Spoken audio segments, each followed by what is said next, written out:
na ole Radio Samoa se furulima iwa toru amo e tautuaina o e ilaungangana fitua so le vai aso.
Nā pepese ia le li I o tō e a mio tonu e ono lava I e wa mio sao o na vivi atu.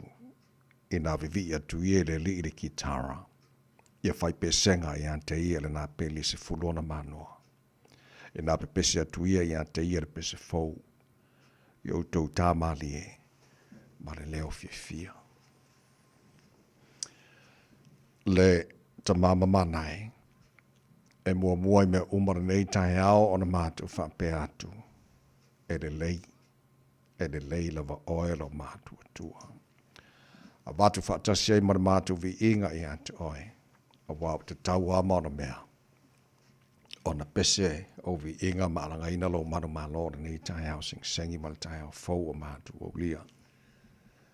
Mātu o whale mara loto Fiafia I o lotoa. Pese ai o vi inga lo mātu atua whaamanuina ma whaane ene e nai oe re tupu. Mātu whape atu e pa ia lava oe le atua ma malu.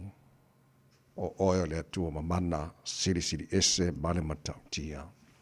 Le ai lava ma se tu sama oe. O le atua oe pule awao I mea malava. O mea umafoina e whaia e ifo ma vivi I ante oe lo mātu atua. O le tupu oe o tupu ma le lii oe o lii, o le tua e soifua mai lava le vavau e o le whaavavau. O le tua oe la eilevi ingo le malu, o le tua oe pulipuru le mātango fi.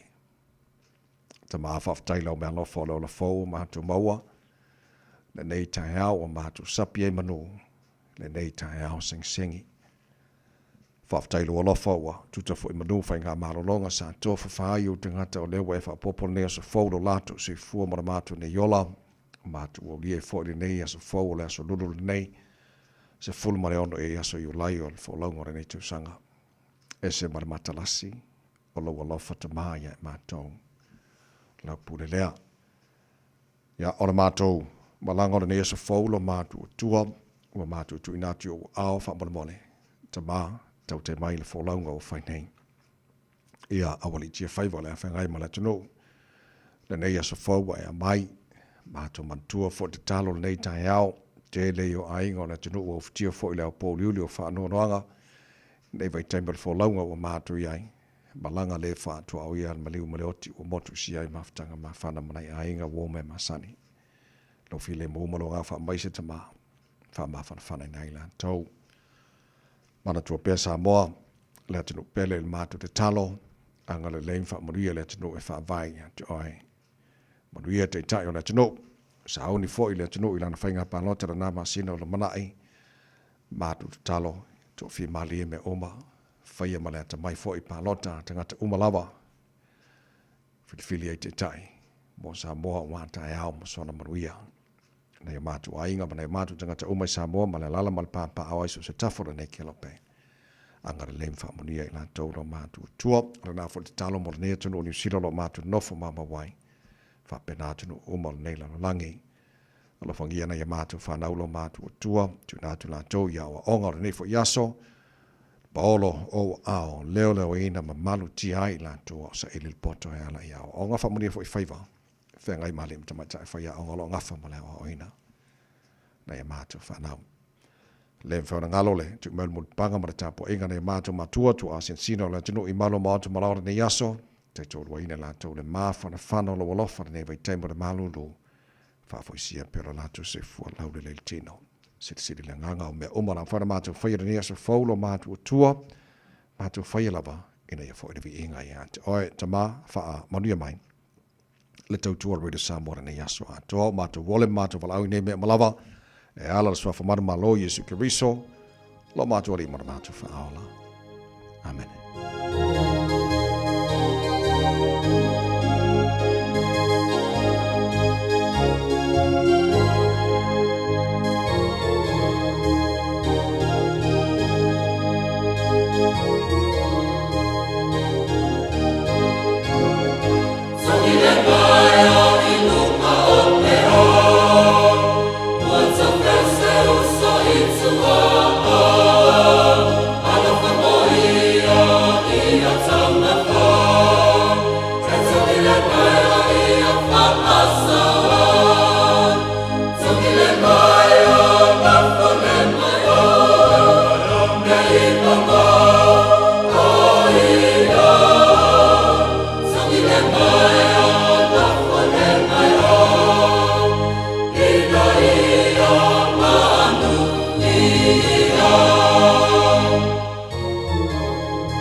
Lafo le maia o le viingo le tua, langina lava pesene karesia metotisi, mai kalais tete. Tautua mo arwede Samoas for lima, iwa tolu amo, i na ua tātonu ia le tulai ono.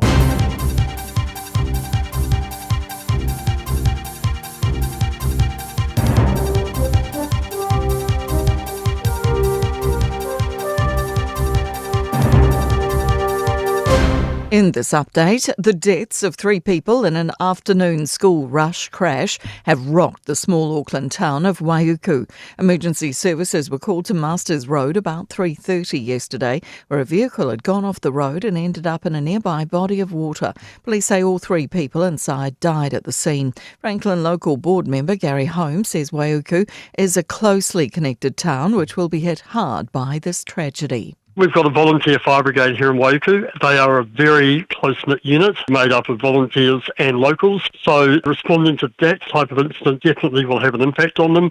Moves from Kiwi Rail to prohibit its staff from using 2 sleeping medications could backfire. The state-owned rail company says all staff must declare prescription and over-the-counter meds so medical officers can assess any potential safety impacts. It says zopiclone and melatonin are incompatible with its safety approach. But Sleepwell Clinic Medical Director Dr. Alex Bartle says people might be more reluctant to disclose medicines if it puts their jobs at risk. Particularly as it's likely to become available over the counter very shortly. People can take it without a prescription or without anybody else knowing. Changes to the pathway to medical registration for internationally trained doctors could provide a much-needed boost to the workforce. The Medical Council's fast-tracking registration for GPs from the US, Canada and Singapore are now recognising doctors trained in Chile, Luxembourg and Croatia as eligible for provisional general registration. It's also shortening the assessment time frame for specialists from the UK, Ireland and Australia. Health Minister Simeon Brown welcomes the move, saying it's a practical step that will get more doctors into hospitals and clinics across the country. The 2 men who chopped down a historic tree in the UK have been jailed. Daniel Graham and Adam Carruthers have each been jailed for 4 years and 3 months after being convicted of criminal damage for chopping down the 100-year-old Sycamore Gap tree. That's news. In sport, the Warriors will be without Rocco Berry for up to 6 weeks of NRL League action after he dislocated his shoulder in the win over the Tigers. Kurt Capewell replaces him in the centres against the Knights in Newcastle on Sunday. The West Indies will summon batting royalty to dissect their 3-0 series sweep by Australia, which culminated in Test cricket's second most spectacular collapse for 27. The hosts averaged 149.5 across 6 innings during the series. An emergency meeting's been called with Sir Clive Lloyd, Sir Vivian Richards and Brian Lara. Golfer Ryan Fox will tee off at 8:25pm tomorrow in the first round of the Open at Royal Portrush. Daniel Hillier's in action at 12:58am Friday. That's sport. I'm Jodie Gill. Ua na ole Radio Samoa se furulima iwa toru a mo e tautuaina oe I laungangana fitua so le vai aso.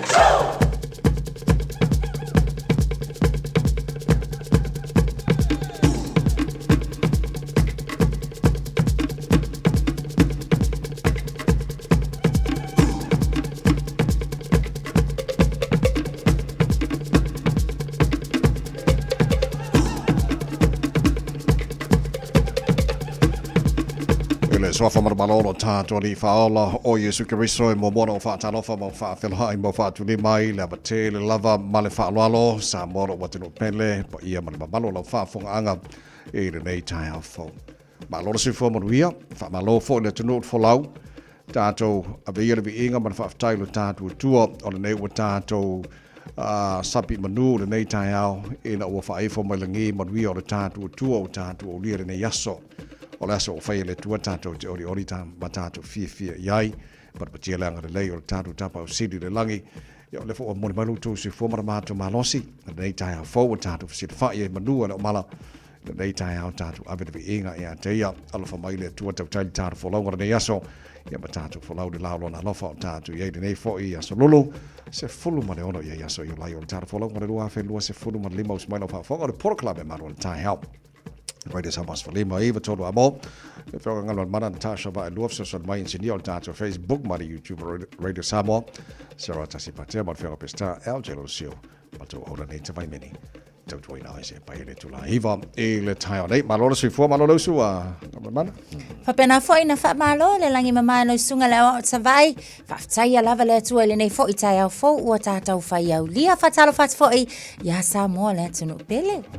Kau whiroro e maruru ngi ka po pe o le maruru a. Fiololo. Na walo fa mare angelu kai au kau fa fiololo man malulu. Kaya angelu. Leila tino la mai mo mala fa fo mai ole lu tau. Bonasso.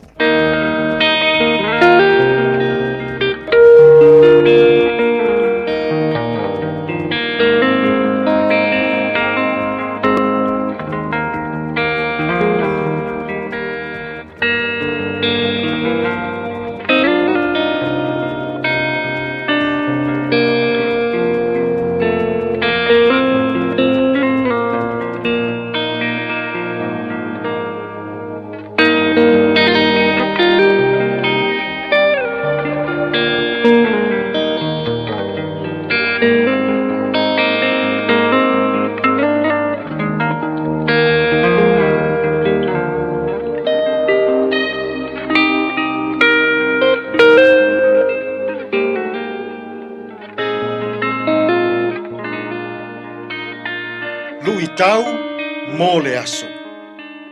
Le lenga I le va o uso. Reconciliation between brothers.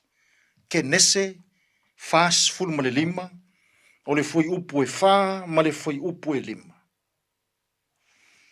O na fai atu ai lea o Iosefa I ona uso. I nā so maia I a Taeao.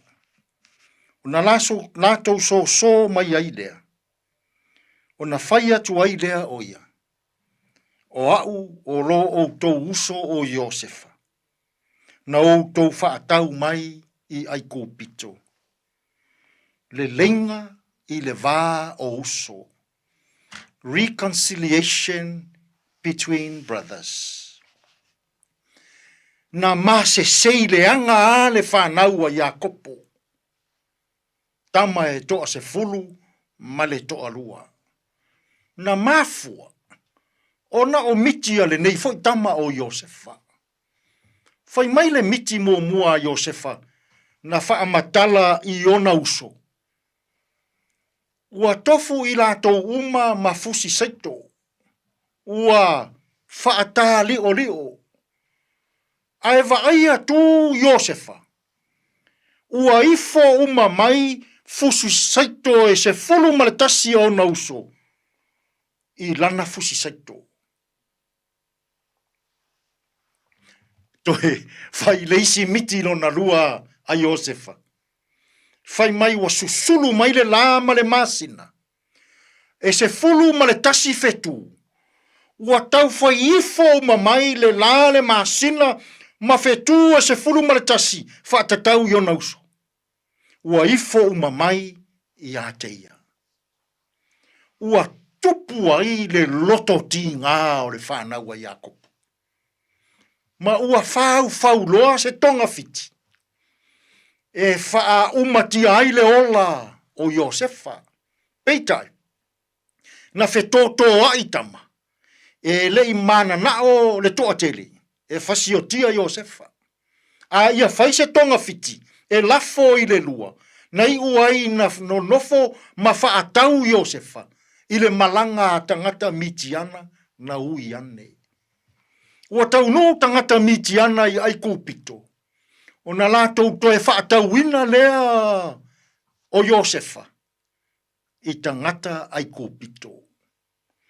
O le mea ua tupu. Na o Iosefa I to tonu o whainga malo ma upu whai a ai kōpito. Ua whaea ina e lea tua Iosefa. Ua avea ma pāle mia o le malo ai kōpito. Au mai e lea tua le onge I le lalolangi. Na mafua ai o na tā pena le whanau a Iakopo. E oi ai kūpito. Se I whaatau mai se saito. Se I whaatau mai se suau. A wana o ai kūpito. O loo mau I lea vaitau. E mafua le mau o ai kūpito. Ona o le taita inga le tama e peru. Le atali o Iakopo. Le uso o le awali e se furu maletasi. Nano nofo ma whaatau I tangata mitiana. Lea ua pale mai. E umalo le pule a Farao. so o loa ma le pule a le tama o Iosef. Le la wo mai uso Iosef. E la tau te le o iroina. O Iosef le tangata lea la tau te whaafsanga. Ai manino le va aia Iosef. O na uso tangata ia.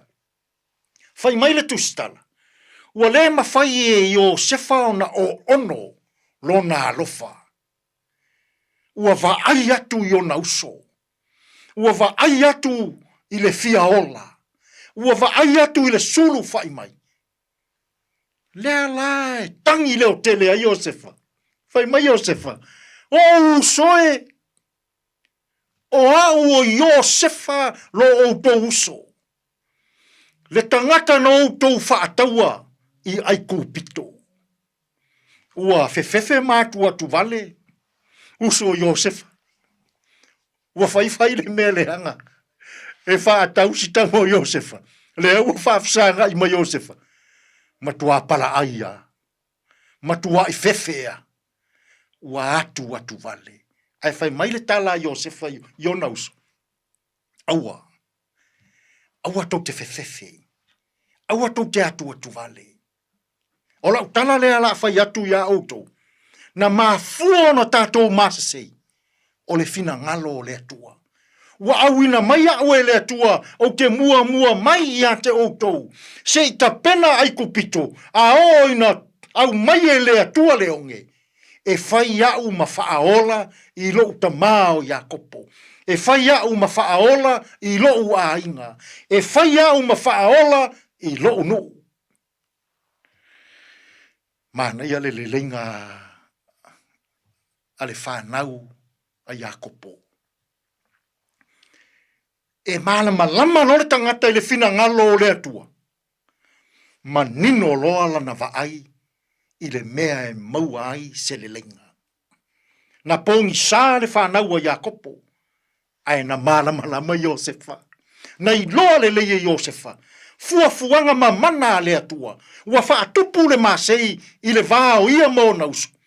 Awa au mai ia e le atua ma wha ea ina i ai kūpito. E whai ma wha aola i le taimi e sulu mai ai o na uso ia te ia. Samoa e. Ua mativa Samoa i uso alo lofa. Ua mativa Samoa i uso anga le lei. Ua mativa Samoa i uso loto wha amangalo. Ua mativa Samoa i le lenga, i le vāo a inga, vāo nuu, vāo e kalesia, vāo le malo. I le neifo yaso a o fea ngai tātou i fe au mangaluenga. Ai a pe a se i e whaia ia se le lenga i lou a inga i le neiaso. Ai a pe a whaia se le lenga i le vāo oe malou uso. Vāo oe malou a inga. Le vāo oe ma le isi tangata. Samoa e. O le lenga. Tasi lea au wala e mawhai o na maua ai le lenga. Pe a o tātou manino i le fina ngalo pa ia o le atua. Pe a o tātou iroa ina le fina ngalo o le atua. Pe a o tātou iroa ina le atua. O le taimi ai loa ai e Samoa le atua. O le taimi foi le nā. E mawhai ai o na whai le lenga i to tonu o Samoa. I to tonu o le malo. I to tonu o nuu. I to tonu o lou a inga. O oe ma o uso. O oe ma o tuangane. O oe ma lau whanau. E maua le lenga. Pe a o tātou iroa ina. Le fina ngalo mamana o le atua. Tātou te tālo. Le atua e o le lenga. Le atua o le alofa. Whamanuia le ala usu o tangata i fe au mga luenga. Le lingi mai au whamanuianga i le o fisa nei. Ia li matama i tai. A wā whaasala i le leiti o ma le televise. Whamanuia nei tua a sina. Lea tua e. A oa o maia Samoa. A manino i lo fina ngalo. Whaingo fie o na maua le lenga. A manino I lo fina ngalo, e file mu a inga. A manino I lo fina ngalo, e manuia le malo. A o maia I matou. I o matou iloa. Ona a matamea I le whainga o se le lenga I totonu o matou a inga. Tātou ia malau wa fio I le nei aso e manuia ai mea uma. Lou lava suafa Iesu lo mātou ali ma lo mātou whaola. Ua mātou te tālo atua I nei.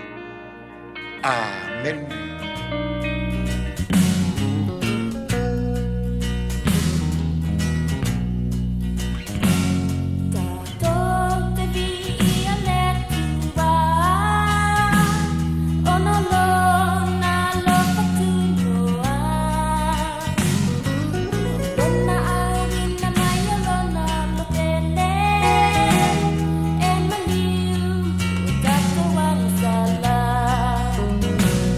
Emily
brothers, sisters, mo pese mātou te vi ia le tua ina ua lua se fulu le wate aide le tu la e ono nai mino jona whanga solo fo leo taru musika sui. Whewhi loio le Taeao se i matua i Fiafia i ora nei Taeao fau. Ia ma whaasi vai fo i maoe ki aide maatili Taeao Malu. Ia ma whamara se au fo lea tunu ula lausu tuta manga ruenga ora nei fo i Taeao fau. Tui kuata fitu le Taeao nei au nei ngalo i ante oi. Tara pakalame Arbeto Leola, Tato Malu Taeao whananganga na mo nei fo i Taeao fau ma reonga tonu vaiaso ma le sunga pasta la whaere kopa. Today in history, tara pavai pone mena tupula se sfurono Julai, le tele to sanga pavai, au le taina i le fitu i le tau nei whaponga tara fōrenga le protani e pata le fitu tato pakalame matarana, ora nei fo i Taeao fau se mua tato li poti mai lunga le au ala. Talo fati e vale nei fo i taimi o le Taeao malo le soifua manuia i avta vale uma. Mai ta watu lunga le tatou au wala le tatou luai li poti o lo faisi pisi mai o nai lunga i le State Highway 1 le anga ia tula nai saninu ka anga ia tu wai pasi a tu Constellation Drive fa solo atu i lava fo i Rosedale ia o le paulena o vaenga o lunga o tatou State Highway 1 ia le nai le anga ia tu fo i e whapenala le anga ia tu Twin Coast Discovery Highway o lo faisi pisi mai o le vaenga na o le tele nei taimi o nisi o vaenga o tatou wala te tele ia o leo o maita watu feo lolo le pisi le naua iai fo i ai le nei taimi o le Taeao ia ai ele ia foi fala tau ta vale tau tuana la ta vale ia tau sisia le saunga le mule nei foi taimi ta kanini anga ia tu foi papkura mai tawa tole nai fai sipisi mai foi o tatou au wala le na i le taimi le nei o le Taeao ta vale manu ia tele le am taino le Taeao mai la tau foi o foi ia te mau malao ma na manga luenga le po malo le fa malo si radio Samoa malana malu o le Taeao. Radio Samoa, tasili mai batolu, amo. Radio Samoa, tasili mai batolu, amo.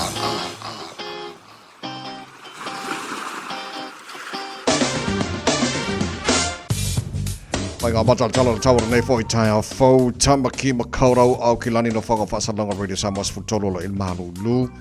I le nei bai o le Taeao, winga wha mawino le tau le so na whaasalona awa oa pa utimu ni so taimi, langi le lei le whaasalatu le awa uli ma le Fiafia na nei or savili.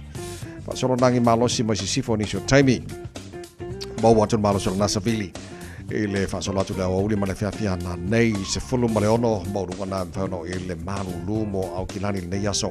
Se fulu lona mawalalo Taeao pe au lia, o la whaasalofo ina awa oa, pa utimu langi le leifo ini so taimi, tusa le maru lo nei Taeao se flora lona maurunga ro venga yon tua tu das Australia la fa solo fa awa pa utimu ni se wanga o kilani fa solo na awa lang de leile sto nai lang de leifo le sama na so fu na so lora na va so do mana ya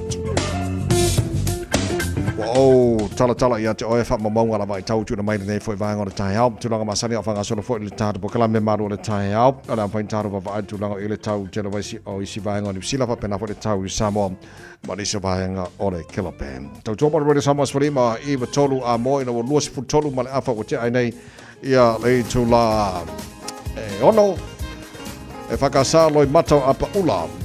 Sausi ta ale anga talaina fa viveka Radio Samoa nei Taeao. Na tunu aga juta maka ruenga o Taeao fau. Maria faiva nei aso pese le mo oe.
Tosi lua tolu pa. Lo so valu mala falo wa jai nele tulai ono le tau tua mone wele Samoa spalima e ba tolu a mo o te mile a mato nei I New Zealand. O le talanoa atu le taimi New Zealand ia o le nofanga le whaasalonga Radio Samoa a e te loa le ese umata atu taimi ese taimi e vangala Australia ese taimi ese vangala o I Amerika masalu o whalitou tau maftanga le awauli ia mo le aso luare nei au tau a le waso lulu matou whainasi sawa la kiki o le mako wo nei lo au tau ia pafua yaso ia kulanga I o tama ainga markiro isi me uma ia mo bua ko me da gon mano tele ia mal telo isi vai ngor kelope ai mano fa fa let's no amano se fa ta lo fa fa no I panga o malava ia por kala me ole o tato ma futel nei tai fo ma lo la vor se fu ma via fa le fa ta lo fa mai fa mai fa malo se au mai ia fa fa sininga malo si mo na fa ngor nei ia wa tau tu ino le telo ne se fo tato ia by time na malulu o matua I fa to teleina lava tangata sut fa I fa mai ia Mosef Soswani na paua o le nei o la wa atu ni so riportia ngon mana o le to tele o ni so la tau o le faina mawani a vanoa ona o le pe foringa mai wa makwa I o a le tau tua fa mai uma a mai sa tatou o kilani mea ka o kwa I le fai ona a fo le ona fa muli ina tangata uma ia ono tele o nispo mai wala inga referring isio mai foi inisio vai ia ma kele lisi fa tele lo ili vai temi kelo on fa fita tele ala le fanga mitato ne vai temi o tele ton foi lava o lo o moli mau foi le to tele la tunu le malo la tunu o lo anga ia tu foi mai se lava la le mai ta watu o le vaenga lava nei I Middlemore Hospital Auckland Hospital o le o lo o au mai inisio moli mau tu ile tulanga foi le anga ia tu I emergency departments e wi lava ina fa apeta so a ka ko wole ambulance ka ngu le emergency department mau lo le vango vai fo mai o le tulanga le nei le vai taule nei wa fai se fanga ta wa overwhelm ia fale mai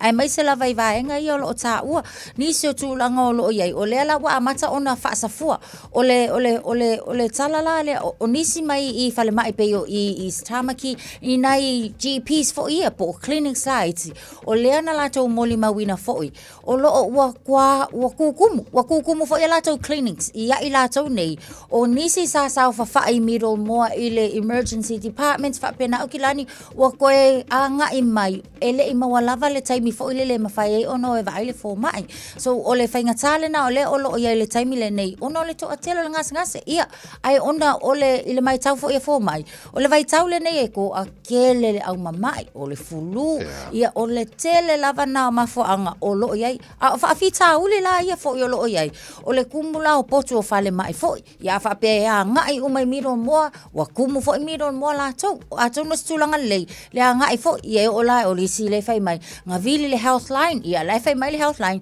va ai le fo mai ia ai aka mo e kula le fo mai le se fo mai o tulanga fa no fo la ia o lo ia ai o le ta o le tula I mai o nei tulanga fo I male fa fonga ia la tunu o le ka penga yo tato a o le itu a wai te tau lava fo o na utangia o kaimi o malulu kaimi o fulu kaimi o fa mai ese ia e awa ona tau mawhai lawa fo tato ina ia pui tato ai le o la fain kale atawai ia esa le so o le whamanatura na mo tatou ina nei te iwa e fiana nati le whale mai ia pesa fo ise ambulance ave o le whale mai malo wha moe la kwa mua vai oi faiasko ke no kiula ye nei temine nei ia le o le alfa fangu ma le sona tawa mo tatou vai le sui fo mano loina ia ongo fuanga nge afa pe o le melele o ino fuanga fa pe waka le fio o ai ko inga ngo fuanga fa pe so na pawala le mea kai fai ba ile le sui fo mano loina na tunu ba ile le lo taola ia a pauna tulanga a fai foi la kuka ba ilo a au ile vea ia wa ala pe nge so se ambulance avio ia e ko pur fala vela ke fio fa kan kari on fala mai yo nei vai mana tau no fo tele ye tanto le lei te pena ia au kilani ma council so ma New Zealand mo finga palota ia October e fufuanga mamao le Auckland Council o leo te titilo atu a mese lava le tamwhaina ia fo i ere tulanga o i le tele o te whaulea e le ngata ina ta aloa solo ia a to telefo te whau le vai le leia lanto owners po te ngata ia na ia te whau o le tasile vanga o leo titilo atu o vavai mamao e le council ia moana fufuanga mamao ina e fo i le whawhitau lo i ngai O lo mawhai ona whaatino ina pe le council ia wala au fo ia manisi fo i o lātou tūlanga pe a iei inga wala au atu ia po nisi fo i wala au atu peitai e le o tai ona lava le malosi anga le o lo o maua le council e mawhai o ngā whai ngisi fuanga fo i le itu atu a wai e le tangata fo i le pole dog owner ua wha lima o ngā vili e tangata o lana ta i whau lava lea o lo o fo i le ona vaaya e le sikalainga o tūlanga i o leo lo o mana o mia le council e ta tauna wha amaio ia iai le malo si angale ia i lātou e mawhai ei foi i ona impound o leisi vaenga o le D6 o mea ola nei o lo ta aloa sa i vai atu le whaafonga le atu nuu pe a maua i lunga o mga ala e mai se lava foi o le afianga lava o tangata lau tele a fualai le afianga o mea ola nei le lei ona vaaya i le lipoti lava ia i mea ola e le stalaina suongo afe fitu se lau tolu se fulma le iwa i le tausanga lena sa ima vai atu ia a o la tau o e wa afia i le attack fo ile o fa lave e tau i mea ola se tulo se e afe tolu se lau fasu maltasi ia a o isi lava fo o mea ola wa fa leanga ina fo ia ma fa atama ia e o so fa inga tai fau o le fo e afe lima se lau lua sumal tolu tele la ia mana tuala a afia tangata ma afia tai fau ia o le kele fo ila nga pa kia mai o le ACC au a onisi ia e sulu fa ila nga ile ACC mo le tau mo fai fo ile le taimi o tal tong tinga so ole tulanga la lo mana o mia le council ia lava le malo si anga e faatanga ina mo le council e fai ai nisi o ngā luenga ina ia tau Fiafia ma ia unga ia ai dog owners po ila tau ia o anga ia e onga ngai nai mea ola nei ina ia va ai lelei o au ia esele o alofa pe vai okay ika a lo alofa ia nei mea ola ia ta aloa fo ilele malele ona va ai ka ke lo ku fo e ka ikalonga ngau le fia va ai longa a inga po fe o ye wa le lo fia o yo la tau ai ia asa le so o le finangalo se tasio alo Samoa o yo le tonu o le vaenga Regulatory and Safety Committee Councillor Josephine Bartley wa te taua ona a foi le leitu la fono ma le lei vaenga umai a pui ai ia vaenga neo te whau mo nei teini so o la tata papai me se a e whaafo mai o e o lau te whau ia o vaenga nao le anga i le council ia bono se fia nei foi Taeao fo fai si matau tio fa la len tu mai i ko le ia na fia Ioi, tala wha no le taimi pisi lava fo i leo le pikinga o tamaiti a onga le tu wa onga. I nā i le vaenga le nā Masters Road, i le vau Wauku and Kids Road, o i nā le na tu la i meil wha alawe tau ta avala na nafi, ia o se ta avale fo i le ua so i kua male awala, ia o aku lava fo i lunga o le vai. Mwha penana mali liu la, to tolu i la tau sai tono ta avale, to tolu la na mali liu uma lava fo i ana nafi talo fai, ia o la fo i sa awai, ia leo, ia so swani mua helicopters mai latou sa tau mawhai ina ia whaianga luenga uma ia maofo fo ile wha whananga ia i latou uma o e ua whaina le nei fo i whaalawe lave le maalo fia ia e pefona sau noa le sunga le local board Franklin local board member e peona ia Gary Holmes o wai mauko o se community e se le vavala lata o tangata a ia ila whaalawe lave tupul a inga i tutono waiu ia ole whaalawe lave fo ile na e langona lava fo i le community ia le ngang whangonga ia tātou wha talo ile atua ia wha amaise ia wā e leise se alu inga luenga o ia onga e mawhau e tupuni tūlanga wha apea ia e ui lava ilea ia o mea lava wata tupu So lua se fulu ma le 2 minuto lo tol talo le tu la e fitu la fa fonga po kala Malu al talo radio Samoa for mai tolo mo fa o talo fa Fiafia o Taeao si rio tai Malu si for Maria le Taeao kia ora good morning Atamare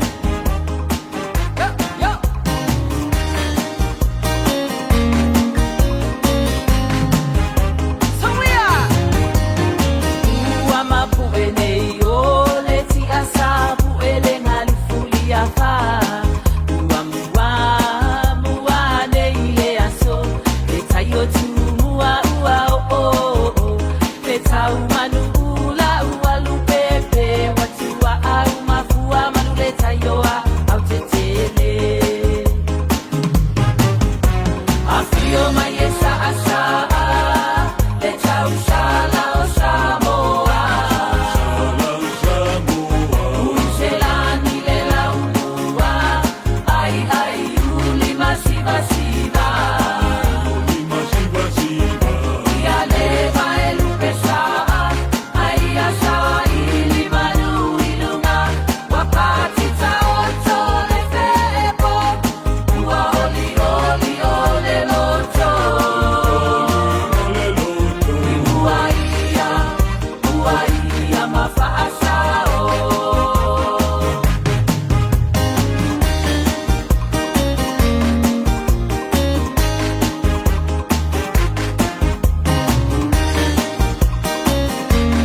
Whafonga mai atina matama ita itutoa ma malolosi o le Pasifika ua lātou lavea ina lalangi.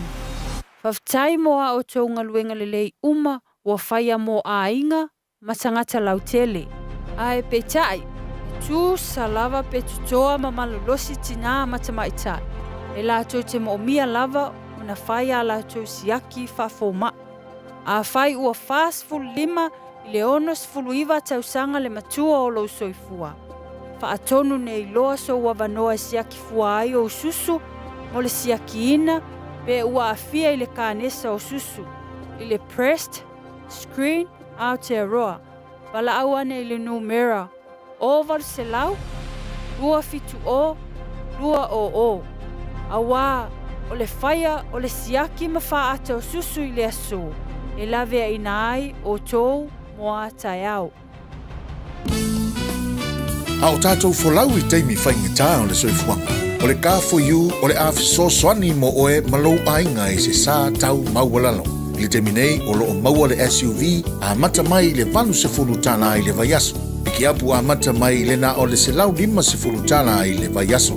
Ma tau te whesosoani atu I a te oe malau paketi. Susu mai loa, talia so se laisene, New Zealand po o Samoa, ia iai se ngaluenga tu mau.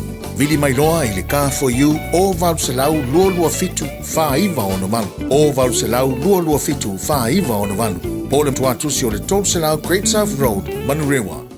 Talofa Samoa, o Ateshna Ryan, o le Licensed Immigration Advisor mo le Auckland South Immigration Consultants. E visosoani mo so se tu ai ngā visa e malanga mai New Zealand po Australia. Telefoni mai nei loa I le o valu o, tasi o no valu wha fitulua. Po le olua tasi o no valu fitulua tolu o. O e si la fia mea e whaatino e mawhaiona e umi ai so fale motu le lumanai. A whai fo i so fale motu, o e si la fia mawhaiona whaatino ni isi o fuafuanga e whaonga ai le equity o lo fale. A wane e misia le porkalame o le malu I fale. Ia Fiafia o sururu taitasi le se fulu e te aile whaa. O le a e si la fia ai au wala e mawhai e ona e umia se fale motu le lumana ai, ma au wala e whaonga ai le equity o lo fale motu, e whaata wai se isi o fale, le polo kalame o le malu I fale, ia Fiafia o sururu wa yaso taitasi se fulu e te aile whaa. Radio Samoa, tasilima iwa tonu amo. Ia nei vaenga I o pisi lunga le awala ave ta avale I le northbound na mai tau atu la talatai o te Havali o lo o faisi pisi mai le taimile nei o le Taeao Warkworth o lo o whapena fōi o na mai tau atu o le nā fōi wa pisi I le nei fōi taimi Twin Coast Discovery on State Highway 1 lava faisi pisi mai I le taimile nei o le Taeao angai mai I saute o nisi o vaenga o leo mai tau atu faisi pisi o I le vaenga le va o Takanini lava angai atu papkura ia o faisi pisi Takanini interchange on a southbound Walter Stevens Drive overbridge o le nā fōi o lo o matua ma mawhare traffic I le taimile nei Pahure Inlet Bridge o lo o whapea nā fōi o na pisi ia mai se la le anga I atu le tātou motorway na anga I atu papkura ia o lo o whai lava si pisi ma mawhare traffic I le taimile nei avta vale tau tua nā lava le saunga le mu ma le sawa whaatulanga ina ia saunga le mu oe ia o lau pasese ai mai se o isi fōi o avta vale lungo la tere Malu Taeao, Radio Samoa into its full 5 minutes and Taeao li tu lai fitu.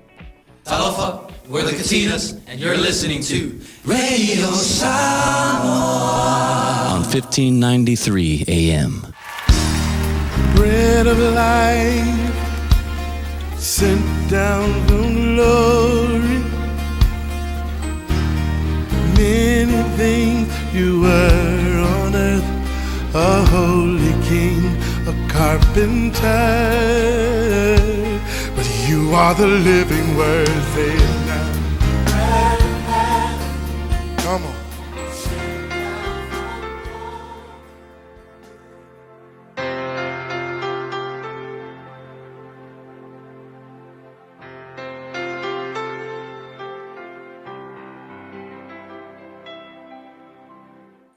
Au te fiafia lava e whawhiloa i tātua tunu ule nei fo yaso, mai tātua pulkalame masani ole a reto leola. Whawhitai le whasotai mai yaso tai tasi, whai mawha manuyanga i te oele a fionga le tua. O le whaalinga lona mata upo tolu e iai fwasi whai tau i tā ua so o lava e whapea ua o wiloa au ngaluenga. O le tala lea Yesu na watu i le angenu. E ave i tai lotu o le lotu o nui a asia i titi. E fitu e kalesia na iai. Le alana ave i ele tusi a Yesu o le tusi na ave ele angenu. Ai ave i tai lotu e to fitu. Le ala e whauru tala ina ele tatou upo le nei aso whai mai. Ua o wiloa au ngā luenga. E tā ua umalawa i e kalesia nei fitu. A le upula mo o ele aso nei e whapea. E sila fia e le tua lau ngā luenga. O a tua i ngā luenga o lo e whaia. Ngā luenga le lei, ngā luenga le anga. Ia iloa, e le aise me lino i le tua. Wae vai le kalesia nei e fitu. Ngā ave i tusi. E o isi ngā luenga. E le lei, o isi ngā luenga. E whaale le lei. Ai o le ki, whai mai Yesu, ua o wiloa au ngā luenga. So, o le songa la mo o e le asol nā. A whai fo e le o iloa te ngata au ngā luenga le lei ngai ke whaia. A whai o lo e ngā lue, mo le leio se potpotonga, mo le leio le ngā lue ngā le tua, mo le leio le malo, mo le leio ni nuu. A e le o acknowledging ngā mamana ia o e tangata i le ngā lue ngā le lei ngā ke whaia. E lo e tele tangata whapena, tele tangata fo i o lo ngā lulu e ta ul whapertania, ngā lulu e tua le pupuni. Tua inga tangata fo i e ke le me le lei o lo la kou whaia, mo le manuia lau tele o tangata. Ai le o mawhai o ngā ali mai runga e se tangata la ali mai. So tangata la whapenga a whai o e whai ni ngā ruenga le lei. Ai o e tau whai o ngā whapea e. E le ia sisi o whawhikai mai. Pe le sisi o iloa mai ngai me le lei se whai. Le la wāwai whai. O le upu mo o le asarangi. Aua e te whawai wha au wau ngā ruenga le lei. Ua wala au ina ai oe. A wāwhoi la o le kiringai. Whai mai le tala Yesu. Ua o iloa au ngā ruenga. E lei se me rilo i luma o le tua. Me lunga lua, whaai tete i motives o au mea nai whai. Whaai ke i le mafua anga e ke whai ai ngā ruenga, ma e whai ai ngi mea. A wafoi la, o le whesiri e whapea, o le ale mafua anga e ke whai ai ngā ruenga ngai ke whai. Ma lau au nanga ngai ke whai. O e au ngā inga ia vi ia le tua, o e au ngā inga ia vi ia oe. Pe ngā oro au ngā whai alenga au ngā oro mga o ise mea. Pe o e au ngā o ngā oro mana o ia manguia se tasi i lau au onanga. I rau whai man kolo se tolu whai lea e hei whau punga whapea o mea uma tau te whaia. Mai ia whaia peisea i o lo whaia i le li. Le whai sa whai tua lesi atu a reto lesi asu. Ia motivate oe i mea uma e ke whaia. Whaia inga ia vi ia i le tua. Au e ke wa ai fua po ai le wha malo mai. Au e ke wa ai po ai kilo mai. A ia e whaia malo iloa. O lo sisila fofonga o le tua fo. Na te tauia oe. E tusa ma motives. Ma mea o mafuai.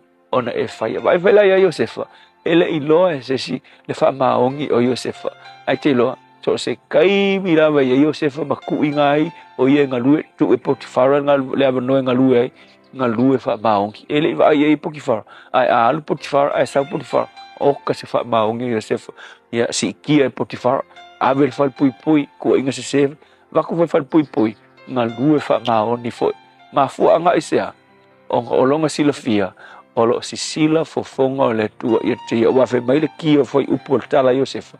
Sa iai le tua ia Iosefa. Ok lola. Olonga wha maongi. Ma motivate ia e whaia mea sili. E mafua mai olona iloa. Olo si sila fofonga olo na tua. Mo oi foi le aso le ngei.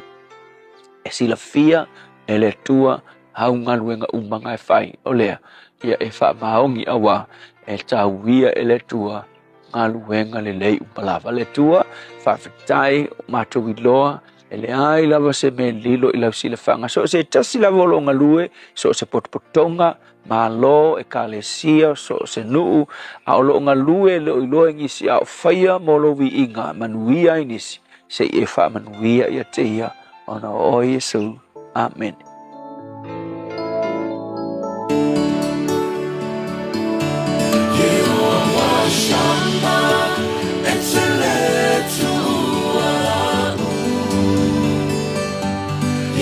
Saloma, le tuo filemu, Jehovah Nisi, le tuo umano, Jehovah Rapha, wafetewo malolo,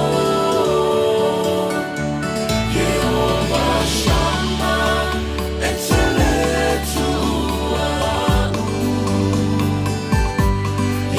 Saloma, le tuo filemu, Jehovah Nisi, le tuo umano, Jehovah Rapha, wafetewo malolo, wafafetai, Jehovah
Of everlasting praise, Malpese, Jehovah Shammah, in order to famine to Lord Jonathan, or to life fit to less of Fuluano, you lie on a minute to put in a so it's a song.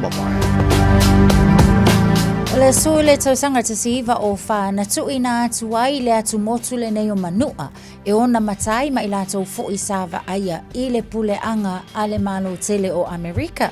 Tasi vaono iwa I le aso, ia o le aso lea na whaamawina tulau I le la polos fuma tasi, ia ma I lato fo isa whai malanga ai I le masina. Tasi iwa fitu iwa o le aso na avea ai le dictator, ia le nei o Saddam Hussein e avea ma Palestine, ia o le atunu o Iraq. Nisi nau wa ingai mena tupule nei aso, tau sanga ua mawai. Radio Samoa. Taslima iwatolu amo. Does someone in your house sound like this? Or like this? Does the wheezing and coughing stop them getting out and living a normal life? They need to take the cough test. Go to coughtest.co.nz. Take the cough test and show it to the doctor. coughtest.co.nz. It's free. Prescription medicine. Medicines have risks and benefits. GlaxoSmithKline, New Zealand Limited, Auckland.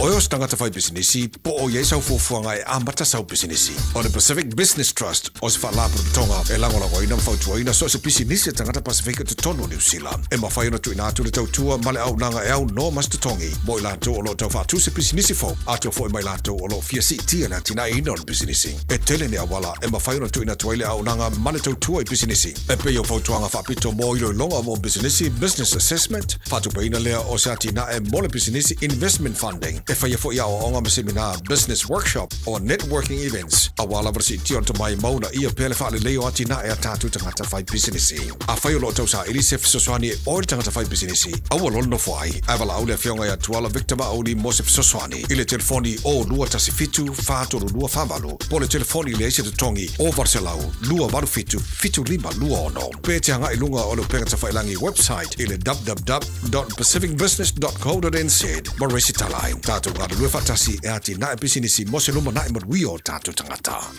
Oceania Career Academy, Sauni! Lako o e kaule kaua, he whai ana whai, wāste lumaga I maguia! A whaia sa ili se la asanga whau moe, a waloe te no whai, o le OCA e a tawina ai o e imtata e sese, maua visenga whau fale, vali fale, palasa, male soifua maloloina. O le nei avanoa e anga wa ai tangata no fo mau masiti seni New Zealand o loo halala I au kilani. Le sitala nei loa I le OCA, I le go.oca.nz/apply, po le vili mai I le o varselau ono lua lua valo fitu tasi. O varselau ono lua lua valo fitu tasi. Baby, lomaki! Hey, hey!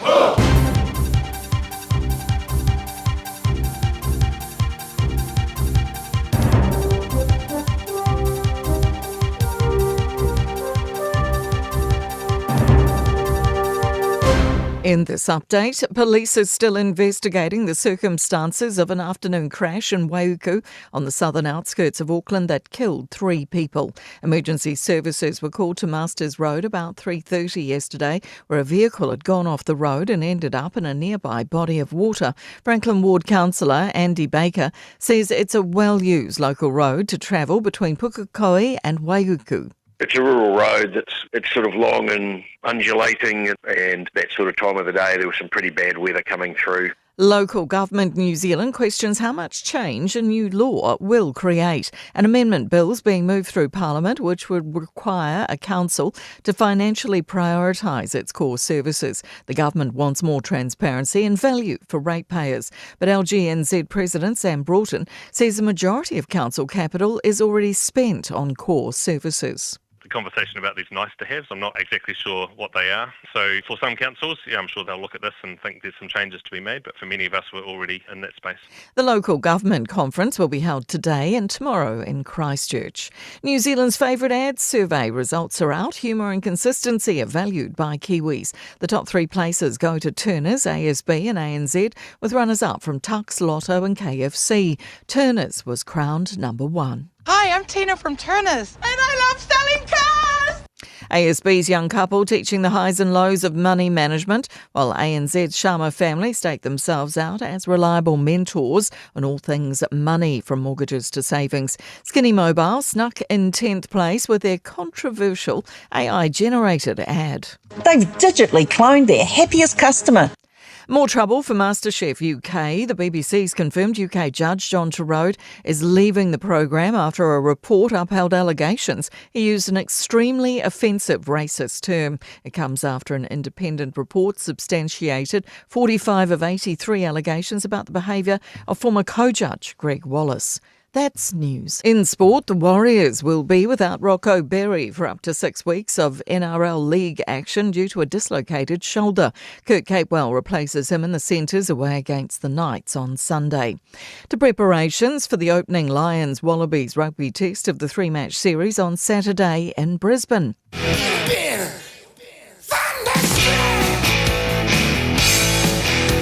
In a salute to patriotism and practicality, AC/DC's been cranked up on speakers at trainings to replicate distractions the Australians might encounter, especially when making calls during the likes of line-outs in a frenetic stadium.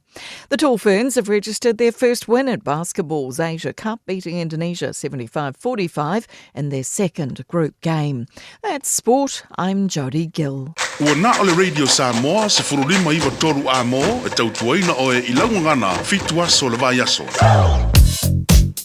Yene vaenga la tele faila si pisil time le nei o lunga lava o tato Northern Motorway anga yatu I le vaenga le nai no show fa pena fo ilanga yatu I takapuna lo faila si pisi mai time le nei I le va North Court Road and Ornera Road off ramp o lo o mamafa le traffic mo tato north of Ornera Road anga yatu Esmond Road on ramp yo lo faila va fo si pisi le time le nei fa pena la le anga yatu I lunga le tato awala lau papa ya afta avale fa mo le tautu ana le pisi le naolo o yai le taimi le nei lungo le State Highway Lewis Fulu a George Paul Memorial Drive lo maita watu la to fo yo anga I atu anga ile malai va alele manga ese mai faisi pisi o le vaenga le naole ala tele mo tato Southwestern Motorway Weary on State Highway Lewis Fulu o lo o fai fo isi pisi mai I le taimi le nei o le Taeao Hill Road I le vaenga le I Manu Rewa fai lava fo isi pisi le taimi le nei tu maule pisi le vale na I le anga atu pahure hure ia fa pena fo itakanini ia maleanga yatu lale na I nai puke koe and Wauku o lo maita watu lunga le tato map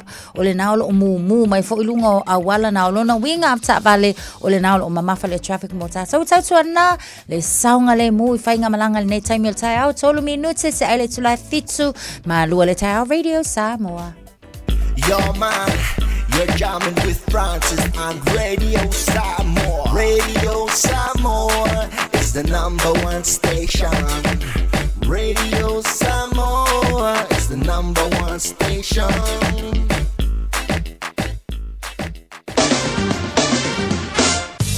Malo se formaria nei taimi o le Taeao le vainga lata mai nei I le tala o le tau o le atato amata mai Samoa nei vainga o le Taeao mai ato le langi le awa me fo tau Samoa e nei vainga o le Taeao lua se fulu mo le tasiro I mafana le ai Samoa o te valu Samoa nei vainga o le Taeao winga fa mawino le tau I Samoa ne sola fa solo na langi le tau I le vainga o Samoa pa o timo e nei fo ia so lulu o tato iai lua se fulu mo le ivora mo lunga na fa na o iai le bella fa mawina mo Samoa ne so lua se mo fa lona mawalalo ya ele o te ma foi ona fso tai foi lo tano porque la me Samoa tatu tano masani ya mo le sur verde Samoa pia le fa na mana tu mo tanga vai tipo tanga vai fa le tele ni so melo tu Samoa ya ma mai foi ya mo le tulanga fa mo la tamai la mai tau Samoa le tino fa fo mai Samoa tano porque la me tu sa ta se sa uso no fa tu le Taeao mo le mano le tino o ria la vala mai mo la fa fo mai nei foi Taeao fo se mai talo tau New Zealand nei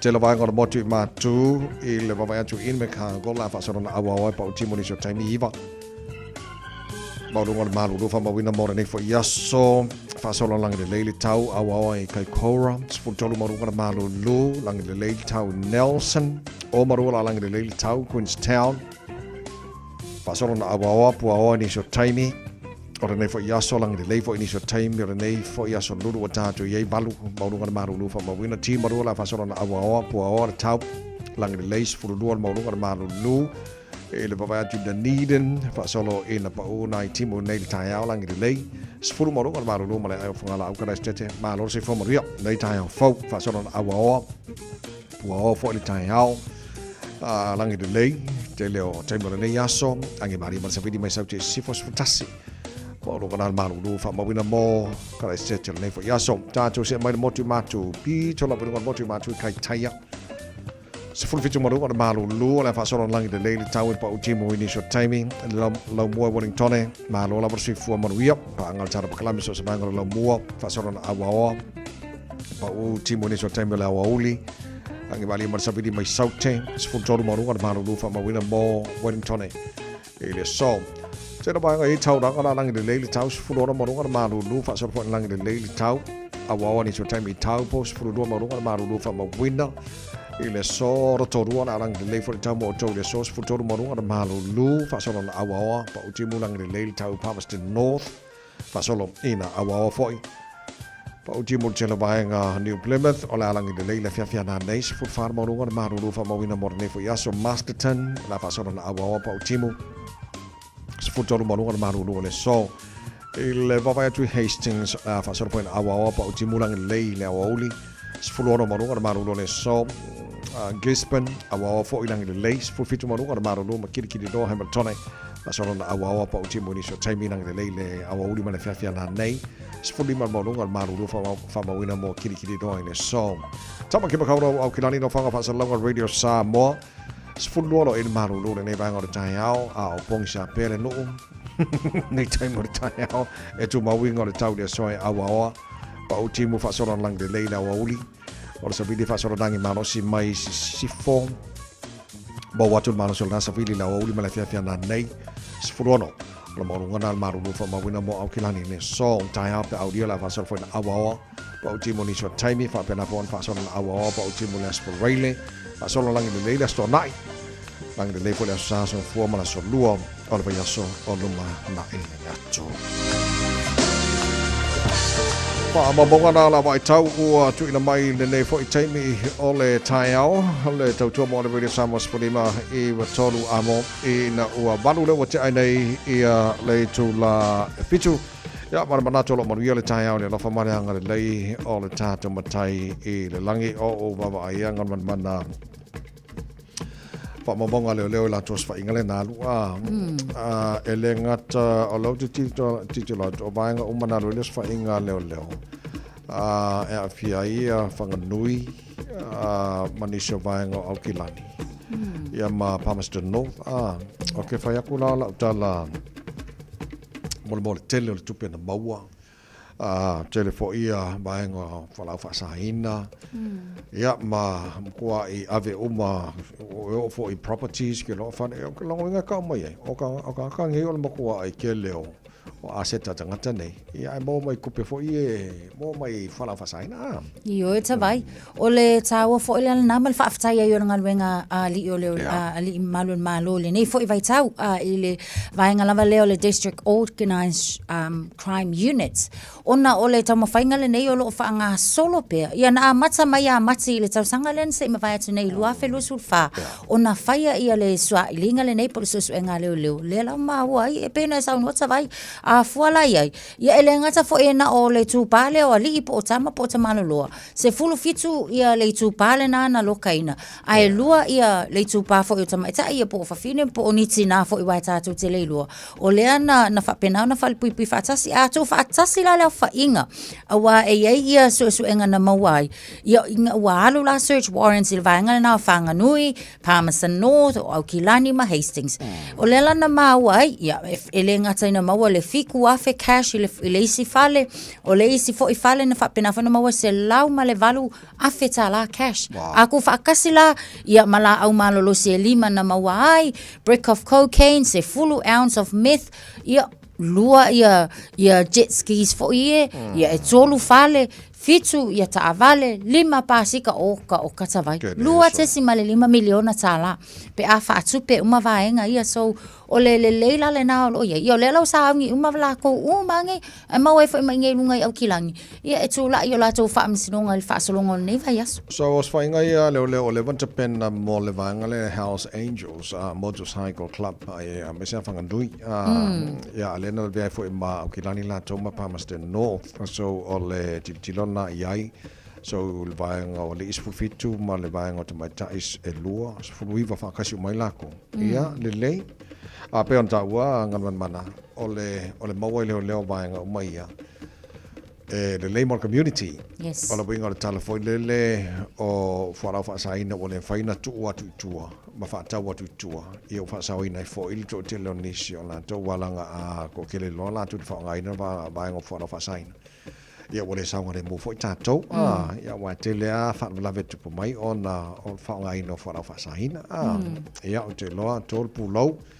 E malo ma la to umsanga loi le tulanga o ko som ko ke le me bawari amaka mai fale di io jet ski kamo ba oi pengi ongi va le lo ngor sami ia maka vale masalo ka vale ngom ko ka vale nga ka vale ia de ka fio ka ko pum ora na de lei vai anistan tu ti mana yo le tai fa mo se fa mo fa di puki Ta ua tele le fai o le iputi. Ia e mai se hau kei mingi o aso le malulu. Len tata whafonga mai le tunu ule kelo le ausulu fai aku le fale mai. Ia au le misi o le ngai o le ipuki ve vela i le Taeao. Po le ala vale ipuki pe lau ki pe koko Samoa. Ipu kofe a o la ua maua lava singa me talia i fo ile lau walo latou. Ia a o a mata so ta itasi. Ma faa mafangfanga e mai se fo inai matua matutua tu lou. Ia ngai ipu vai mafana fo ie a matsai le Taeao wale unga ia le puvai ki manisa o le paipaku aku sko inga ia fale kongu ke wanga singa se ko inga Taeao mo le Super Rugby o le lua felua ono tausanga fo o ke baba ia ko le Marco Blues le mautino le pola le umelato kon kala ke le ia Eden Park so o le options la ti lo subsidy for a lot of fans ma supporters po na tulanga ye umala kong kalaki me Eden Park o ferisi paka ma faina movie ai so I think Mount Smart nesi mai ya karsi ye pe ta Lucia o fe lava fo ia mo se malai ko va ai ka fo isia la ko blues o ka Koi kau fai mari ko blues le kau sa ka pe audia io ko fa malo si mai ka ko blues le kau sa Sputolo Jale July 5 to Tomo Radio Samoa Swali me tolo mo mai fa fanga me fa na Jerome Gray tan proclaiming ngal Tanzania think a minute on a tato so tai lo le Samoa o nga tono le baso tato ia gather all her island goods and pack them as she starts another day. Carefully she makes her way beside the mountain streams as she sings an island chant of long ago. Sweet, sweet lady of Waihoe, sitting by the highway, selling her papaya, green and ripe banana.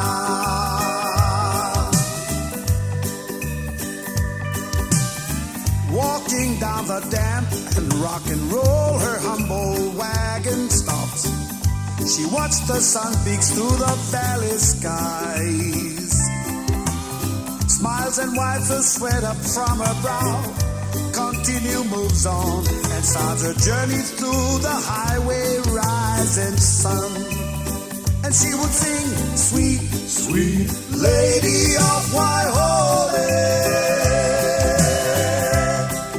sitting by the highway, selling her papaya, the green and ripe banana.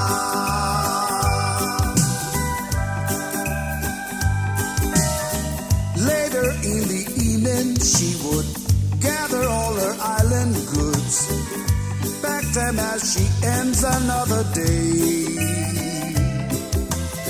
Carefully she makes her way beside the mountain streams as she sings an island chant of long ago. And she would sing, now sweet, sweet lady of Waihoe, sitting by the highway,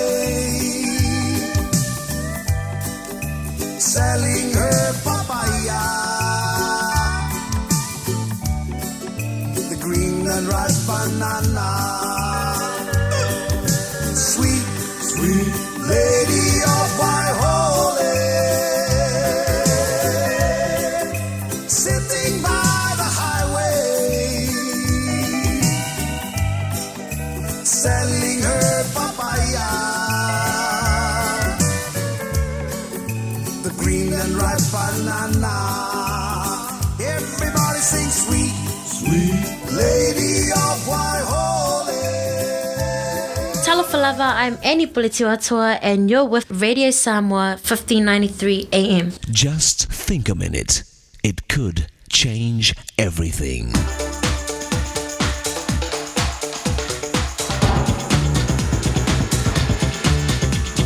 Think a minute. It's been said that hating people is like burning down your whole house to kill a rat, or cutting your nose off to spite your face. When we hate someone, we hurt ourselves far more than the person we're angry at and trying to hurt. That's why when you've been hurt by someone, a bad memory is your best weapon to stop it from hurting you more. Forget it and get on with your life. Never carry a grudge. It only weighs you down while the other guy's getting ahead. And you'll never get ahead while you're trying to get even. In fact, you'll reach your goal of success much quicker if you forgive and forget your enemies. Getting even with someone just puts you on his level, but if you forgive him, it puts you ahead of him. So make peace quickly with your enemies. Some people forgive their enemies, but not until they're dead, when it's too late. You see, people need love the most when they deserve it the least. It takes a stronger person to forgive. A person's strength is measured by how many times he can forgive the same person. You see, when our heart is so full of kindness, there's no room in it to hold a grudge. Hating someone is easy. Anybody can do that. So if you want to be unhappy and miserable, go ahead. Don't forgive that person who wronged you. But don't forget, anger and unforgiveness is like fire. If you hold on to it, it'll burn you. But if you'll choose to forgive someone, you'll set a prisoner free and discover the prisoner was you. But it takes your Maker's kind of love and strength to do it. So why not ask Jesus Christ to forgive you for all the ways you've hurt and wronged him? Then you'll have his power to forgive others like he did for you. Just think a minute. If you'd like a free CD of our top 40 programs, write to us on the internet at www.thinkaminute.com and catch us tomorrow at this same time when we stop and think a minute. Talofa, we're the Katinas. Talofa, this is Pat Lamb. Talofa lava o a lapi marina, mau pelo li tio. Ile Radio Samoa tasili mai vatolu amo.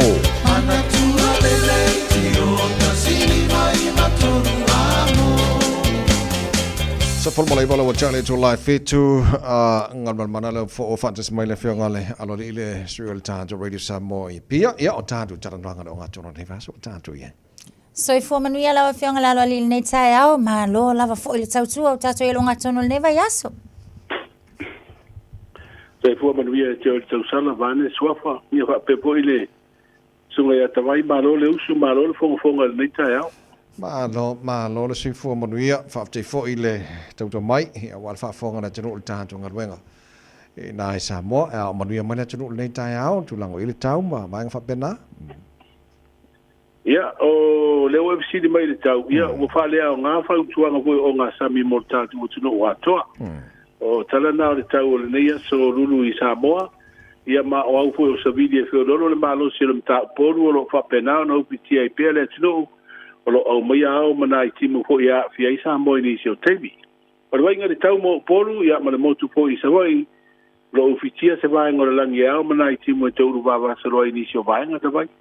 Ma no fa tai tanto lo sound de malanga Samoa ne yaso o le tulanga na le ayele tau le fa filo mai ya to e lo tonu atu Samoa ile ne yaso lolu tanto ma le Taeao no fa ngan mana ya lo tanto ye ne le temi ne la tanto fatel tali pe ni so sui o le ofifilia mai fi anga mai tu malo fo le fino wina la to fo I no fo de parmene mo fa nga palon tal masina fo ya pe ni ba nga yo no afia ya ma sa nga yo montanga fo le tono fi anga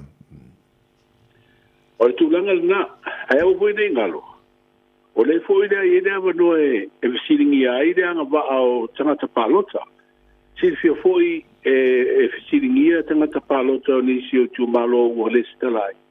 O na whape le taona, o na iei tono lola na nu, po na a whioanga. O na e leo si tangata e whasino tono o le tū malo, ia pio ai vai nga nai fisiringi e tūlanga ngā wā o tangata pānota. A sui whātutu.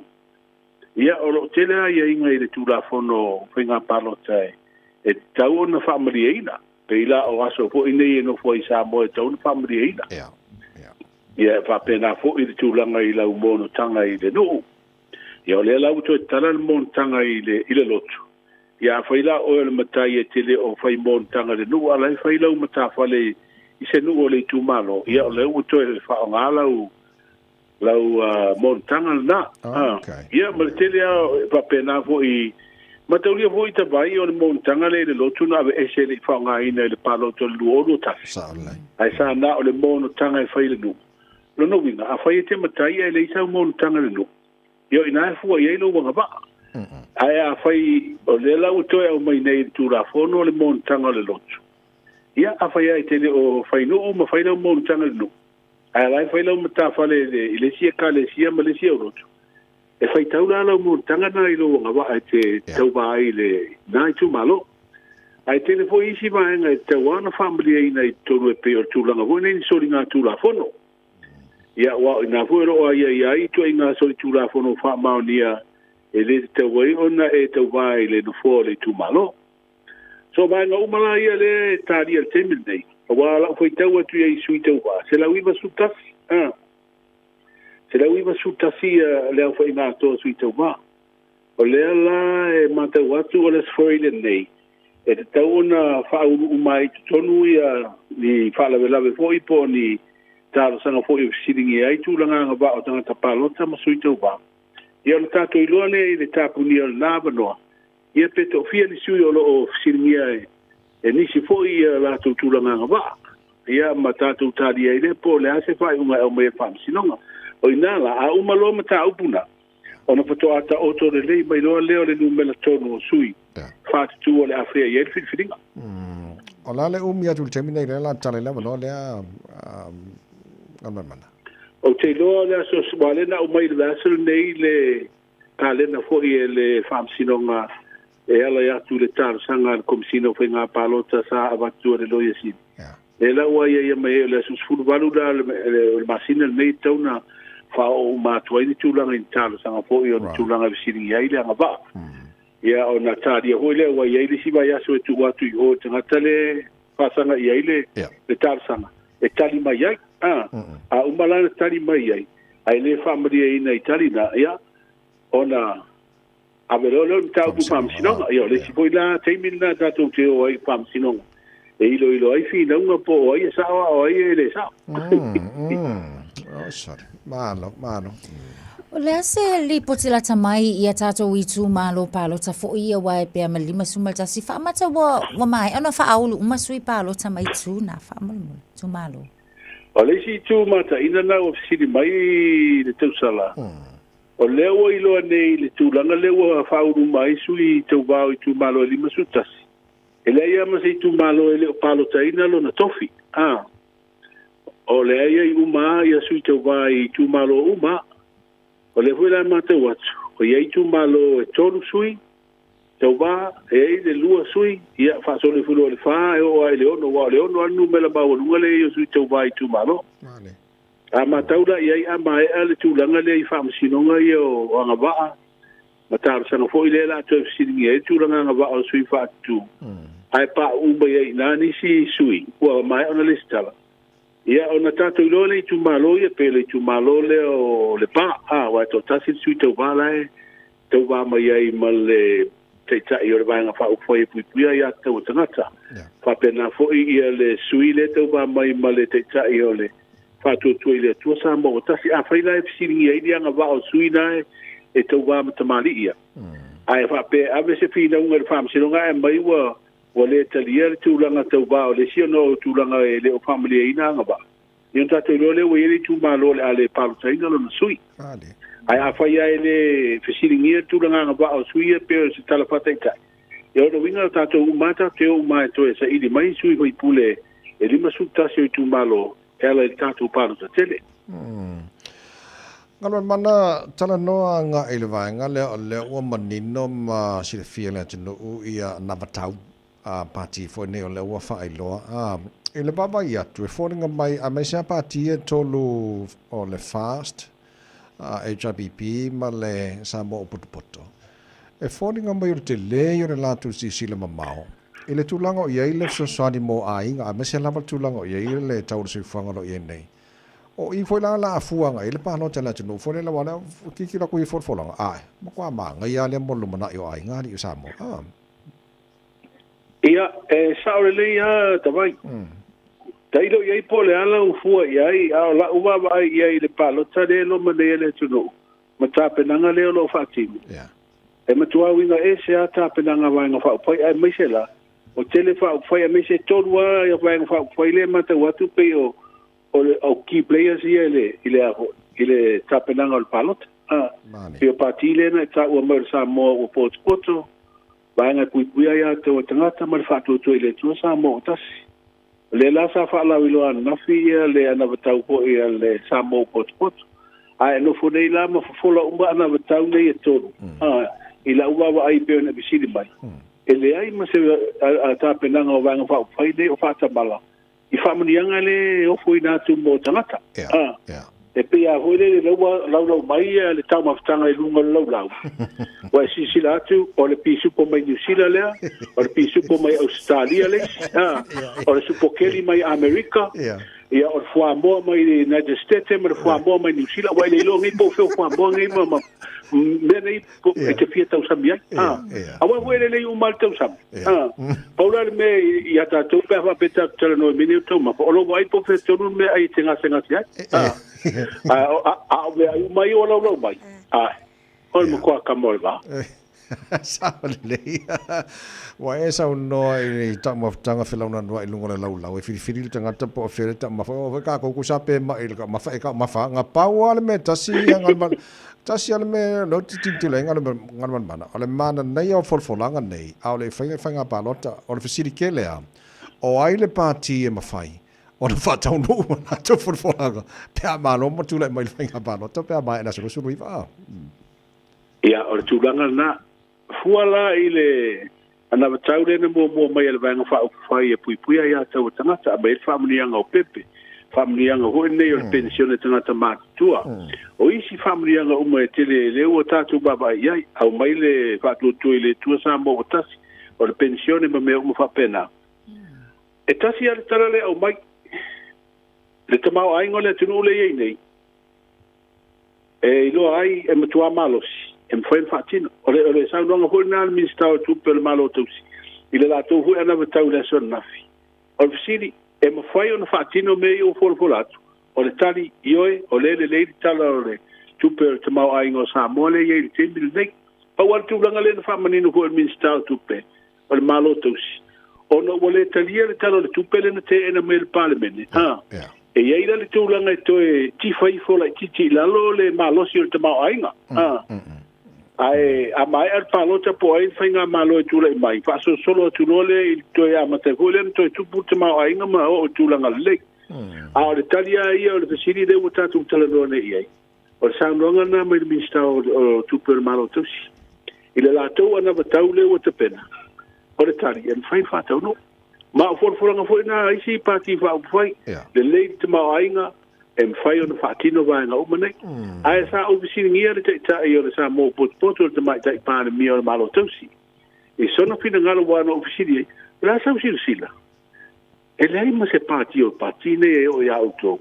E le o alo ta mala i whaamurianga nei au mai matupe nei o le asa sa mai. A al fesili. O fesa ei umanei tupe i lātou sanga. A le au mai i lumo o tangata hoi nei sila e mwhai lātou pinfini. Ko whina ngalo te mai tai pāne mia. Ia ona na polenga i le tūlanga hoi nei le whaatinonga o fōfuanga nei ina nei tātou o e tūlanga hoi leo whaatausi ato Samoa ia wā tūlanga eo iai pe ale mwhen familia ina ia fōfuanga nei o le tātou no mai o tūpei whafua e mwhai ana whaatino fōfuanga o mane Mane Ma lau whaftai mo le whaamani nei no le tēlo nei vanga ia wafut whaafonga mai na tunu nei Taeao ia o le atu la panoa se e fonga ina fo ia wal whaafonga mai Samoa au tā penanga mo tāru tala mai Samoa pa tāru wanu whaamul mole O leo ua tau wā whaatu tō tasi. Ia se tasi foi o minsta o le malo tausi. A o le tala mai la, tau wā whaatu tō tasi. Ai lango i le vaenga le Samoa o poto. A o nga fua whanau mai a o nga whata ita i o universite, ma si i le tau se 10 miliona tala. Le veso sori tupe le malo ia o nga umaru tātu tunu.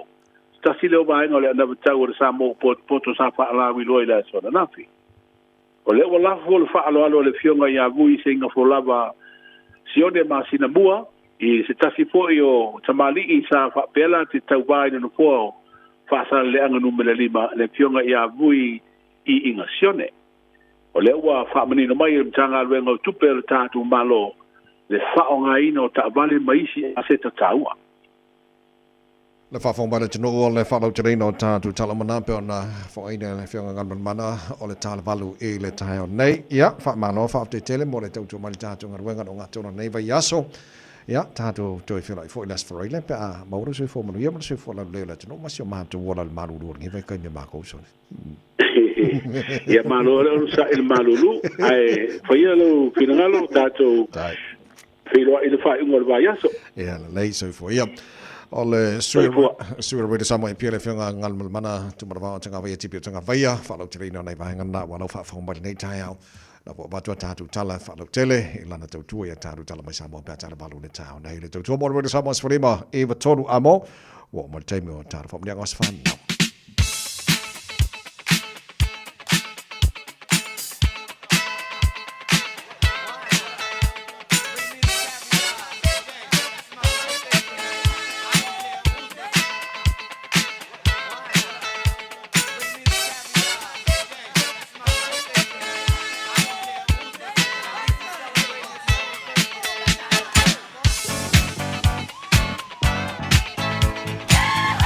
Nanga swana ona so lulu nei le aso se fulu mane ono yu lai wa matala jet fori mo o tolu fitu tasi 5 Eva tolu lo mo fwele mano le tato i meli. On air at radiosamoa.co.nz. Vave foi la omi ane lungo le tato Facebook mari YouTube o le Samoa o ia le na le tato telefoni le nei Taeao malor sui fua.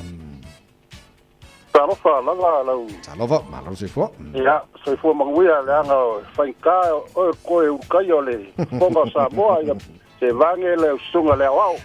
Vale kausala ia faskai mo le wa o pa manguianga mo le li o sio ta i finau o bangele mba fasko kai ia mo le wa fo ia faskai le lo fo le li wa ulia melo kursu kas kausanga ngi ia kali. Faskai le langa pui nga malanga le leonga ia upua ia fa manguia le ko yo la sanga umba. Ko nga sanga luanga kausila ia ya lo fa nga va ku lo kambale lo ke fogio o lapa i kangaka ta i finau ya va kaila ya marka ko anga ko uso ko fa fingi lo kambamba anti sa ko Samoa ma ngi sila ya va kaila wala sungale ya wa ya po lo ko fa ka o ko kaya lo ta ko mo ya le ko nga laso la pa mo le Taeao fa te foi mo le nei Taeao le sia ta to bala malo se fo. Good morning, Tavai. Morning, malo se fo. Malo se fo nei Taeao. Samania la fa o sio anti i o tara ya matau aina le ala.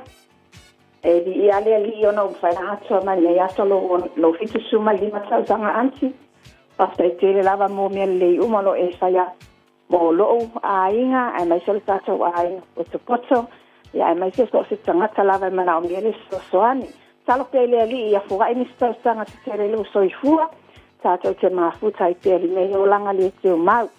Ma se fo ia ma wale malo si ato to lo tino va ese ni mai fu mo oi ya ma wa pe lo malo o te lo fa le mo oi anti lo fa anga ma ya sa fiu fa no o ma matila ma fa na i o tara fa la va vai ma ni le aso tai mo ni fo nei Taeao ia o te lo le ta fam ni ang Facebook ma le imeria Lunga Facebook e mai a lia ala e lua Iosefa. Whaaftai le tua ua lia mai oe baby miracle lo 5 tausanga. Ia le whaamalolonga Yesu Kiriso ia te oe fua i le poto ma le malosi teine le leima tau anga lea onga manu ia tele lo waso whanau.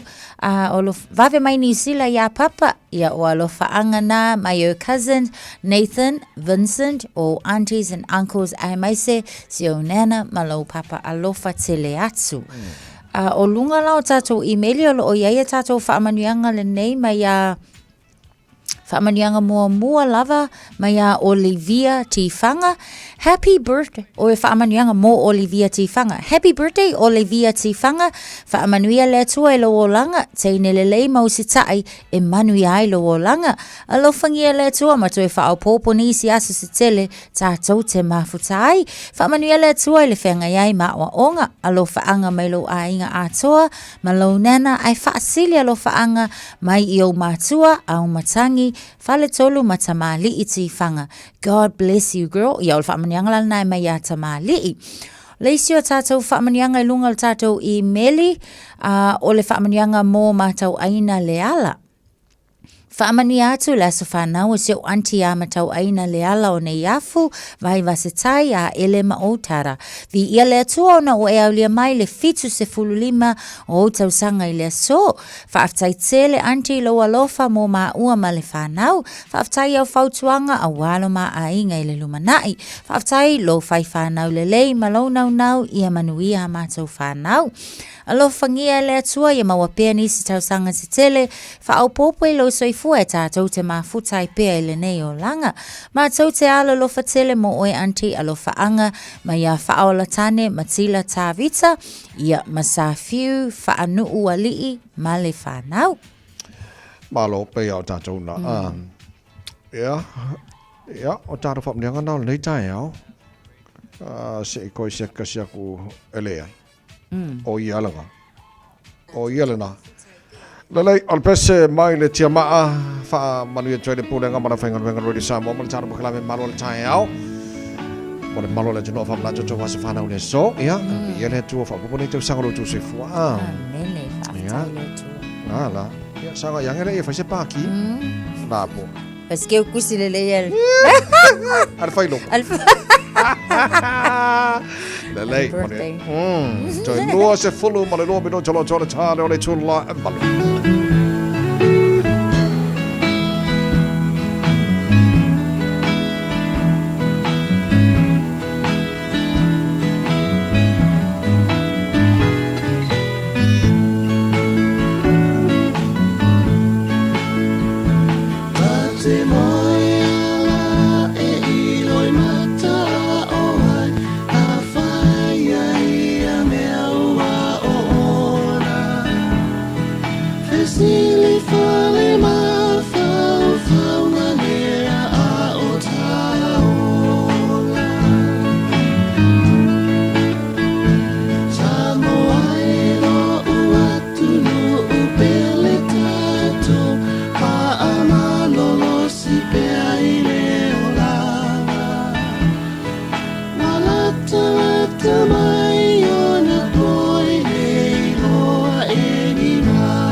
Taraflava o David Tua le nei, ono e whaafonga mai pēi le Radio Samoa, tasi lima I watolu a mo, Samoa I manuia lau whaafonga, walau whaasausaua.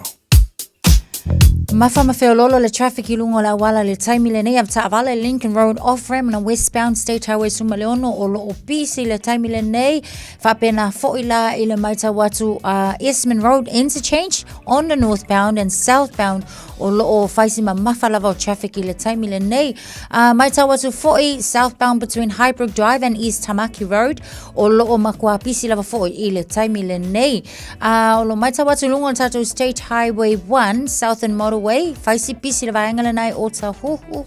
Yeah, whapena fo'ila mai tau watu Wilkinson Road anga iatu Mount Wellington Highway and Gillies Ave. Bisi lava fo'i I le taimi le nei. Ellerslie Panmure Highway o lo'o makua. Bisi lava fo'i tātou I le taimi le nei on the south and southbound I le taimi le nei. Green Lane East o lo'o mai tau watu fo'i.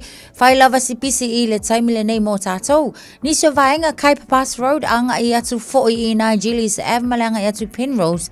O lea fo'i lo'o mai tau watu. Whai si pisi le taimi le nei. Great South Road. Taimi le nei, Manukau to Green Lane, makua pisi lava tātou traffic le nā o loo waiai le taimi le nei av Taavale, tautua nā o le saunga le mū lava ia la tātou autu I Taeao uma. Manu ia tele whainga malanga le nei fo I aso Malu le Taeao Radio Samoa, 25 minuto în tale le tula valu.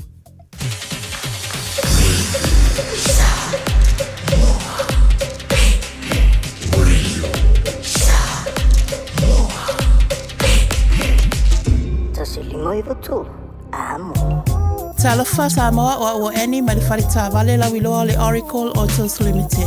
Fiafia whala wilo ato mato Taavale o lo whalumia le mato la lai Penrose e mwhaina e filifili mai ai. A le aiso lai sene mwhaina mato whangaina le passport o a iainga I le leila unga luenga le leila utongi e tālafu. Talia umai mato so se nga luenga casual part-time o watu ma le whamasina. Ai whamania ina le finance o le ama watu ni so whamanianga. Food voucher 5 selau tāla ma le refill 5 selau. Pafsota e mai eni le olu atasi o whaono. Pawhatasi lua pete suma ni mato officer autu, fitulua tasi, fitulua 5, Grey South Road, Penrose. Whai mea alofa I a inga mawo I Samoa, e ala I whaatawina o se hotel ta alofa voucher. E mawhai ona whaongaina mo aso ta ua whailongaina. E pei o aso whanau, whaipoiponga, pe whai malolonga mo ta whawhawa I whaiungo vai aso. Whaatau e oi New Zealand nei, ai piki e lau a inga I Samoa. Tanga I ane I le pacific40.com/hotel. Ma whaatau nei loa. Pe vala au I le o lua tasi, o valu tolu tolu, lua lua lua tolu. O lua tasi, o valu tolu tolu, lua lua lua tolu. Talofa Samoa, whaalau I loa whaapitua ele ai se tutongi. Whaia fuale sia kino o lo whale pe fia leo whae waiai nei I lungo le marketi. Mala au mai mo lea au nanga I le masina o Julai. E tuina lo sua whai tutono le sei. E te ona manu malo ai I le se fulu afe tala.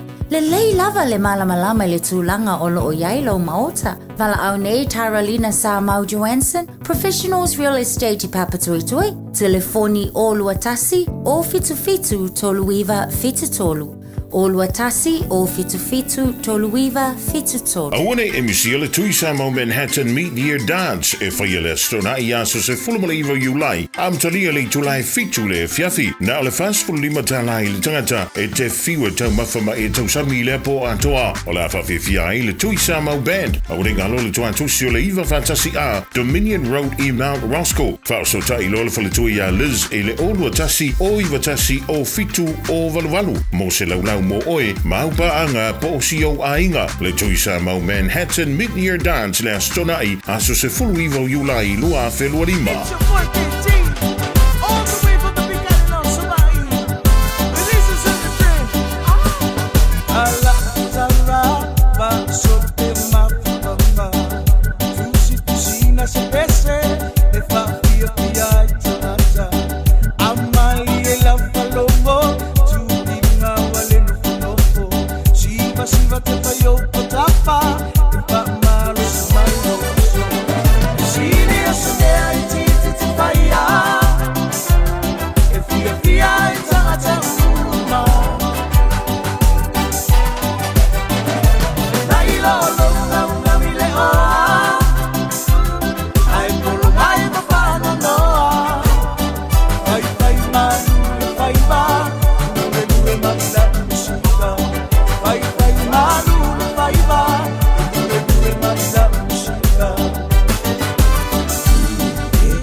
Fiafia i tangata uma Lai lolo na wile oa Ai polo mai mawhana noa Pai pai manu pai ma Lue lue manda musika Pai pai manu pai ma Lue lue manda musika I say Lau tau tua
Pai Malu Faiva, Nai Fautuang or Taeao, Malu Melissa Band, in a water fit to me to Tolo Talo to La Evalu, or Taru Talamasamo, Patavalu Town. They are my time to the Taeao Fo, Maru. As our Fisi Maru or the Taeao, Nai Matu or Lord to Penafo, and I found out the Taeao Malu on the side. Malu on the side. Living of feel never time on Malu Lu.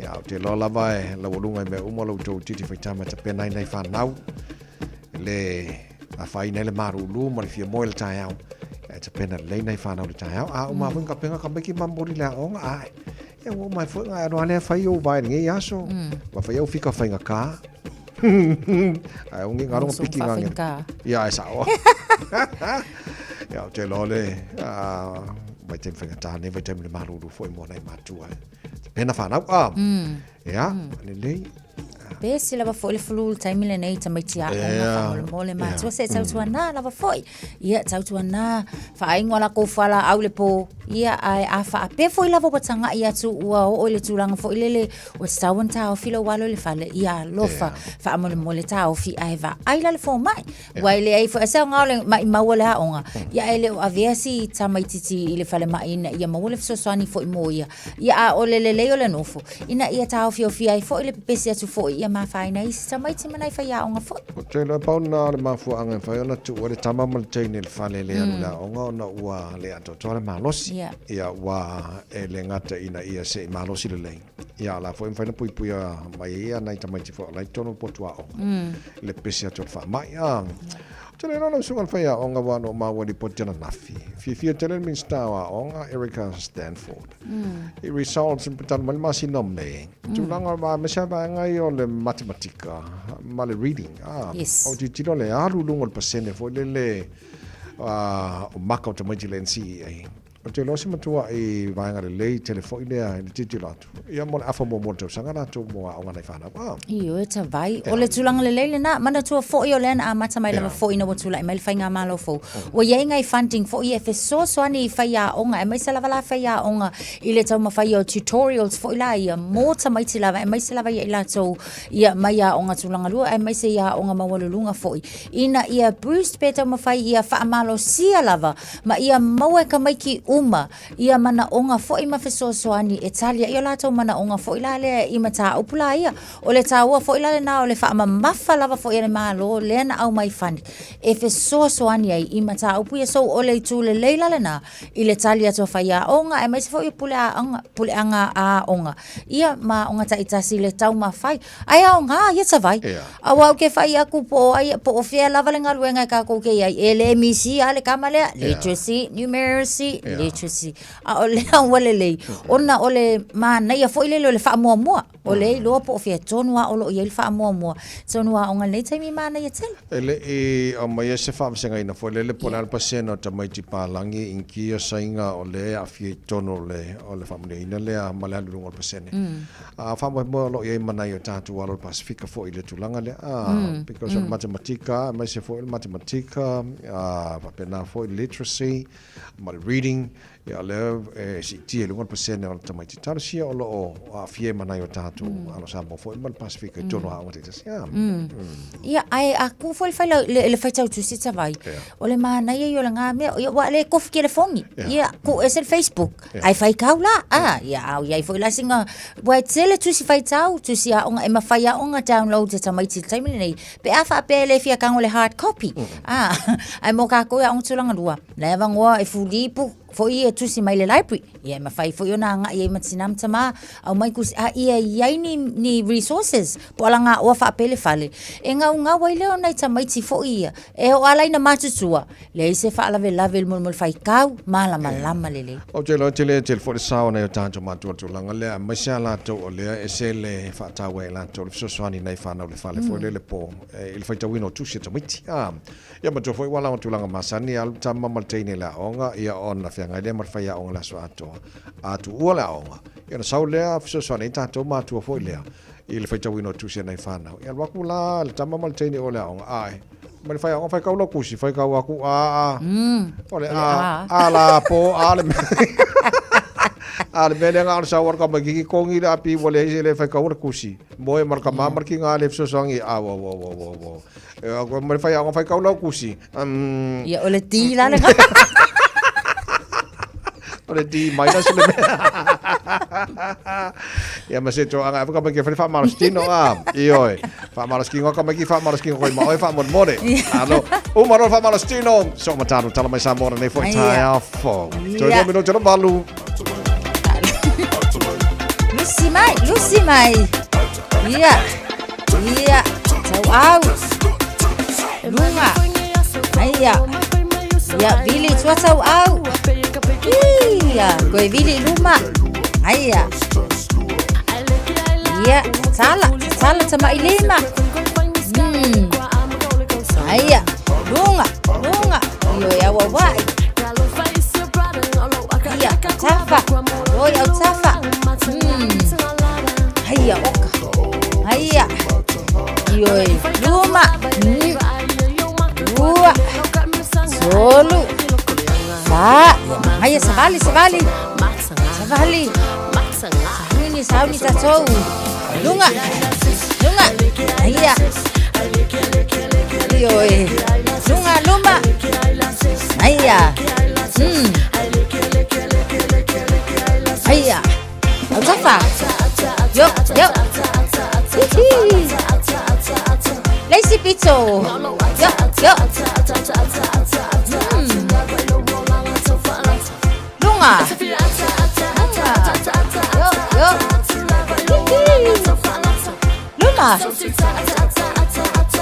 aia oi anu lazy pizzo oka luma yo aia alu lunga aia lunga Tafa lazy pizzo aia kai dua lunga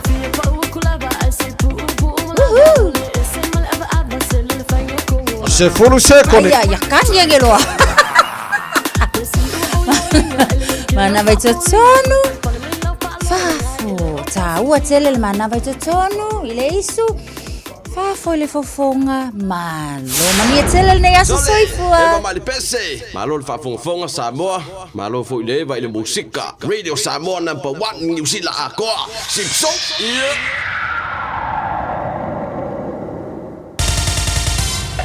Usi mai alau whaafafonga. Telefon mai Samoa ya sa taitasi. Wa au mai mo oe ona o le langolango mai a le talofa voucher. O te whaatalofa i nei aso fau le tātu o tino. Usi mai alau whaafafonga. Tala masani tala tau longo mai Samoa. Wa whaailoa le teitai o le vanga whaabufai o le Samoa o poto. O le tau vai o se sui tuto tasi o le minsta leo le malo tausi. Mo le mtanga aluenga o faso ta inga. Ma wha matalanga wha teknolosi. O se whiriwhiringa sui o le tu malo wa au whono ti. I la tau o lo langolongo ina le tō wha i a mau ati i whale si osi pue mai. Mau o talia le pāti wha upu whain. O le wha lawi loa ina o le te penanga lea pāti. Mo lana wha tō sino le pālo Taeala i lana navatau. Sa a wai le tō wha i a mau. Manisi o matai o lona i tu malo wha balota. Ia atonu le manino le wha matalanga. Ile whaiunga foi ale tumalo le wafunti ai me se lo langlongo ina ile to tula mai o le fionga le iminsta tau vai ina le tato parota ma o bomboni mai se fina ngalo o e langlongo ina ile minsta ile lato manatu le leilo na tau va fasui tutotas ya o le meia o la vo talia ele minsta ya mau fa o mai fo ya mato teria ai pe yo no fa mal malama ele taimi o vai se me o antau popole ele minsta fo ele fa pe o tau non fa ma vai mai ya ale me se me o lona tau aveina o tofi minsta ele mato kabineta tau sime ya ole ai fa wa mai ole sui ole tu malo pe fo yo o mato nei o sui o tu malo ole parota ya ole me ile lumana i malesi pai o le fiong el mista o ya tonu na o manino ele to e tauva ma ole fo bolongo ya ile ir capiteta ya fa pe fo le mato pai na fa ya o ale lava e fa wau ia ngadwe se finangalo le teitai o le vanga wha o bufai o le Samoa o poto le pāle mi o le malo tausi le fionga fia mena o mimata afa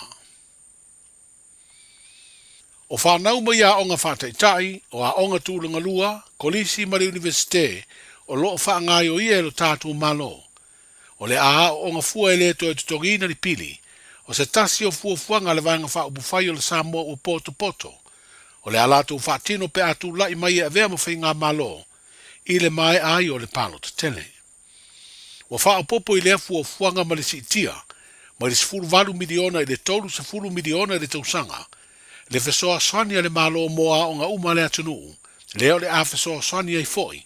I to tongi o whaia onga whaataitai. Ai o le a wha le iai fa le a onga o mea a onga. O feso ta inga fa teknolosi, ma vaenga lo fatino e asocia matua mo fai onga po le PTA.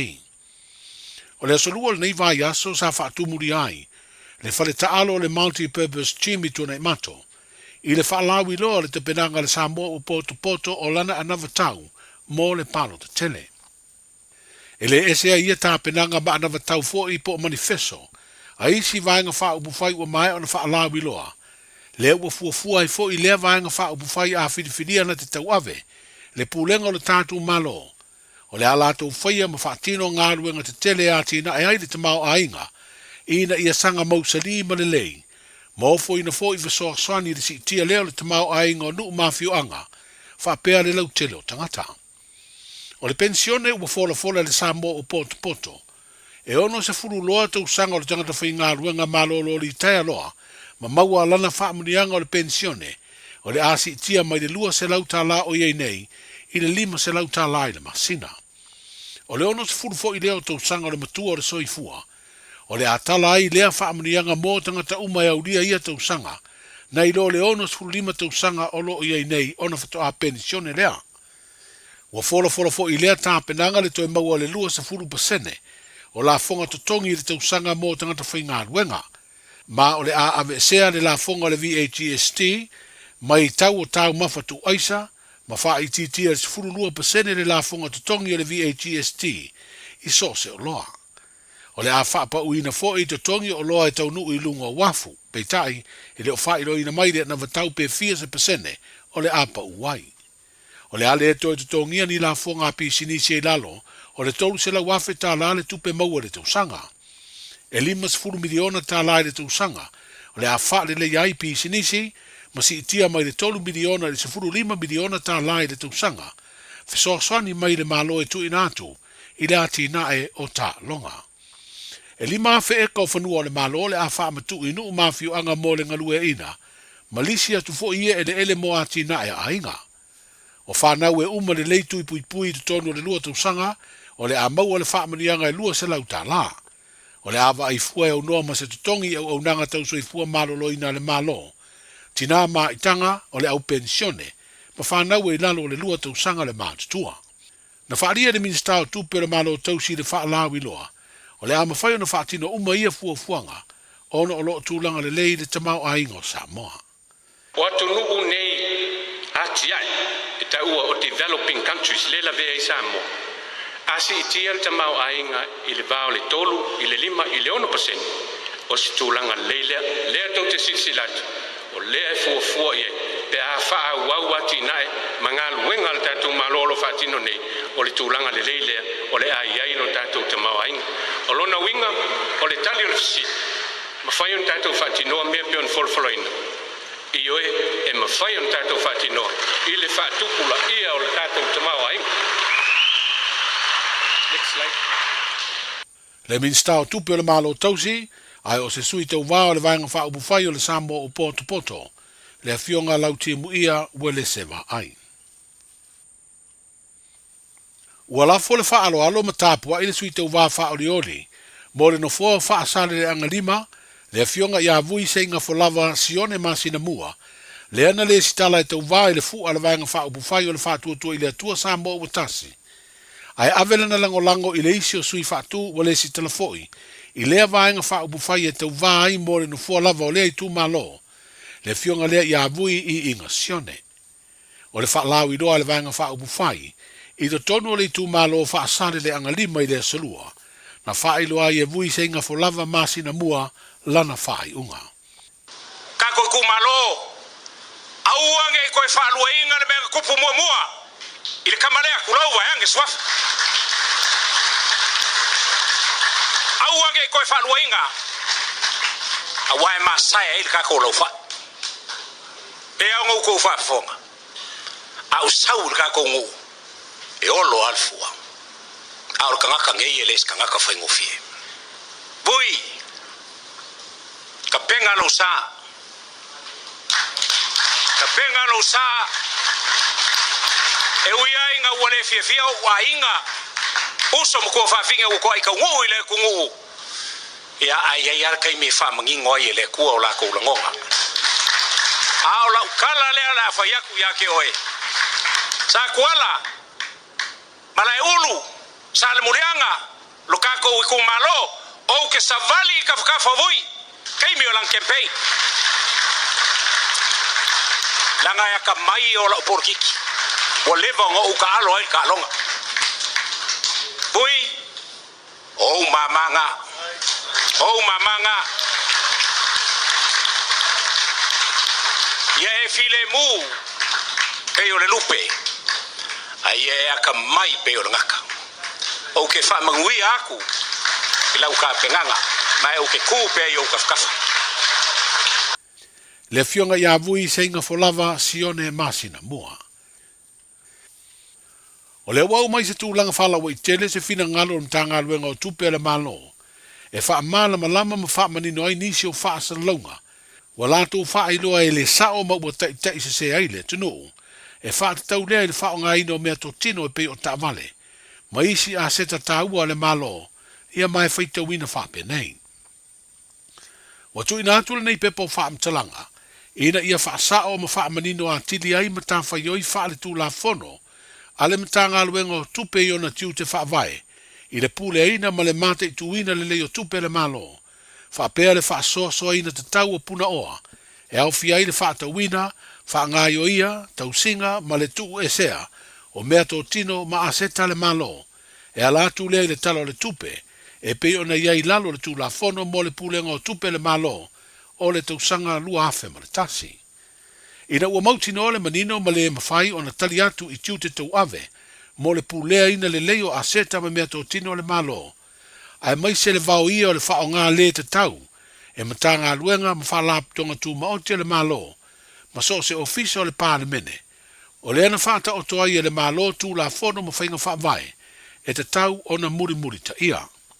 O le whata nunga whata usitupe lu afe sfur mantolu, whaavaina i lalo le vaenga se laulua sfur fitu, o le tū la fono mo le pulenga o tupe le malo o le tausanga luafe ma le tasi, o le tū la fono whātonu tonu, mo ta avale le malo o le tausanga luafe sfuru lima, ma ona teu teunga wha le tū la fono o le tausanga luafe sfuru iwa, ma le luafe lua whaavaina i lalo le vaenga se laulua sfuru ono pui pui tasi, o le tū la fono mo le pulenga o tupe le malo o le tausanga luafe ma le tasi, whainga whaavai lau tele, mo le tausinga ma le matai tuina o aseta, ma mea tō tino le malo le tausanga lua o lua wha. Mo le matai tuina ma le whaafoina le leo tupe le malo, wa iei le whaatonunga whaatausi tupe lua fes futolu, o lo au ili atu ai whaamtalanga ma whainga whaavai, e te tau na muri muri tai le whaonga ina o tupe le malo.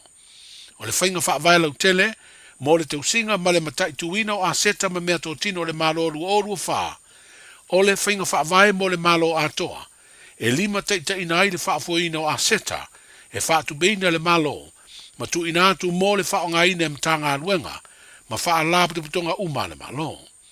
O lo tu ina atu fo i le nei whainga whaavai ia te iala, mo le whaatawina, whaonga ina, tausinga, ma le tusi e seo aseta, whapea fo i fuafuanga mo le pule aina ma le tausinga le leo ia aseta.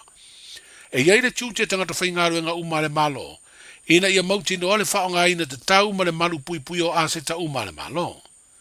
O le tūla fono whātonu tonu mo ta vale le malo lu afes furu lima. O lo wha manino atu aito finga tau aloa le malo. E anga wa ai ta vale mo le whaonga ina. Ina tau sanga lu afes furu iwa, sa teu teu ina aide nei tūla fono whātonu tonu. E wha manino ai a ia inga mo le whaonga ina o ta vale. Ma sa wha opopo ina i aide vaenga tolu pi. E wha tonu ina aide to e wha fo ina mai o ta vale sa whaonga ina. E le fufonga fitalai, le sui fufonga fitalai. Le tai o le itua ngai wha pea min stalango lango. I to tonu o le tasi le vā yaso, mai le aso e solo ia aloa i ai le pāle mene o Samoa. Ono o lea i tua le nei ai a inga mo le to e wha fo ina o ta vale le malo, pe a solo ia le pāle mene, e le o se whainga fau.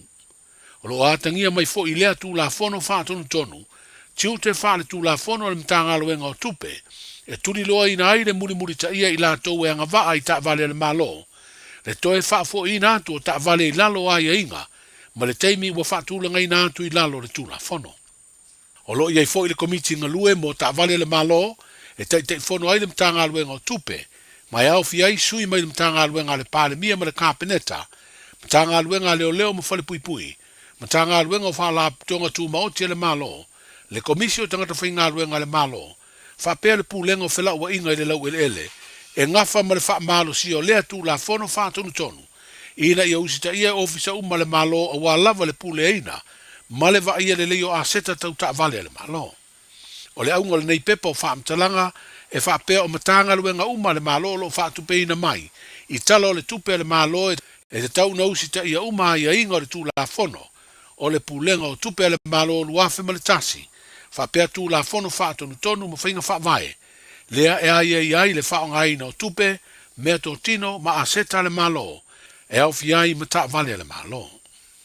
Ia o tala i o le nei fo yaso, tātou wheloa i le asonga Taeao, soifua. Talofa, we're the Katinas. Talofa, this is Pat Lam. Talofa lava o a o lapi marina, mau pelo li tio. I le Radio Samoa tasili mai tolu amo.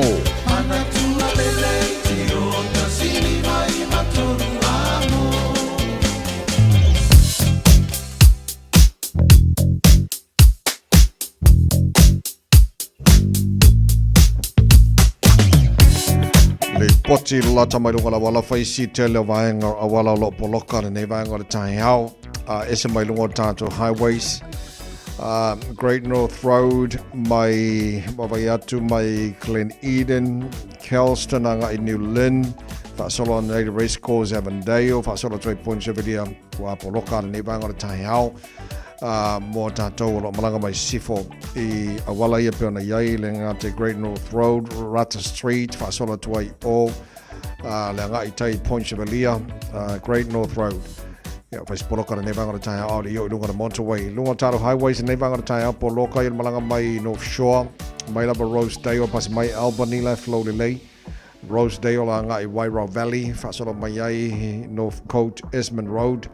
Au le o lunga la wala papa poloka ia city bound ne foi vanga o Taeao o lo foi poloka o tātou lo malanga mai sifos fulono life load le maris fulvalu mai Green Height link maris fulono life load le mai Westgate mangaia on Royal Road pasi mai loa ia Teara 2 nga I Western Springs mai ngala na le o lo foi poloka ne vanga o Taeao poloka la GT40 ia southbound o State Highway lo se fulu pasi mai le tano le Bar Mayora Road, ma Dominion Road, southbound.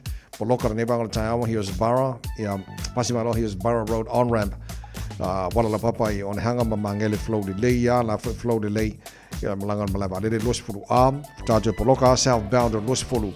Ia, le pasimai o Puini Road, whapera fo Lemby Drive on-ramp. Pasolo anga le lingo, le los fulu anga le southbound State Highway 1. Tato la malanga tuni sautanga le taulanga o Kilani. Life flow de lei mai lava tela baenga Drury, Papakura, Takanini, Manurewa, on-ramp, poloka lai titi lava. Flow le mai Manurewa ngai Manukau, poloka ia Highbrook ngai Tip Top Corner, Mount Wellington on-ramp. Pasi at Mount Wellington ngai Ellerslie Penrose, city bound. Ia pasolo Dry Green Lane flow de lei ase e pa il taulanga ia Kilani. Tulanga na lo ia lunga la wala ni temo Taeao after vale ia sila to ma ia lava non sai lava pale mai tato lunga la wala ia mama ai nai tamaiti fo yo lewa matana body tamaiti la onga vai vai ngalo kolosia nei fana avel fa mo la tu sanga le mo o malanga tu la onga nei fo Taeao fo Talo falava o la pi marina mau pelo li tio ile radio Samoa tasilima I tolu amo Mai ngala tamare nei le tala o le tau nei foi taima le Taeao wawa atu Samoa luas fuma toru wa ile mafana fana o le ea nei vai ngala Taeao wa te alei vai Samoa tu mawinga o le tau le atunuu e langi le lei e nisho taime pa ua timu e nisho maenga o le atunuu luas fuma leiva anga le tolu se furu degrees Celsius mo runga na le pevelo le e Samoa ile nei aso luas fuma lima e lona mawalalo ya fatala fatu e foi telo tatu pa anga fa fo mai Samoa fa pena foi America Samoa nei vai ngala Taeao ma lo lava ia le sui fua manuia. Taro wawai tulanga o ile tau I Australia, whatalo whai pāanga uma le maru o le Taeao so sa wahenga Australia, o le maru lure la mua Canberra, oka so le -4. Olo I le maru lure ne wahenga o le Taeao, e a fo o le a wha solo in Puaoa, ma awa o le tau le so, se fuma toru. O le maurunga na o le maru lure e a wha mawina mo Canberra le so, -5 I lona mawalalo. Le sipanga maruru tele Hobart asfuluan marunga maruru le awa o le tau pasolo toe foi maruru tele Melbourne ivolo il maruru le vanga o le Taeao pasolo awa o pa utimus fulima marunga na maruru fa mawina mo Melbourne i le foi yaso Adelaide le sipanga maruru foi sfuluan marunga maruru le pasolo awa o pa utimu Fiololo maruru sini Australia le maruru le Taeao o pore la surmate o fiela la ia matau mafana toile e asfurvan o le marunga na le malu le efa mawina mo sini Australia le so Brisbane ia la fesi marulu fo le Taeao iwa lo iai ai la sulmata ngo fire la mane le mafana mo tolu sufa o le marunga na le mafana le efa mawina mo Brisbane le so Perth Australia sfurlo in neva o Taeao la fasolo fo ina pa utimu langi de leini so taimis furvalu o marunga na le marulu fa mawina no Perth Australia ia marsu sulu mata ngo fire la mane manga ia de vela I Darwin tolu se fulu marunga na o de vela fa mawina mo Darwin le so Tele ngā maenga Australia matulanga I le tau mo nei fo iaso o le malo na tunu alana papa au ni sa maenga America Hawaii mani so tafar kilope fa mo molo mo ni tau mo tau ile ne fo ia fo tātou lia se mai talo le tau no whanga whasalanga Radio Samoa tama ki makaurau au ki lanis futolu o ele malulu nei vango Taeao pa vai atu ia le ua malama mai e le kwa i longa malama le ua malama mai ia o faauli mai nei Taeao ai lo pa ustim e fai ko pa o mai kim le mane mai tau to mai nei vango Taeao so tu mau ngor tau le so awa pa uti mo ni so time fa mai langi le fa so la tu la oli mala Fiafia na nei o savili fa so nangi maro si ma sifo sfulu no mo runga na malulu fa mau na mo okina ni le so Taeao pe aulia o la fasor pun awa pa uti mo ni so vai ngo kilani fa si maru do Taeao for lima lona mau lunga fa si maru do la for raile a fasor lang de leila sto nai lang de leila sa so fo mana so do na vai so do mana ya fa babongo mana la vai tau tu na mai le nei time yo le Taeao le tau tu mo already samos for lima eva tolu mo in o lua se fulu ma tasi le o te ai nei ia le tu la e balu ia o taru tala me Samoa pe na fa fonga na tulu nei Taeao o la tu fa sala wina mo e pe tala tu la se fulu ma le lua le o le so ma fitu po ana nei ta le si fa ponga o taru tala me Samoa le tala balu e le Taeao na wa fa fonga si le fia foi me na lo tu pu Samoa o le taimi o fa la lopo o le tu ina tu mo si le fia o tanga palota ia na batau pati te tasi o te le lo fa fonga a lo fa longo te le tu langa o la ile fenga tal fenga palota la tunu ona le umai a forfolanga pati tu na mai o la wingo tala fa lo ina ana batau le o le santala no nei time o le fenga mana o le mana ia o le te leo si sila patine a mai sa patine tolu fast ia Samoa pot mana HRPP o le ai mamau mo le lumana i le lei o lai ainga a manuia ainga te tasi a fioanga mai tu malo o me sirina taua so i lau tu jilo te lo fa fonga walau si sila iai a lau baba iatu le lei uma fa lau loa patine ia mole lau tele le no so tarsia ia ata mai le palota ta tu tanga te foi mo fenga palota la so riva o kuso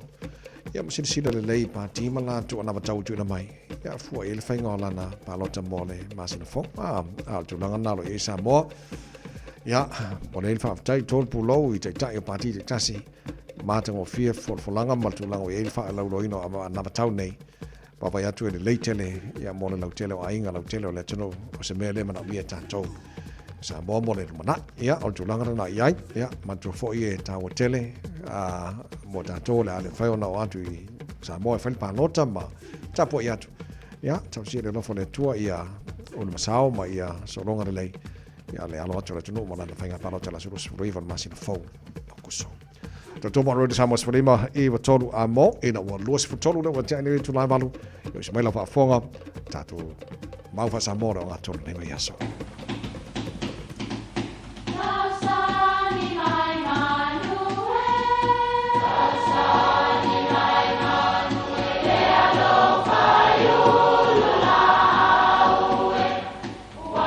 E o fanga manu i ululu o la au awa e fafanga i funga o la au. A o le tangata e fafanga i upu matala. O le mafileo o alanga upu mamuanga ngana Samoa maona whaapongai e a fua ilo na sio mianga. O lona lea sao i le whaatufunganga o le iloa whaale aso mai le tautua se ia o ina pule. O alanga upu mamuanga ngana ua lanto mamanuina le tō whamanino a Samoa mana tua fo'i e tāo fitau muli le atunu. O le sola le faleata. E ei le mau e whaapea ina uantu malo le tupu o whamuina. Ona whiaina i leo lana whanau o fonti wa afsuanga malo lanto fine o samana udu. Tā whainga tā ona mautonu tu muampo ai tonu e tupu. Ona ua fia tupu umalawa lanto, whai mai o le mafuanga lea o le whaalanginga, o le tupu fia le whamuina. O fonti la santango au i a whaleanta o le tua masanga. Na tau le taua, ai pā mai le tala ua tuumuri ese whaleanta e leo awa i le taua. O i na whaase sei na i fili o fonti. O le mea na tupu whaapea na o na mei tasi e se lava o faleata. Ae na whaate ia ina ua toe whaafua sei o na liliu mai faleata. Ma whaato i lalo uma fili o fonti. Ma manu malo ai fonti le taua ma wapsuanga ma sa malau. O le tonga fiti le a faleata e mawai le muangana le nei. O le sola faleata. E na o na moua tu lava. Ai toi liliu wave mai. O pue wha matala ai. Se wha moe moe e wha na tinati lo na taunu unga. Ai olo o afifi ai fo i ma le winga mataala. Ma ia mataalia. Whautu antu il tantu au talavou.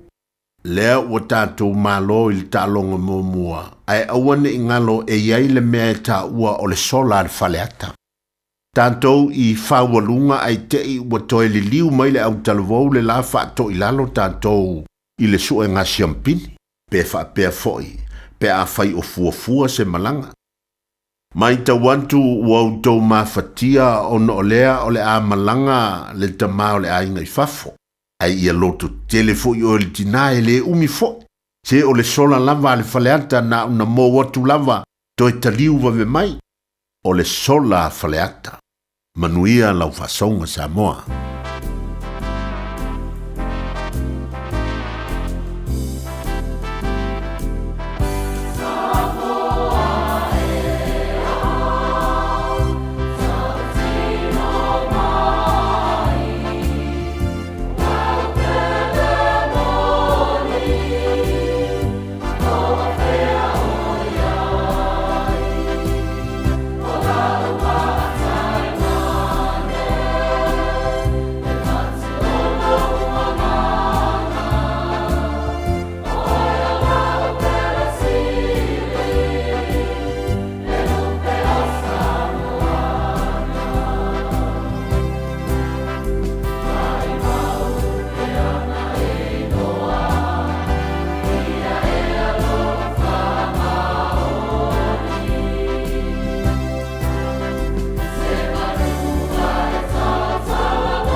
E ai se isi o le tau ainga e whaapea sona leo.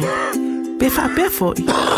Whaamata e avea le tale I, ma le tale maasani e tau fia ai lātou mai le whai o lātou mea maasani ai. E tatau o na lātou e whai suenga o le tale, a ngā I le coughtest.co.nz.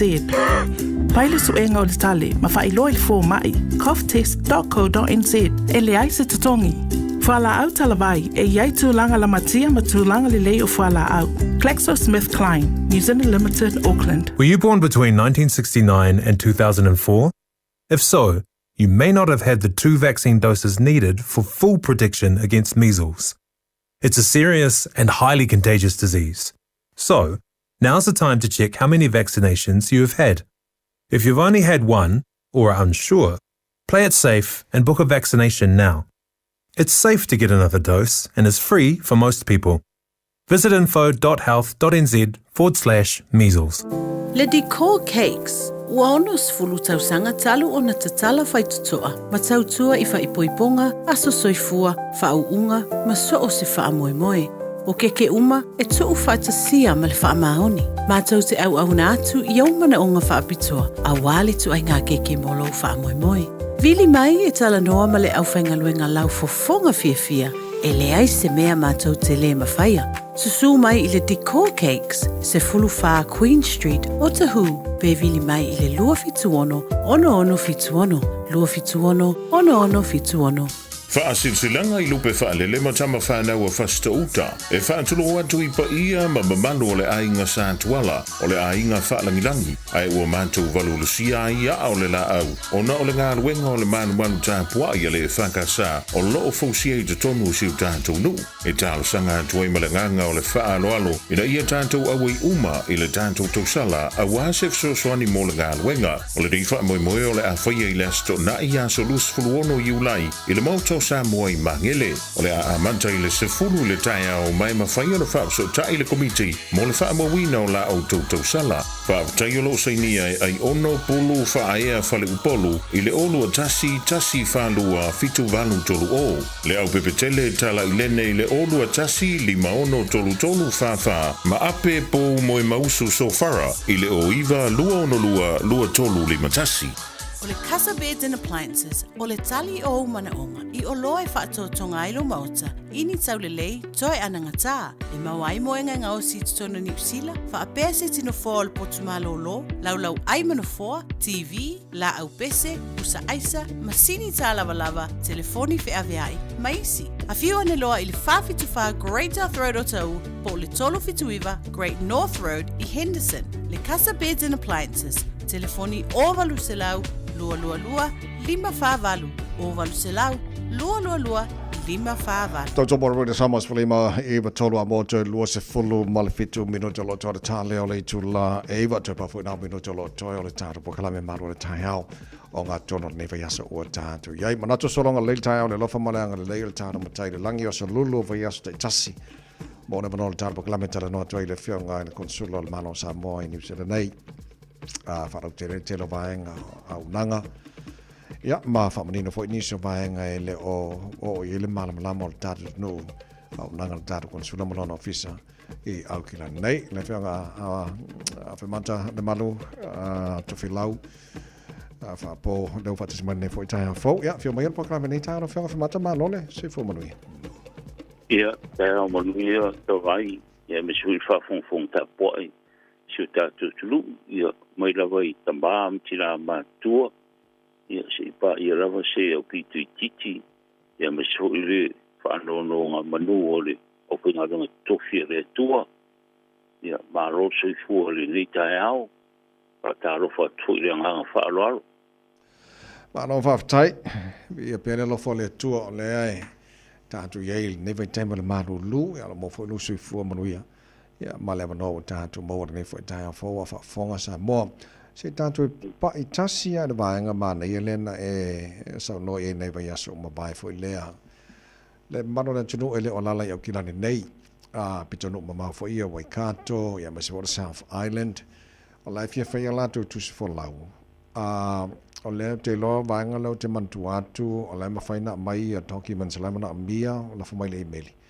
O le mela uma na fai ua approve vaenga uma en fairness sendi ala tau le tus folau e au noma leo mai piki atu ia o le sao lea. Ia, whaftea te vai. Ta ua no le vava mao me ua whioi. Ia mana nofo ia tātou tangata. Ia o le mesira walwhenga i mtuso lau kau maranga mai tukilani nei. Ia koe maranga i mea roa whioi. O le ai ia awara whaane on po. Ia e whaatino ai. A whapeo ua mana o mia tuso lau. Ia on le suereo numero stemi ona e sao no le numero.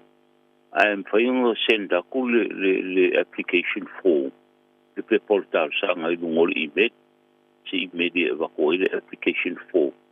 Ia onga whaakumu lea, ia mamai mua ia document e mga o mia. La fo mai le opisa. Ia a mai anga process le tuswala wai so ka ia ma i lungo o whaatin kolosi hui le kulango account. E te tongi e le tuswala. E mai on tapena. Ia ona kuria kulole le ofisa i le kapo e tresoro i ai. Ia mai treisa koe le ofisa msalo e lua aso o taunu. Le kusola ungi lo boko. Se vanga na se me whapose. Ia sa wale piki ma e maranga i ai Samoa. Le wala whaingo fia lama lea o le whaonga o le telefoni e wako le po. Ia se i me.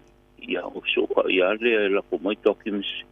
Ia babea e a korwa ya so o ko Wauku le ya mai ang process e lua so o ko u kuia e fa pole o e pole foi nei ni si va pe i la popule go e de ai e treisa ko e ofisa o ko u le ku sola pai kuia e tu langa na o ko ke la e o fa ngana a wala se a wala fa ngo pia nga yo ka ka ke o ulanga tu sola u tava Mahalo, no whaftai. So e pawala me lau tau whanolongo atu i a to umai a documents a lemana o mia po pepa fo i e process e letus whalau. Alo ngā mai a uma mai a send mai le email. Ia an whaatino lolo tō ngaluenga to e send letus whalau pe a mai a fo i le ngaluenga. Io, a ko mea a whai kuswhalau expire, ia la fo mai kuswhalau mo te whangau mā tai lua.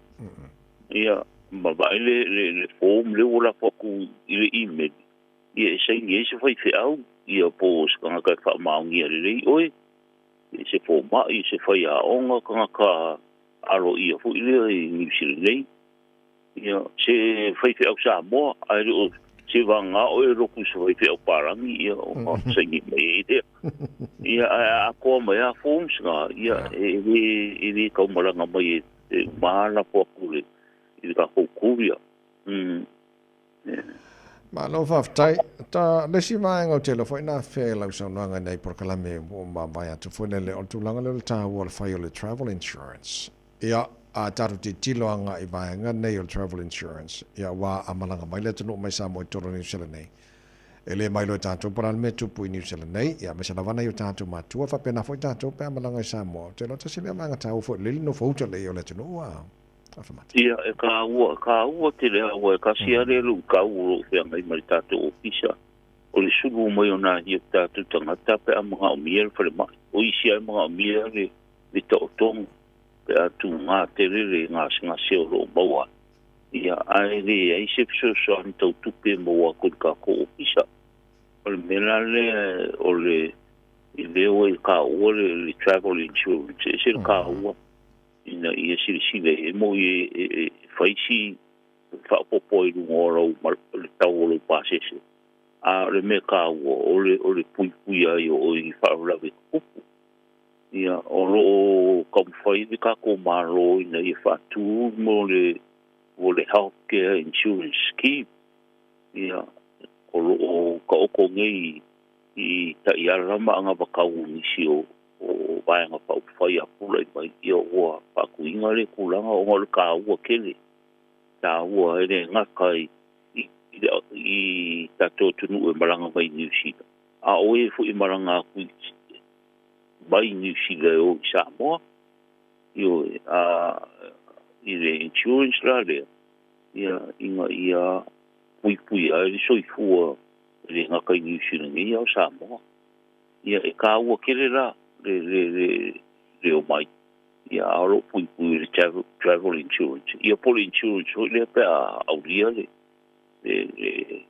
fa moi o se ka ko maro pe ko le mai ia pui o mai se ta tu no me se lava ngai o ka ko ma ko o se mai ia i kula ko ngase fe ngai mala ko no fa tai o lo to ga lo va no male trade commissioner ta to malo Samoa ia o le ase vai ngala telo ia ile telo ta to o lo fo yo lo mai Samoa o le leile sa pala mai telo lo wa fo ia fa ta un ta to no i New Zealand nei ia o lo wa maka fo nga ko le ka ko karo le wa mai mali ia o ngo o lo wa pa nga so le ko ia containers karo e o nga mai ia me se karo o mai pe ngo le valele ia mai se ka ko o lo e lei ma metau lima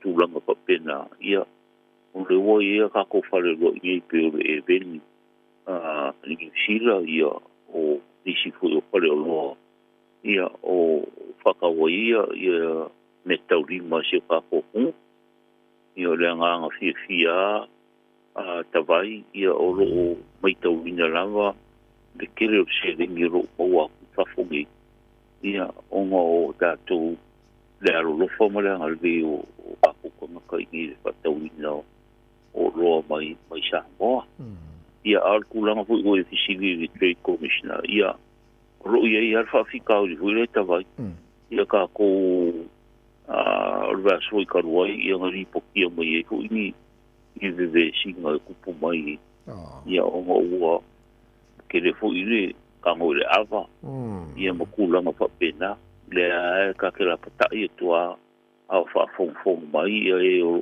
ngaru ia pa vai kai maraka tu wa inga mare ko maranga mai ia fa nga ka ule ava mo ai me se o vinga ia ya fai na ia ke ngai mga rua ia me se ro ave o ba ave fu o se ka ko i nga rua nga pa kai ia ko ngale a mio ia ko ngale tango le ava maro si mutula ma pa pena ia a me se o ia inga bo ia so kula fongo ia ma fa inga ko ira ele foi fungo ka ko maro New Zealand ia so ni ia kula ia e ngopo ma fa kupu vesi ia a fa ina toi tula fono ia pe fa ma foi se ka vale ao pa sua va ia mo kupu me i fa ora ve ka kupu le ma bia i wanga pari di wai mau wai so i fu ia o tu ala la ia ke ko e o foi maranga mai ma mangia ve mana i ngā runga whaawaite i e tau tuana ma auto ia awanro ua mau i e whaonga kau uro ka poi mai a inga ia a teito o rua ma whanau i Samoa ia ina i e whaonga riri tei ia ma aro e se ma te tūlanga o le awa ale e kupoi whaula vitawai o sua awa ia mo kupoi o misi a whainga ia awe whare mai te a whainga po mōri e tūla po ia tūlanga pa pēnā Alo, whawhtai, o le a taurungal tāmpa kalama nei Taeao e telea na tā le whamna tuina langa e pe au te rei tanga te tele nao atua ta ponil tātou ofisa o teimi fo e te tala i au tangia fo e le tanu e ia teimi ua uma na tu whawsengaina e te tala i tātou ofisa fo i lea na uwhionga a whamata o le teimi ia te tala i o le iwa le Taeao a tā punia i le whaara Fiafia o le kaimianga e karai ka po ofisa ia molisi ia e foi ai si a quale in ka kongo le ofisa ia ko fai ko pe alo ia el favela e lungo le ofisa tawai ia e ka ro fa o ko me ki anga ro kara ro le ole awana ole fai to o ile e o ko lungo a le ivar ka ia ka ni fa le fia e tu la kara ka ofisa Na so for le nga ina so for right now. Ma so for less for right. Okay. Ri pui ke fongi o ni me fa fo se fo le ku me se le la ku ma le va le ka fia mai ya o le fa so ka te ia ir ka ko ficha ma lo fa te tele lo fionga le consula ta to mano sa mo ni se le la fionga mata le Malu to filau fa po ne fo tai fo ma lo fa tai mo au nang foi ya ai ma no ya fa le so lu ya fa te vai mo le am no lo mo pe el tato ma lo pui li e tato tu nu ye mo mi ko i le fa lo sunga mo ka ko sia me se le pe ngai o tato tu nu mo fe am tu tu ni aso ya fi lo i fo i le va aso pe au dia ya le lo ko mo le ngal le tu fa so i fo i se foi le fionga le consula le fionga fa mata le Malu to filau por sa lu fa po mo tala no ngani fo tai fo Walau leo fisa pe ini sebanga fia malam mati dei tolu o tolu tasi o tasi lua ai walau mai fafatu o kilani fa ngar code number o iva tolu o tolu tasi lua tau mo already samos for mai tolu abo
Samoa tolo pese mala pese le Harbour Light Express ina o Joseph Fultasi minuto lo toro talo le tula Eva tala Eva na fa mata fi fo proclame me Malu le Taeao really Samoa mo nga tolo neva so tanto yai faya fa mo mole masaki fo lo sampo a mantanto warrant of fitness ya po fa full service o ta vale o vai nga ye tu ye tua ia mfa mana tua tu langa vai nga taua ia ai ko anga fa full service o ta vale o ka e ki ya kuale ai ma sin ka fi ko i maior kama a vai nga mana ma una nga mana e fa fa tino mo oe tai world and auto limited o nga ru ia lo Samoa e per so nga Victor lo fatasi mai molta tu i poto le foi tai Victor ma lo nga lo morning uso ya morning ta vai su ko lo le lo con le ta fo ma lo to tu ma lo con sa ma lo pore ma lo si ya talo foi le ta foi en Samoa mo to la le ta fo kasi amari con le Taeao le muro sa kasi a khisi con ta wala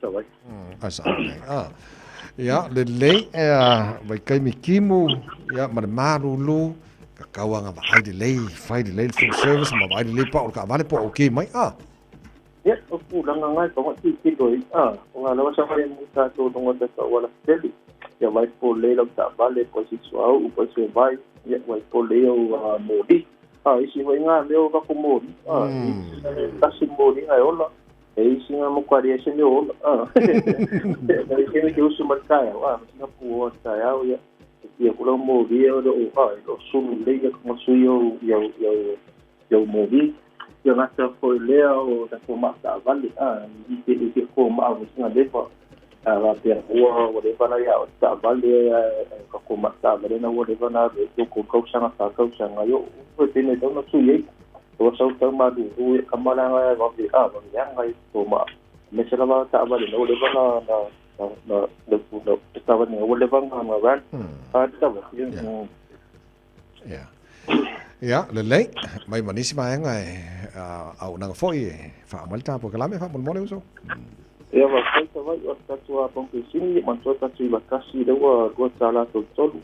Ko ti sole sala ti semi mantou o ka sexy sai que não tá topamo no ko o tudo tem re que também a pessoa ya matou com a mera opção.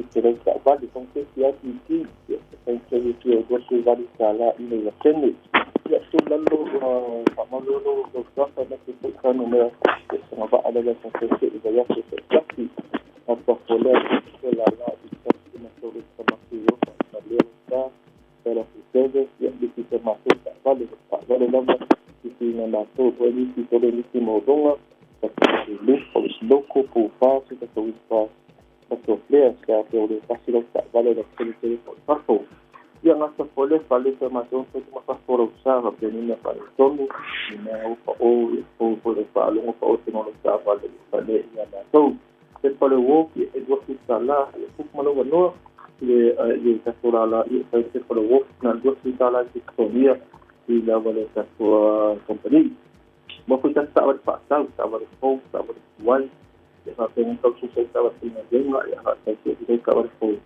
apa dia saya tu tak ada join semua info di info jadi kau satu di motor SUV ya satu hari bekas masa boleh aku favorita Lakshmi Sen dia tu tak ada malah pasal saya kita dia pun masa PI menandakan aku aku pak ulah masa semua PI apa biarlah dua ini sini semua boleh ada untuk kalau masuk ke dalam boleh tak balik apa seperti ini masuk tak balik ini masih salah itu apa semua kasih tahu sangat sangat punya kongsi kalau masuk ke dalam boleh mereka poni baru kita pasal dua baru kita pasal dua ya kalau tak balik ia kasih fitness 10 peco saya pak juai sekian pio susah selama proses tak balik lawat tengok po kasar po ngayon saya tanong na Samoa ya masih tak balik sisi dasar sisi dah ia masuk amat masa subin masih pada 10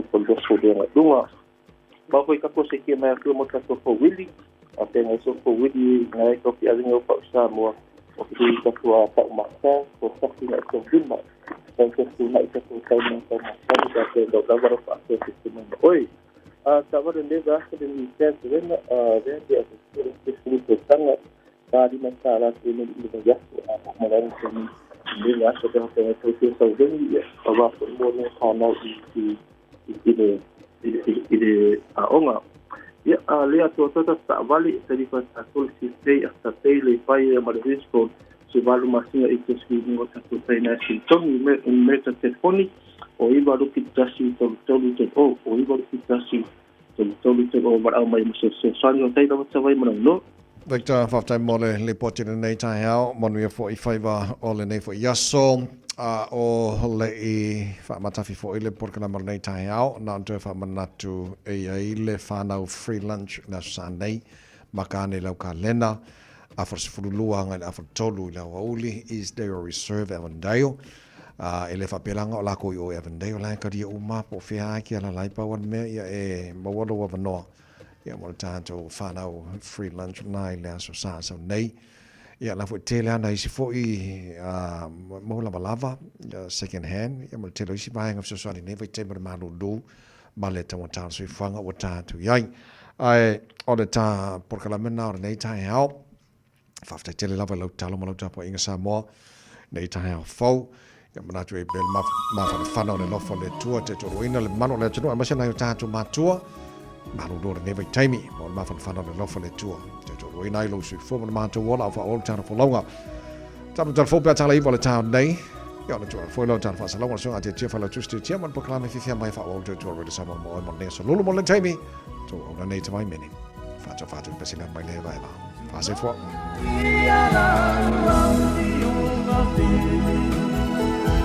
Ai se di lagi osia ubesi Ai maue ole mafutana Ua uku e seira e tanata Ai se a e alua po ai o ai ngara e tatumai Ese o tanata warita Maire ine au watu tukumai Ese o tanata warita Maire ine au watu tukumai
No one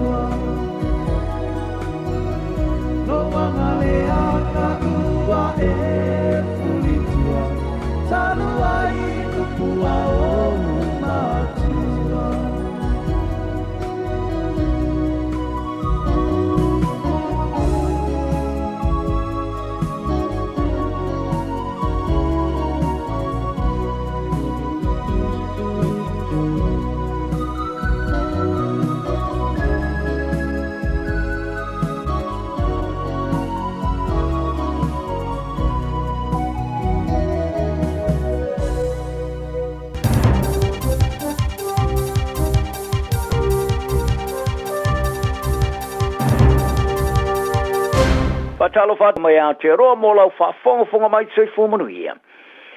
Sa o te ngia e li pare mi o New Zealand Christopher Luxon i alana minsta tu la fono David Seymour i lona la foina anto se tu si whae kio. I sui o malo o fata zi winga li tero whiu ia inga wha ofisa i lana tu la fono to wha ofi. Tana no ai lea sura rafi sa wha lia Luxon e wila vai a to toona i oe wha opunga le tu se Seymour ai ole mata whai oi mo so ta inga ma malo o fatasi. E tā tia tule ia wā wasa mane o Winston Peters. O Peters, o ni minst tau mata upora vai whafo. Sa wharia e Luxon, e le i talano e a Seymour e toi ave tuola na tusi, e sa talano tu sao i ai. Sa i whamani no i ai, e i ai rona whamue moenga i a Peters, o le tangata tonu le ngafa ma malo o fatasi. Ai lana whamtalat, sia sa tu ina mai le Jody Sila sa wharia e Seymour, e tutu maulawa i whaupunga o na tusi, ai na te whailoina, sa fai lava si ona lele tele ya ne fitu si inga ma o le stali e te tau ona sau mai le minister vai fa foi masui o minsta uma ma ia ta wai o mai ona ia for ia ma Peters ia le fa fitauri ma o la sau ne to e fa ui mai tuala na tusi ina ia mo fai ona tali le malo o le masina te luai o le sui fa pito malo a fatasi mo ai ara tau tangata ele Albert K. Garume. Sa ia wha amatu ina atu ai se tusi min star maro ni sila e wha ilo i se numero ni atu ngunga. E au fi aima le tūla fono to wha ofi Seymour o wha tūlanga no tūla fono masani po Regulatory Standards Bill. O stasio whai tionga parume o ta wai o le tūla fono lo ave se ai tūmanga no Maori to e leo se tau si ai mata o wha vai o lo wha maoni eina whengainga o le voitangi. Ai o ta ole min star vai fafo ya va vasa mane Winston Peters o patiu me luo lo la tu fa pa anga fainga malo sa tau fai se i le fai jo ina mo le tusi mai malo fa tasi a ele ya lo ia ona ia tali ai fa die Peters o ia lo ai le telo le mal malama ma silo fia i me fa penei le ai lo ai o fainga fa su ya malo sa ia lo ai le fai li poti le so na fi o le telo le mal malama ta o tele me fa penei Faria Peters o Seymour se se ilona ta ua o lana tali alo ia o le atu tusa lei malana tali se mea le sao ma ia fesine pe a sia ena te whaiai le tala ina o sitting ia le Johnny Silla ia Peters pe o le li paramia ia Christopher Luxon e se foi ilona whaam talina whala o i tele le tusa Seymour se talina o whaavada valea po le pangam a tali Peters o koe fesine ai o le vanga o leo Australia wa ngai mai mo leo Kiwis ma se fato sina li telo tupe o foina mai fa pe ma tupe o launi mo fale no foi pe a kolosia tu le si tu le vasata se man e ngaru wai o ila to e fia ia leo po police recruiters o le ai kala estete ma ki langi na masina nei mo le tali malo ai ini fata singa mo leo foino fa mtalanga mangaluenga mo le territory ma tu Australia Northern Territory o leo i o lātou tu sanga mo e ngā ruru ai o le lātou moina i te tongi se laus futasi awhi tāla i tu sanga. Pea whātusa tu sātu ile nā o le valsu toru awhi tāla i ni sila nei, tu tongi o lo tu si ai lungo o pengo whamtalanga leo ni sila. I le mai ai o le lima tau sanga e ngā ruru ai o se leo i Australia, o le asi tia lo tu tongi le se lau luas futasi awhi tāla i le ai tūlangi Northern Territory. Pea fuatu le iwa futasi awhi tāla i ni sila. E ese mai ia i nei tongi Australia. Ai e maua foi a launi mo fale leo o tulawa ili tosu whawhita lao leo e kolosia le vasata se mani. Sa longo ai ele ofisa o whiriwhilinga o tangata whaingaru e ngale Northern Territory, Brett Wilson, i le porokala mele checkpoint le Jody Sila. E leo tau mo whai ngau i atu ia leo kiwi. Ai ia mauti noa o loo latu noina.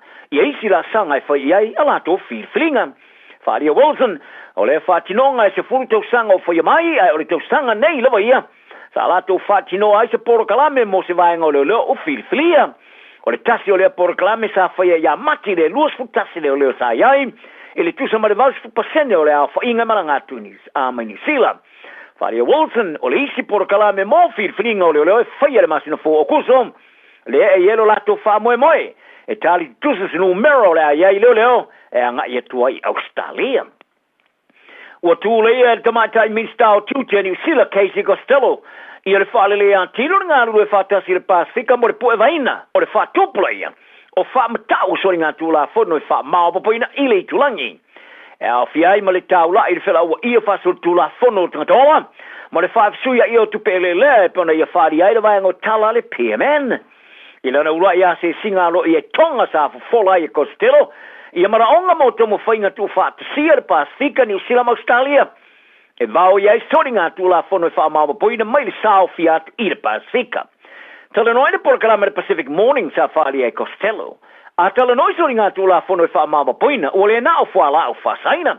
Ai o le alofia e tongia i tupe tongi whaala whonga i whainga malo. Whaafisuia i o tupe lea, whainga tau whaavalea ma le whela ua ia whaariro lilo o tangatola. Costello i se urua e minstau tute, walo i o nā se e tonga ma ua fuafua e a se e fitting, so o tu Samoa. I le taimela nā se singa sa whero e mar komisi te, i whainga pi o sa whaavaina le tiusanga mo vai. Le sa la tau whola si ai whaafitauli o whaatupenga. Ai ua whaalia sa le tele no whaatino ngā lue ngā komisi e wilava, i lui tau o la tu afteia. Sa e ta o fo i le whaalelinga e iai i anga vaa o le whaamaro si o tula whono, e te wo latu e le toi teo wina le leo whaatinongo ngā lue ngā atai whau sasongi. I le ngāro lua so whaatasi ai o pūlenga le vānu sila matonga. Sa whailo fo e Costello i le lango mo le itulangi le Pasifika, ai whaatino lea i le saunu nea to Samoa matonga, i la whainga pāloka. Talonga o le aura kapitala vo le All Blacks o le awhitawi nei ma Afrika i sauti le siwanga champine le iporangi le taamarasanga aura kapi, i lalo le lus whatusanga Italia. Sa whato i lalo le Junior All Blacks i a wharani tosu whalus fluonum, i la semi-final, e vian danna i le Taeao na nafi, i ni nai tula muliane whato i lalo e Afrika sauti i Argentina le la semi-final, whasul valu lusu wha. O le awa New Zealand i lalo lus whatusanga e whaono na manumalo i le ipu, o le rolangi, i le lua afe masufitu, le tau le muli, le asa manu malo i le champini. E lua sufitu e laura kapitu whaatasi o filfilia tangata aporiti Australia ma le Pasifika. Mo le talonga mo le au musiana le Liona Britania ma alani Australia le solus fululua. O le masina nei Melbourne. O ilu ai o le au le First Nations and Pasifika. E au fiale to fitu tama yetu po anga aporiti, luas fulutama e yeso tanga Pasifika. O le sui longo amu mua le Wallabies, ma le tamatonga Australia tau tai kefu. Ua avea mawhaia o ngā whaurulu, i le vaenga whaia o ngā awhiai, ma le sui mua la uloa, ma le ulua i tangata Pasifika sa kaptenina le All Blacks, le whaia o ngā whoi o le mauna Pasifika whaalongo tana umanga. Ma le tama apoliki la uloa mua le Wallabies, Mark Ella. O risio tama ua awhiai le awa le First Nations, ma le Pasifika e awhiai tama le Wallabies i a Brendan Baenga Amosa, Lukan Sakaria Lotto, Dazi Swain, Seru Uru, Rob Leota, Pete Samu, Isaac Fines Lele Wasa, Malalakai Foketi. O le nau ta inga mo le tele ato le teimeta aloai sa tilo ia Ioane mo nano. E whaiesa na whaingo whainta, i le whaamutali o le toto sanga e ta aloai le Crusaders, ai sei nia le whenga inga mo le Warriors e Australia le tamar sanga le supalaka pe Pasifika pe na awina mo muatuai, i tato tala. O le tau le luas fulu whātau sanga sa ta alo nisi ta alo sa tō sina i mata le mata ina tele. I le se fulma le lua ta alonga i luna teimi sa ta alo i mol Crusaders e tau sanga nei, i le limo ana sko Samoa. O lana ta alonga muli le Crusaders, le sa ta alo i whaasanga tau le Warriors. I le asas fulu ono me, ina wa amen wha mua le Crusaders i a George Bell e whiwhiri ara whaleo leo, e whaleo leo i le huka le All Blacks Cody Taylor, i ta alonga sa muli nei. O le taimi lea sa au foi nai se whea ngai ngā fōa le Crusaders mo nanu.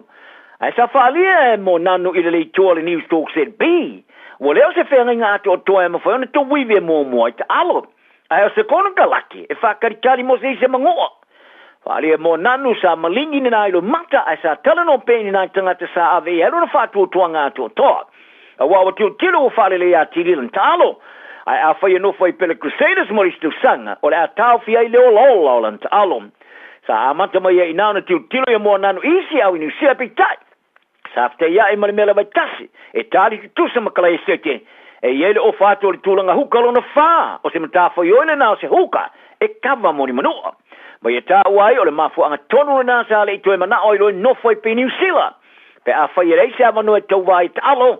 Ma o na sa maua mo yai male ava no le waters. Ai sa fa manino fo e monanu o lo na ia tu Australia ele o le fa pelea. E mo fa ona ta alo mo le wallabies. E bona sitting yai o ia ni so tangata. Pe ai ni si o lo na ingo fa mau tu ai. I Australia. Tala na le yaso i ai le anga malu tangtauma. Male fa maoni. So I foia. Fai me alofa I a inga mawo I Samoa. E ala ili whaatawina o se hotel ta alofa voucher. E mawhai ona whaongaina mo aso ta ua whailongaina. E pe o aso whanau, whaipoiponga. Pe fai malolonga mo ta whawhawai whaiungo vai aso. Whaatau e oi New Zealand nei. Ai piki elo a inga I Samoa. Tanga I ane ili pacific40.com/hotel. Ma whaatau nei loa. Pe vala au ili o lua tasi o valu tolu tolu, lua lua lua tolu. O lua tasi, o valu tolu tolu, lua lua lua tolu.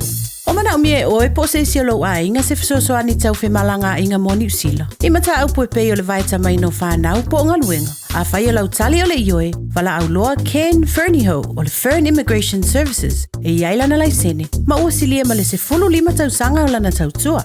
E toa tele tangata o fisoso ani iai Ken, I mata upu tau fe malanga inga. E au fia ai mata upu na o atu le tribunal. Ma apili le minister.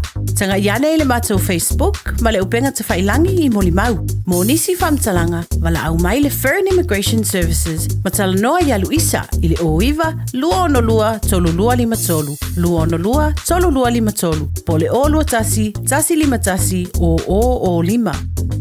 O fia maua sau ta vale po sau piki apu, ai tong ta I vaiaso, lua vaiaso, pe ta I masina, o le sleek cars o le a maua ai le fisosoani. Ua ta pena le au whaingaruenga a le sleek cars, mo oi malo a inga. Aua e te popole I se mea e tasi, te tala fitu aso, mai le sifulu I le Taeao, angai le afo le ono le afiafi. Tele la lai au kilani I saute, vili mai loa, I le o lua tasi fa, fitu lua selau, po le o lua o, fa lima, tasi lima tasi. Matau te whaia ni fo aroi le aso lava e te fio mai ai I le Shine Dental, ai e iai inga whaapitoa. Matau te salia le Afterpay, Zip, Q Cards, whaapea wins quotes I le Shine Dental. E whaia fua whaatalanoanga ma le ACC I le Shine Dental. Le aise tongi mo whanau I le bao le se fululua I le se fuluwalu tusanga I le Shine Dental. Talanoa mai le tongi ino le whainga o nifo e whaonga ai le Zip, Smile Now, Pay Later. Le aise tului I le Shine Dental. A fio mai le 5 Great South Road, Manukau pe vala au le lua fitu ono fafa. Lua fitu ono fafa mo le Shine Dental. Ua na o le Radio Samoa se furulima iwa toru a mo e tautuaina o e ilaungangana fitu aso le vai aso. Faitauina le upo le poto no le tautua matavela linga fusi and Sons Funeral Services I mangele ma Samoa. I taimi o mawhatianga ma whaanoanoanga ona o le maliu. Mana tualingalinga fusi and Sons malana au nanga o le a whaamama avenga atu mo oe ma le a inga. Wala au I le telefoni lua fitu lima tolu o fitu.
Fionga pa ia lo tātou wali.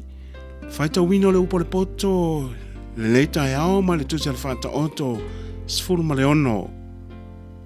O lo le tangata sau ninga o le loto. A o loo mai le alii le tali a le laulau whaiva. O ala uma o le tangata e le ia I lona lava manatu. A o le alii na te fuatia loto. Ia etu ina atu I le alii o au ngā luenga. Ona whaamawina ai lea o mana tunatunga. Ua whaia mea uma e le alii e iu ai lona lava fina ngalo. O le wami o le anga foi mo le aso vale. E ino sia e le alii a toa uma e ua loto whaamawalunga. E tango le lima I le lima ai le whaasawina I la tau. Ua tongi ola ina le ami le tonu I le alofa ma le whaamaoni. O le matau foi I le alii ua alo e se ai tangata I le leanga. A Fiafia le alii ala o le tangata o na whatupuina lea e ia o le leinga ma ia o e ita ia te ia. E sili o na lelei o se mea I titi a o iai le ami o tonu. I mea e tele pe a le o iai le tonu. E fele I le loto o le tangata lona ala a o le alii na te whatonuina le mea e uiai o ia. Ua se upu a le I ite poto le upu I lau ngutu o le tupu. I le tautala whapia pia o lona whafonga I le whaamasinonga. O le fua ma le fua whaatautau ua tonu. O ale ali ia. O lana lava ngā luenga o maa uma e fuai o I tanga. O I le tanga. O le mea ino iai upu le tupu e whai a mio leanga. A wae whaatu mawina le nofo ali I le a mio tonu. O le mea e fiafia ai tupu o lau ngutu e tautala I upu tonu. Ma le ua tautala I upu sao e alofa ngia lea e I la tau. O le to sa o le tupu o le sa vani o le oti lea. A o le tangata poto na te whaalau le lei iai. O loo iai le ola I le mala malama o fonga o le tupu. O lona alofa mai e tusa lea ma le ao le wanga muli muli. Ia maua le poto e sili o na le lei lea I le auro. Ia maua fo I le ata mai ia sili o na manao mia lea I le ario. O le ala tele o ea mio sao o le alo ese lea I le leanga. O le na te leo lo na ala na te whaasawina ai lo na ola. E mua le wha maua lunga I le malaya. E mua fo I le loto whaasia sia I le pou. E le lei o na mawalano le loto whaatasi ma e waanga malu. Ai leanga o na tufa le vete whaatasi ma e wha maua lunga. O le ua whautauta I se mea. E maua e ia le mea le lei. O le whaatuatua fo I le ali. Amu ia o ia. O le ua poto le loto. E tā ua ia o le mawhauwhau. O le suamalie fo I o lau ngutu. E tupu ai pealo na poto. O le puna o le ola. Le poto I le ua iai. A o le ao atu o e vale lea. O le valea lava lea. O le loto o le ua poto. E poto ai lo na ngutu. E whao popo ina ai fo I le poto I ona lau ngutu. O upu matanga o fie. O le meli wa sisina ifo ia. E suama lia I le loto. Ma le mea e malo lo aivi. O iai le ala wa tonu I le manatu o le tangata. A o lona taunu unga. O ala ia e oti ai. O le tangata e ngalue. Ua ngalue o ia mo ia lava. A waa. Ua whata ua nawina o ia e lona ngutu. O le tangata ula vale na te matuasa u nia le leanga. O lo iona lau ngutu o upu e peisa I o le afi mumu. O le tangata wha pio pio e wha atupuina e ia le misa. Ma le wha tua upua na te wha te eseina wo. O le tangata wha sa wā na te wha ole I le la te tua oi. Na te taita ina fo I o ia I le ala e le lei. O loo moe o na mata, e mana tunatu ai I mea wha pio pio. O loo memu o na lau ngotu, e wha tau nuu ai le leanga. O le pale mata ngō fie, le ulu sina, pe a ua iai le ala o le ami o tonu. E sili o na le lei o le ua ngese I le ita, I le ua malosi. E sili fo I le ua pule I lona loto, I le nate a ea le ai.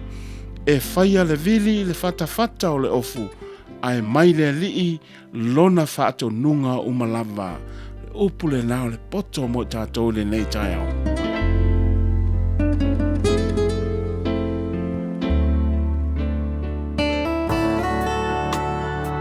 Ua awina atu le upu o le poto I le nei aso o no le langolango mai a linga Fusi and Sons Funeral Services. ua mawhai o na tu whātasia o au nanga tāla whea ngai I ni tautau ngō fia tele. E whasosoni atu ai, a o whea ngai oe male popole male whememea.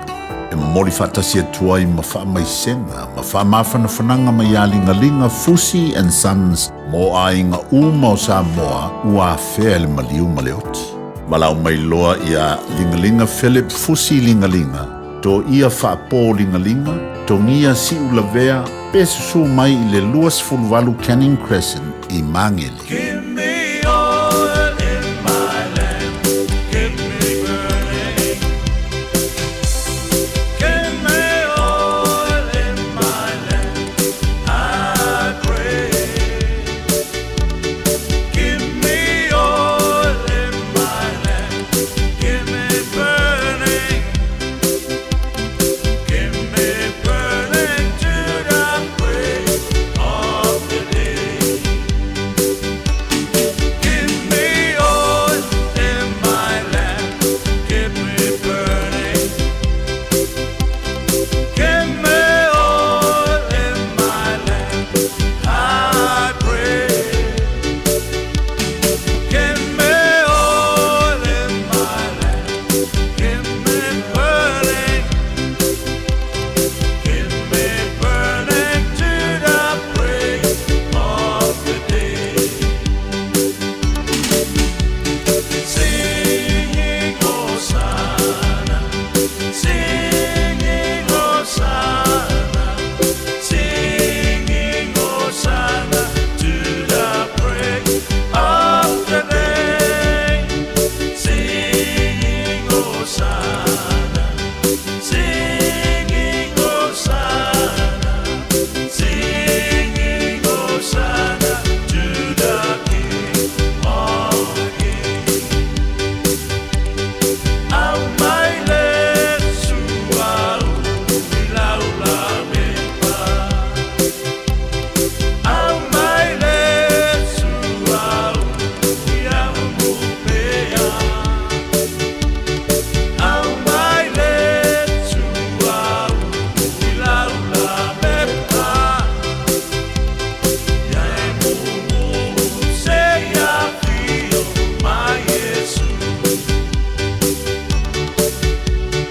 Pese Hosanna, pese Hosanna, pese Hosanna, ile tu ua tu. Pese Hosanna, pese Hosanna, pese Hosanna, ile tu ua tu.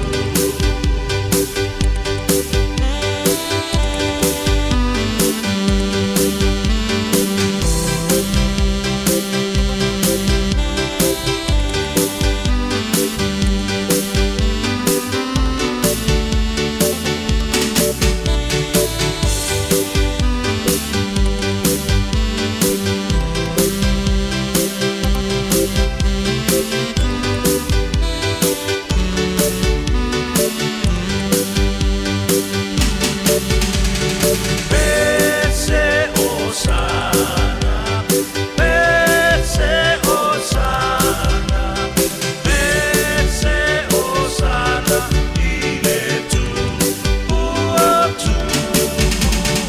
Pese Hosanna, pese Hosanna, pese Hosanna, ile tu ua tu.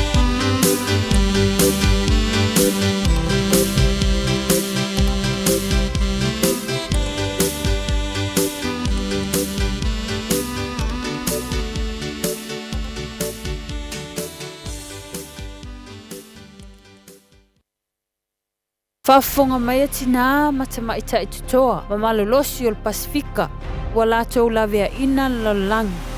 Whaftai moa o tō ngaluenga lelei uma, ua whaia mo a inga, matangata lautele.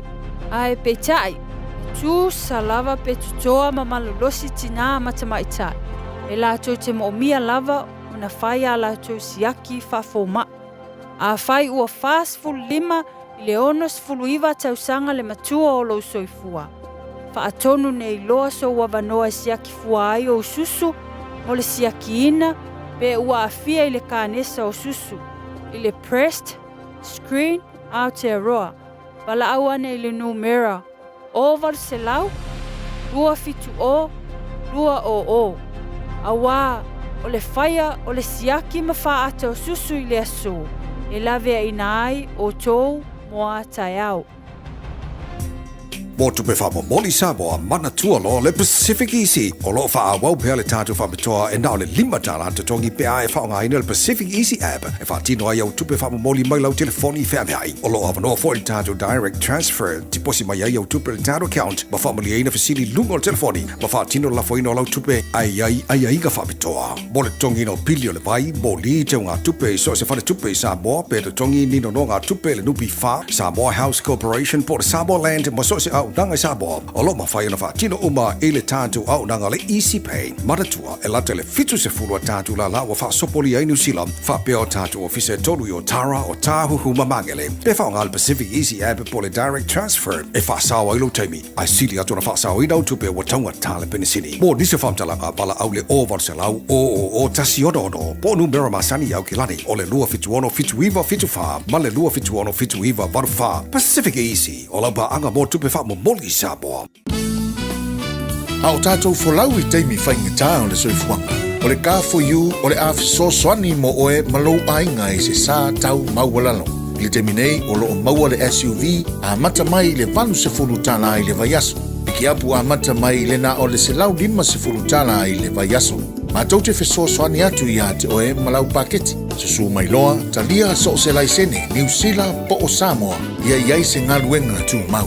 Vili mai loa I le car for you o valu se lau lua fitu wha iwa ono malu. O valu se lau lua fitu wha iwa ono malu. Po le tuatusi o le tolu se lau Great South Road, Manurewa.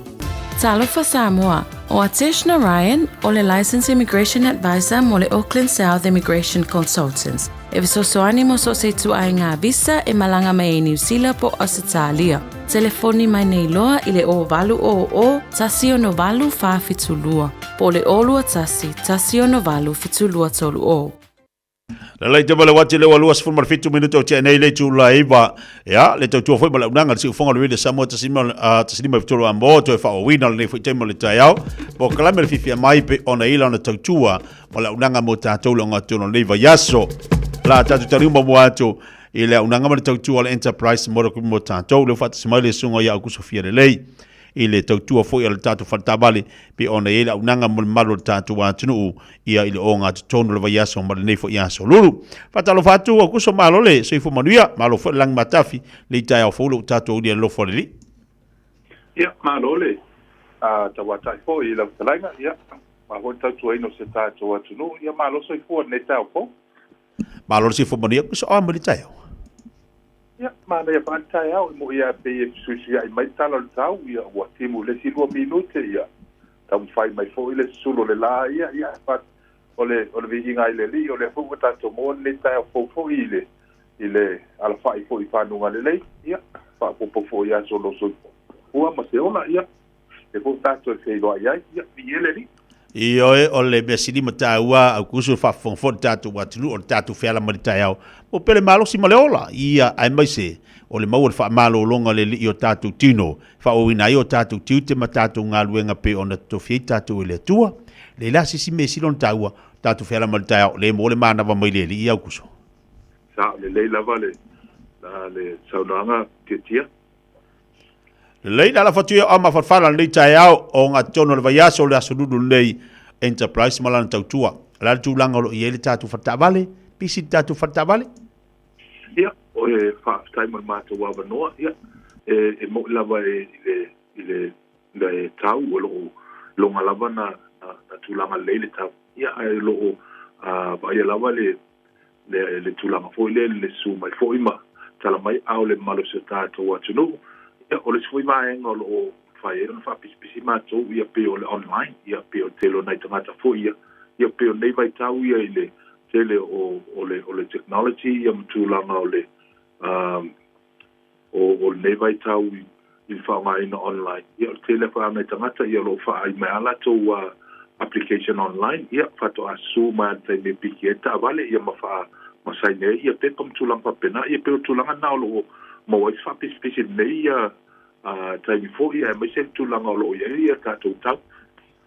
Malo whaftai, ia, lelei la whatu ia lau suga, se vaenga o taun whaida mo whafonga tātou atunu, le mo whaion sa irina la tu sa. Ia, whaftai mo mātou wa noa, ia, mo pone ne lau lau te whaatalo whatuai, le tapo inga mau se tātou atunu, lo mwhaiona mo mai tā whaasa lau, po tā whaatala noa no fo nei Taeao fo, ia, o tātou au nanga nei, ale enterprise, ia, nei manukau, ia, o le tātou au nanga wa, 5 mo tupu tau sanga talu ona tau tua fo I le ngata se tātou atunu ia mai se tātou ia New Zealand atoa ia o lotu mau pea ia tātou lotu mau tātou whapitoa e pei o tūlanga fo I lea o le cashback ia po cash bonus so tāwale malaba o lunga tātou lo toa o lo maua le tātou wafe tāla a o le tūlanga fo lea so e a matatu le afe tāla a ngā I le tolu wafe lo no winga o nai tau ia o lo mawhai o na tu I lau whai talia ina I mawhai o na wha discount le tāwale ia pe avi ese mai le tau o tāwale ia e mawhai fo I o na whai le tūlanga fo lea e wha cashback ia pe tu atu I lau account ia o lo tele mana no e tātou tāwale le taimi nei ia o le tū lea wa e lua tātou lotoa ia o le sipito o lo ia tātou budget cars ia tūlanga na o lo mwhaiona maua e tātou tāwale fu I lea I lalo le sekfulu ia tūlanga whapena ia po leo titilo ia 5 skutala I le vai asu pe a whatu pe ina I finance lo sa ia o lo tele mana no e tātou tāwale a whape fu I o lo e se tāwali fo le fia trade in nei mawhai o na whawhai mo fia ia le peimeni tulanga whapea ia e whai fo o na wanoa le nā tulanga ia a whape fo leo mo se taimi e mwhai o na su mai ai ia e mwhai o na whaonga mai le tātou website o le enterprisecast.co.nz e mwhai o na maua o mai a tātou tāwali lo iai fo le link I tāwali taitasi whai ona whaanga ioi mai ai ia lau finance. Ia o tūlanga o le tātou finance, ia tātou in-house finance, lono winga e maua le tali I te tonu o le tūla, ia ma whai ona tāpena lo sa, ia ma whai ona ave lo sa I le taimi lava le nā, o lono winga o whai fōi ona fōi a whaamama, venga le tūlanga ia I le tali ngā ma tūlanga whaapea I le tau tali mai finance.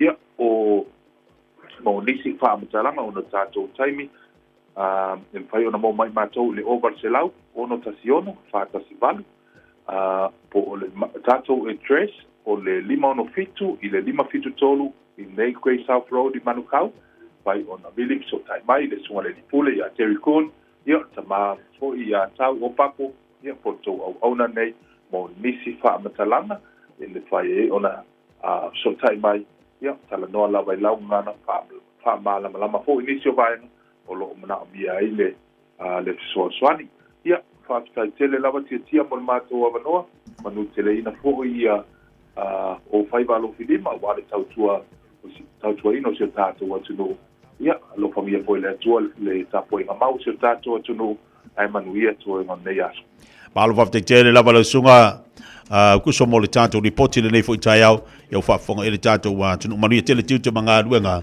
o le nei fo ia so lei o le ngali ate o le tautua blaudanga le fo I tumari o le tātou tunu pele whafonga ma iai ia se tautua ma ta vela fo I mo tātou le enterprise model group ma tātou over se lau tasi lo whatasi valu over se lau ono tasi ono whatasi valu telefoni na te le sunga ia kuso fia le lei vai ana e vala wane iai telefoni fea vea I se o tilo atu le si tātou pito lea telefoni fea vea I o le olua ofa o iwa fitu o lua on fa olua ofa o iwa fitu o lua ono fa iai ia se tautua ia o le tātou telefoni na mfaitu inatu mo le whafonga le tātou atinu ia awar sa idia sta bali no e whaatalo whaatu pakala me leite mo le Taeao ma alo si fomorio ma lo fo langi matafi i le mafutamai le tātou atunuu i le nei fo i asa fou ma le Taeao mātango fia le sulu le la i an tātou whaalongoina fo i le malulu o le tau swing o le tau o le nei aso i ai tātou te vi i ale lofo o le tātou tapa usira langi lona anga le lei ma lana pule whaseifu o le tu se fuma so mātou ola le ua tātou te whtāpai ma tātou toi tanoa i lunga le pokalame le Fiafia mai ma le tautua le si ufonga le Reda Samoa tasi lima i watolu wa mo manatolo manuia le Taeao o le nganga la le Fiafia ma loto whaatai le li ia ua toi maua le nei whilo inga ma le nei awanoa tāua tātou whaasoa tātou wevaeva ma tātou tanoa i lunga o tātou pokalame asani pe ona iai le aso ma le aso onga tono le vai aso le aso lulu nei lewa tātou tūlata fo i le aso se futu lewa aso sumole o mawe o le alua le masi na oka e soli ia vai la lewa afa fo i la iulai iulai au kuso umau au kuso se tema a sao kama o afi vana sao kama au kuso po ianguari au kuso se tema oke topale a sao kamaki bola vai no ve malaka funga ku ua onga te sema o martau sanga te le lui tau ma fi tau le savalinga tatu te yai ai tatu te whaftai ai le lofa le li lo i pelo na ngare lei malo na lofa ya tik tatou so soani le tatu fo launga le telo whafi tau li ma me te tupu ya o mai fo i me te tupu lo langa lantou ia tatu te langona le lofa le li ma le whamafana whana lo na nganga ya tik tatou iei a inga wo i ele wala upa ia le atua ia ona o le motsio maftanga mafana pi ona iai ia ai o tatalo ai ma tatu fatawana u le li if so sani o tatu loto nei te mi faingata a oi foi tatu te loi e se le fa maoni o le tua e se le fa maoni o le tua a o mai fa no noanga tatu lole e tanga te fa mafana i o tatu loto pe o upo le tusi mo tatu a ia e fa no noa o ai e le fa mafana ia o ma ia o mai foi la o le olanga la tou le telo i tau o savalinga au ni o tatu popole pe tatu te atu vale o lo i le ali lava le so sani mo tatu ia pe o portus fa sanga o mate maunga o mai so sani o yo lu tau o ayo a faina o a ia me tu por savalinga le so male aso tau la tatu va ile li o ia so sani mai ati tatu ma me umalava tatu te fo la wai ia fa balo atu le Taeao finga luenga o la tu le na wo so fo inga luenga ni yaso malo fa malo si malo finau malo lo tele tingana malu lu tatu te usu ali Taeao tatu wailu tatu manatu ina ia awan nei fa li tono tatu wainga upu masani tatu falangolongo ile mana o tatu matu ia tatu bola falo lo o upu mana ia na o ni ola falo lo ai manuia tatu fanau tasina baenga taua o le tatu nofo le leima tatu tilo manga fangafa o tatu mafau fau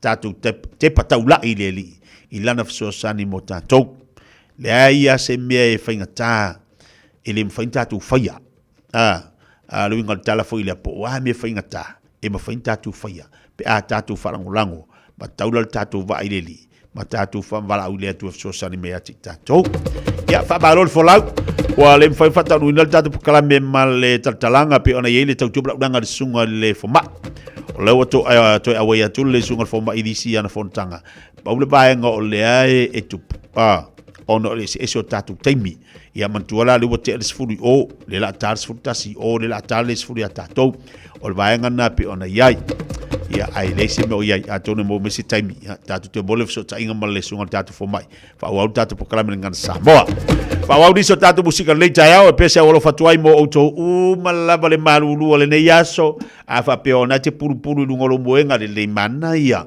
a fa pe ona te puru i lunga lo lori ona te finga luenga seki ona mo se legi a fa pe ona te puru i lo finga luenga wa malulu anga ke pisi tono finga luenga le lei ngai mo se legi a fa pe ona te pisi ona o le finga fa tau le nei aso wa le me ira inga seki ava ona te pisi ona lo pisi o pisi ane pisi mai marsu su oki o mai ke mo lo fero solo o mal pensingi e ai la e te tau na ino for to fale e te wa eleve la ta vale fa vi fiaka mo tatou se bale kalisi e fakasalo soli i fa vi fiatu mo malo tatou wa tunu ina wa tu le bate mo wati to lua se full male tasi minute o de tale o le tu la se follow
na ole Radio Samoa se furulima iwa toru amo e tautuaina oe I laungangana fitua so le vai aso.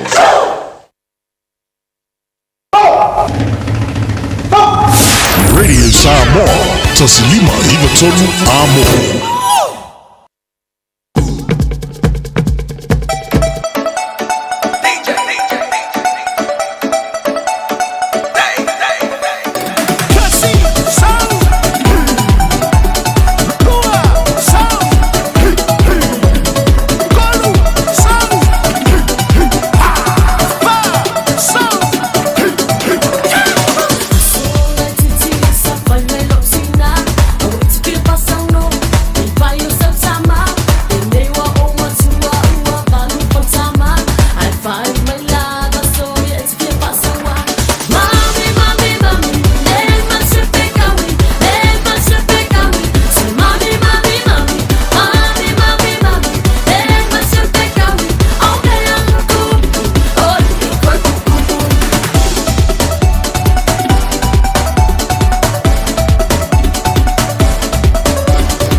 Le mana ia lo tau se fulma 5 minuta tau le tu las fulu.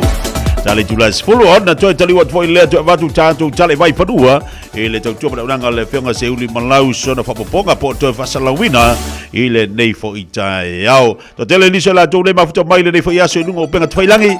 Pa talo fatu tato po kalame ba lo le on sai e lo ono Taeao la stofi. Asfali le ta longa tato manusa bo le fai o Eden Park. Awo ma fau fau. E la batu la ofisini dia e sa lo mate batu ya ole tikele te mata mata. La ngata taona e sa we pikin ticket Taeao. E fai ngo fia la ofisini. Ale la tala tu la ulina le tolu fitu tasilima vitonu. Tolu fitu tasilima vitonu. Oi do lo fa ke dia o ko mole va ve va ko ofisini. Vai ba e langa o e se lo fa ya o. Le la ko ba fai. Ole avatu lor visini mo tatou le nei Taeao. A sa lo makenga sa lo la ile fa ko ticket. E ke alu ke maka ka longa. Le o tala tatou line ka lo fai. Vai mo fa ka kingi. Ia le ia fai mera fa ka nga kingi nga. Ska ko ingavi ar ngiasu. Da ka ko fa ko ingavi ale le ya. Se ka ko karkal ngoai ka ko ticket la le vai le la ka fulu. La tatu wonu tatu le da talofa. Ia sa mo sa le lo talofa. Balon se fumoria suafa. Leo. Oi? Leo. Leo fele te fala mai Leo? Fala o ku flat push. Flat push le mana ia Leo facili. Se ki mai tatu Leo facili. E to afia la fa inga o tamata alo le manu Samoa le ua filifilia mai. Rono winga le au atoa. To afia la fa inga o tama. Le fa inga o tama. To afia la fa inga o tama. O le ua filifilia le faya onga mo le tatou manu Samoa. Rono winga le vei mala ufa leo. Ia mala vei mala uvaenga fo iku haku. To afia la fa inga. La vei ma komiki pere. Dia ia le vei komiki nga o kamaka alu. Kamaka alu iyo fa mo le mole alio ia o la lau kari. E lu fur koru kalo ko kiki asa se anga ngabo ngaka si pea ai ka kaunga o ki kua le kalo fa ya lio valo lio I love you lio yo le nga ya saudis talofa Malu de tua. ya malo se fo bonio swafa La uma. oi fai la unga neti fai ngaluenga po neti le fale oi fai la unga le mana ia fai la unga to fia le fa ingo tamata alo E todos.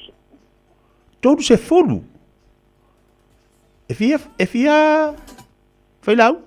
E todos se folu. Todos se folu le toi titi ha oi ai fai lau ngane le mana ia. Lunga tato le na talofa? Talofa. Malo se fo monia, fele te fala mai ai? Angele. O fea? Tangele. Le ia mangele. Le o suafa. A todos futuro. O ele sua facia, o que vai vir, ia o sua vai vir on assistir.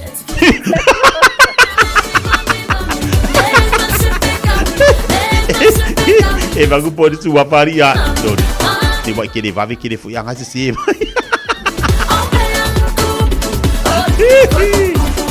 Ya jorai da Talofa. Malor sei formonia tina o Taeao. Manila fastai. Le mana ia suafa. Naomi. Why? Naomi. Lele Naomi, fele te fala mai Naomi? Ora hu. O tahu, lele Naomi. Naomi to fia la fa tamata alo? Tolu lima. Tolu se fulu mare lima. Tali mai Naomi se siaki di ngol computer. Ia lele Naomi al fai Naomi? Siaki lele Naomi sa ol tali tolu suma lima. Lele Naomi piki la tatu tikeri il tatu ofisa oi loa kasi pedua kasi Naomi kalau fai ia lele ia lo fa pe Naomi ia fa sai fua ori ngore se ma se tikeri ale kau konga todos por lima le fai ngota mata alu todos por lima. Sa o tale tato sili pe ana tu na tu nei Taeao. Ya, au ke luisi. Wala ba ke luisi ma. Ona lela se mai tatu tala I vai fanua. Ai o te pole to watu fo lista tu ticket. Leva ngo waru o mang Samoa. Ai vai de le yo ka alu mar ke do ke mingo ka alu mang Samoa. Ya wala ku lo ya. Wala ba su ai fo la ai do ngo ko mang Samoa. Ke bo mo mamao ya le malu. Sina Fiafia le Taeao. Mauto tasi aswa wala fatwa I morto telo ila tau. Mai de leila telefoni au ni fa ngai nei lunga o lau vale. Ya sila mamao. To ale leila wa ai. Lunga la telo fa ngai tiu te mangalu ngale fo yaso. Te tole video samos film riba tolo amo.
upele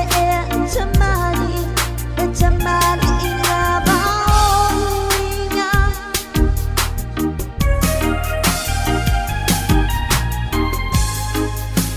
eu te viviri e tu pe wana ono leo madu o te fia fa alongo ai o te fia fa alongo yari wala balea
te viviri e tu pe wana ono leo madu o te fia fa alongo ai o te fia fa alongo yari wala balea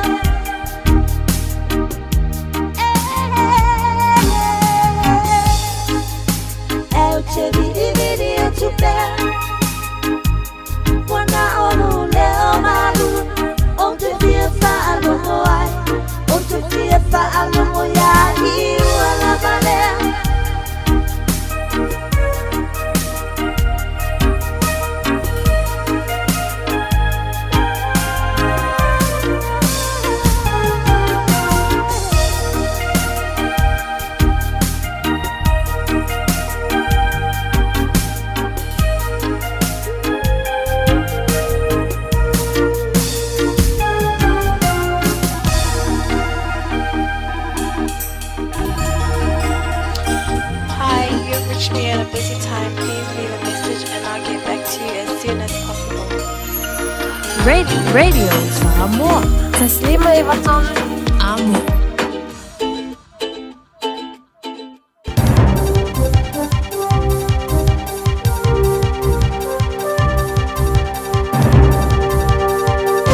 Patalo fat mai a te roa mo lau whaafonga mai tsui fumanuia. Sa o tingia e li pare mi o New Zealand ko stafalaxen i alana min statu la fono David Samoa ilona la foina anto se tu se fai kio. I sui o malo o fata zi winga le tera feu ia inga fa ofisa ilana tu la fono to fa ofi.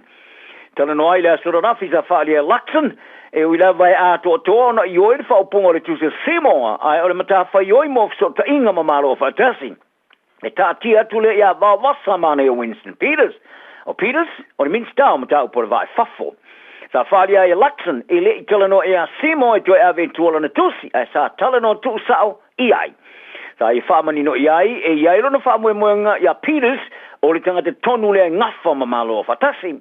Ai lana whaamtalat, se sa tu ina mai le rei jori sila sa whalia e Simo, e tutu maulawa i whaupunga o na tusi, ai na te whailoina, sa fai lava si ona le tele ya ne fitu se inga ma ole stali e te tau ona sau mai le minister vai fa foi masui o minister uma ma ia ta wai o mai ona ia for ia ma Peters ia fa fitauri ma ole sau ni to fa ui mai tuala na tusi ina ia mo fai ona tali le malo ole ma sina telu wai ole sui fa pito malo fa tasi mo ia te tau tanga to ele Albert K Garume.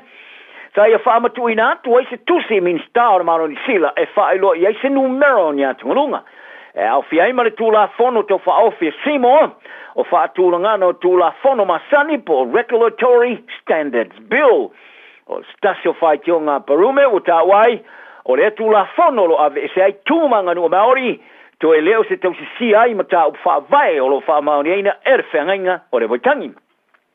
Ai o ta ole min star vai fafo ya va vasa mana e Winston Peters o patiu me luo lo la tu fa pa anga fainga malo sa tau fai se i le fai tio ina mo le tusi mai malo fa tasi a ele ya lo ia ona ia tali ai fa le Peters o ia lo ai le telo le marmala ma silo fia i me fa penei le ai lo ai o fainga fa su ya malo sa ia lo ai le fai li poti le so na fi o le telo le marmala ma ta o tele me fa penei Faria Peters o si mo se ilona ta ua o la Natalia lo ia o le atu tusa lei mala Natali se me le sao ma ia fesile pe a sia na te fai le tala sitting here le Johnny Silla ia Peters pe o le li paramia ia costa falaxen e se foi ilona fam telena fala o tele le tu se si mo se telena fa vale po le pangam a Tali Peters o ko fesile ai o le vanga o leo Australia wanga i mai mo leo Kiwis ma se fato sina li telo tupe o foina mai fa pe ma tupe o launi mo fale no foi pe a kolosia tu le si tu le vasata se man engaru wai o ila to e flia ia leo po police recruiters o le ai kala estete ma ki langi na masina nei mo le tali malo ai ini fatu singa mo leo foina fa amtalanga mangaluenga mo le territory ma tu Australia Northern Territory o leo i o latu tu sanga mo e ngā ruru ai o lea latu moina i tu tongi se laus futasi awhetala tu sanga. Pea whātusa tu sātu ile nā o le valsu toru awhetala ni sila nei, tu tongi o lo tu si ai lunga o le pengo whamtalanga leo ni sila. I le mai ai o le lima tau sanga e ngā ruru ai o se leo i Australia, o le asi tia lo tu tongi le se lau luas futasi awhetala i le aitulangi Northern Territory. Pea fuatu le iwa sutasi awhetala ni sila. E ese mai ia i nei tongi Australia. Ai e maua foi a launi mo fale leo o tulava ili tosu whawhita la o leo e kolosia le vasata semane. Sa longo ai ele ofisa o whiriwhilinga o tangata whaingaru e ngale Northern Territory, Brett Wilson, i le porokala mele checkpoint le Johnny Sila. I leo tau mo whai anga o i atu ia leo kiwi. Ai a mauti noa o loo latu noina. I eisi la sanga e whai ai a latu o whiriwhilinga. Wharia Wilson, o le whatinonga e se furu tau sanga o whai mai, ai o le tau sanga nei lawa ia. Sa lato whatinoa ai se porokalame mo se vaenga o leo o whiriwhilia. O le tasi o le porokalame sa whaia ia mati le luas futasi leo sa iai. E le tusa ma le vaus fupasene o le a whainga maranga tunis a mai ni sila. Wharia Wilson, o le isi porokalame mo whiriwhilinga o leo e whaia le masina fo o kuso. Le e yelo lato wha moe. E tali tusa sinu mero le a iai leo e anga ia tua i Australia. Ua tūlea e tamatai minsta o tūtia New Zealand Casey Costello ia le whaalele a tino ngā ruru e whātasi le Pasifika mo le poe vaina o le whātopula ia o whaamatau sori ngā tūla whono e whaamao papoina i le itulangi. E au fiai ma le taula i le whela ua ia whasol tūla whono o tangatoa mo le whaafisuia i o tupe le e pona ia whaari ai le vaenga o tala le PMN. I lana ura ia se singa lo i e tonga sa fola i e Costello ia maraonga mo tomo whainga tu whaatasia le Pasifika New Zealand Australia. E vau ia sori ngā tūla whono e whaamao papoina mai le sao fiat i le Pasifika. Tala noi le porkarama le Pacific Morning sa whaali e Costello. A tala noi sori ngā tūla whono e whaamao papoina o le na o whaala o whasaina. Ai o le alofia re tongia i tupe re tongi whaalafonga i whainga malo. Whaafisuia i o tupe lea, whainga tau whaavalea ma le whela ua ia whaaliro lilo o tangatola. Costello i se urua e minsta o tute, walo i o nā se e tonga ma ua fuafua e a se e fiti, so o tu e Samoa. I le taimela nā se singa sa whero e mar komisi te, i whainga pi o sa whaavaina le tiusanga mo vai. Le sa la tau whola si ai whaafitauli o whaatupenga. Ai ua whaalia sa le tele no whaatino ngā luenga le komisi e wilava, i lui tau o la tu afteia. Sa e ta o fo i le whaalelenga e iai i anga vaa o le whaamaro si o tula whono, e tau o latu e le toi teo wina le leo whaatinongo ngā luenga a tai whau sasongi. I le ngāro lua so whaatasi ai o pūlenga le vāni sila matonga. Sa whailo fo e Costello i le lango mo le itulangi le Pasifika, ai whaatino lea i le saunu neanto Samoa matonga, i la whainga paloka. Talonga o le aura kapitala vo le All Blacks o le awhitawi nei ma Afrika i sauti e siwanga champine le ipororangi li tamarasanga aura kapi i lalo le rusfatusanga Italia. Sa whato i lalo le Junior All Blacks i a Ferrari tosu whalus fluonum i la semi-final e vian danna i le Taeao na nafi i ni nai tula muliane whato i lalo e Afrika i sauti e Argentina le la semi-final fasul valu lusu wha. O le awa New Zealand i lalo rusfatusanga e whaono na manumalo i le ipu o le rorangi i le lua afe masufitu, le tau samu le muli, le asa manu maloa i le champini. E lua sufitu e laura kapitu whaatasi o whirwhiria tangata apoliti Australia ma le Pasifika. Mo le tālonga mo le au masiana le Liona Britania ma Ialani Australia le solus fulu lua, o le masila nei merpone. Ua ilo ai o le au le First Nations and Pasifika.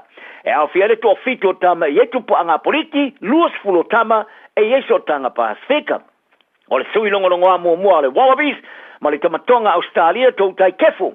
Ua avea ma whaia o ngā whaurulu, i le vaenga whaia o ngā awhiai, ma le sui mua la uloa, ma le ulua i tangata Pasifika sa Kaptenina le All Blacks, le whaia o ngā whoi o le mauna Pasifika whaalongo tana umanga.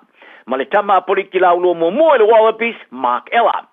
O risi o tama ua awhiai le awa le First Nations, ma le Pasifika e awhiai tama le Wallabies i a Brendan Baenga Amosa, Lukan Sakaria Lotto, Dazi Swain, Seru Uru, Rob Leota, Pete Samu, Isaac Fines Lele Wasa, Malalakai Foketi. O le nau ta inga mo le tele ato le teimeta alo ai sa tilo ia Ioane mo nano. E whaiesa na whaingo whainta, i le whaamutali o le toto sanga e ta alo ai le Crusaders, ai sei nere whenga inga mo le Warriors e Australia li tamar sanga le supalaga pe Pasifika pe na awina mo muatu ai, i tato tala. O le tau le luas fulu whātau sanga sa ta alo nisi ta alo sa tō sina i mata le mata ina tele. I le se fulma le lua ta alonga i luna teimi sa ta alo i mol Crusaders e tau sanga nei, i le limo ana sko Samoa. O lana ta alonga muli le Crusaders, le sa ta alo i whaasanga tau le Warriors. I le asas fulu ono me, ina wa amen wha mua le Crusaders i a George Bell e whirwhiria rau whaleo leo, e whaleo leo i le huka le All Blacks Cody Taylor, i ta alonga sa muli nei.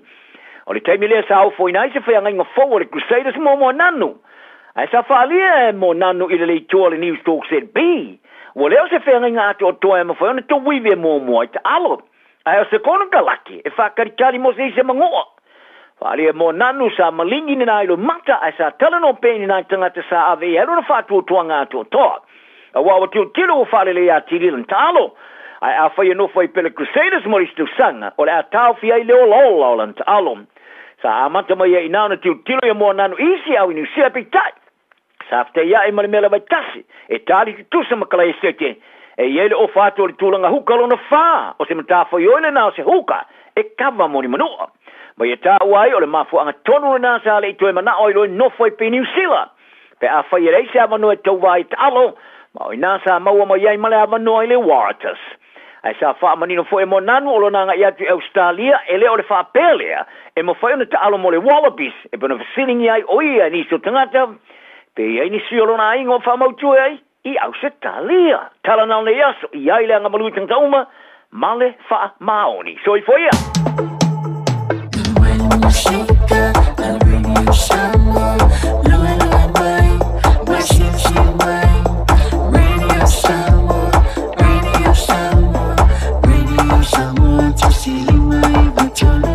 Radio Samoa.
Charlie man, I say Polo, what's up?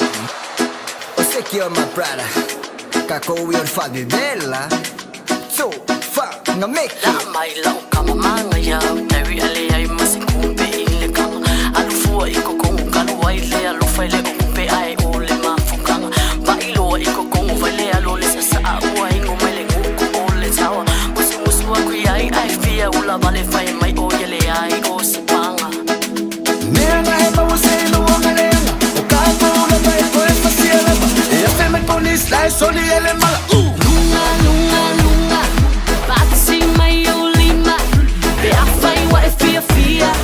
Be afai wa Fiafia. Oh, ma foi le Fiafia.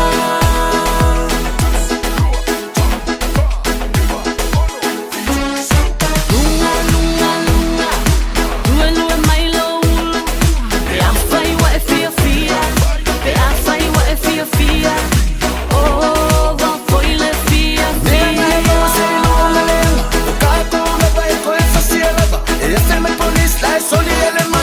Lunga lunga lunga. Fai fai mali e maia. Be afai wa Fiafia. Be afai wa Fiafia. Oh, ma foi le Fiafia.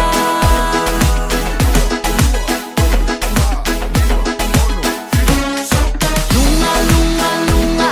Se vamos le tau sa pia. Be afai wa Fiafia. Be afai wa Fiafia. Oh, ma foi le Fiafia.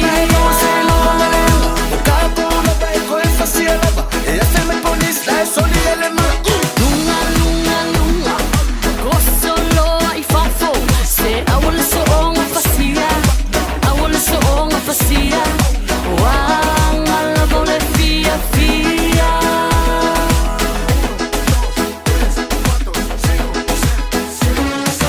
Lunga lunga lunga. Ua opa fo i lunga. Wanga kaloa longa Fiafia. Wanga kaloa longa Fiafia. Kako la vanga koe fasia.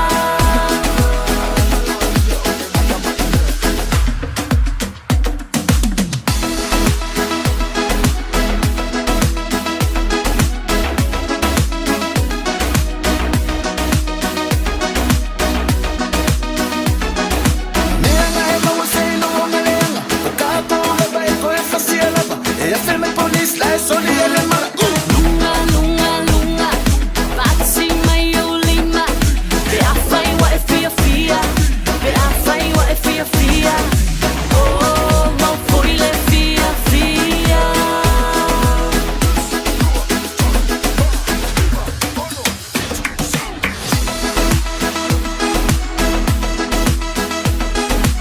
Sebelum malam ini kalau jadi le July 10.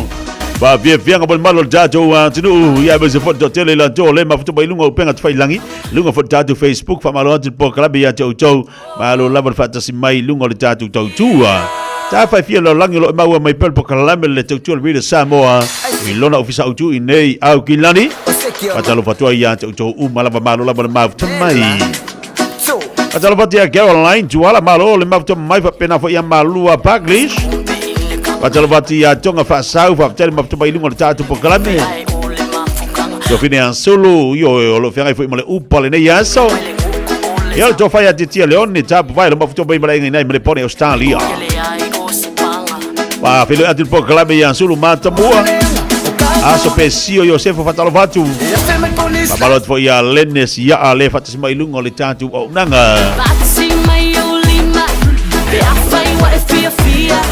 Kalau dia sevolutasi malaki antele sapa. Atalo fatu fot ni bang ale so Yosef fatu lawando. Wa Fiafia ngamo oi fa no file mo de Malu ole Taeao.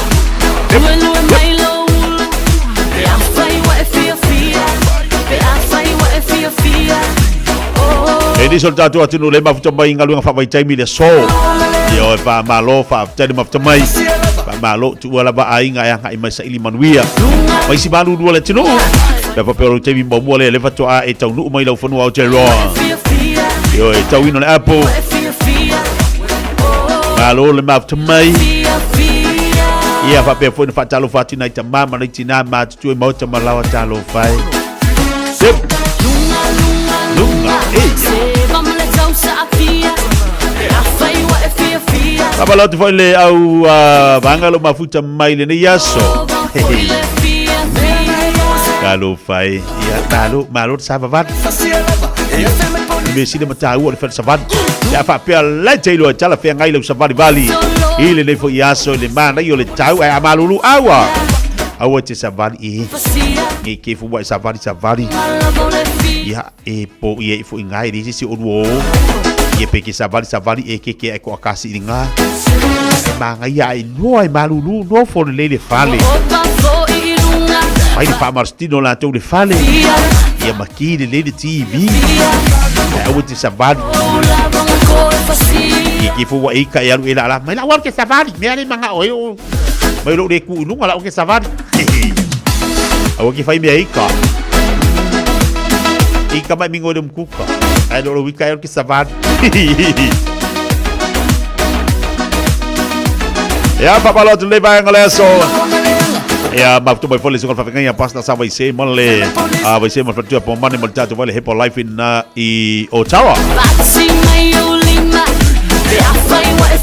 Seki ba welu sei fu maloloina le motanto. Inu le le sa mai. Ya papalot fole inicio la tu lo mafuta mole le yaso. Patu ai ngantau se lo fa ngai mo tau. Matalo fatu proclame luas furu 2 minutos lo channel julas furu el fa boy to luas furu 5 minutos le julas furu maltasi on se mai furu proclame al Pacifica Family Health Group le fiona ngal mana vai fangalo na seri mo tanto le so mo foi se isi tanto proclame taua ya e so sanite le mo tanto le Taeao alo fatu tina ya leutu alo fatela tu mo original le Taeao malo se fu manuia via le ya lo mo pelo malo si Fiafia ngabol malo tanto watru. Wa mai ponga i ka uringi yasu. Foi si malulu. Ia fanga yoi de ponga i uringi yasu. Halo fai. Au te pole uba latu le statu fisidi mo tatu ticket. Talon tatu manu Samoa.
Alele manga ya e fai masiaki ponga ai kangor kanga kai siaki onga ya ponga ai ile simela e fai fuma e kango e avio ponga ai siaki le si le ai o mi anga ku por ka wai misa o kango fu ale si po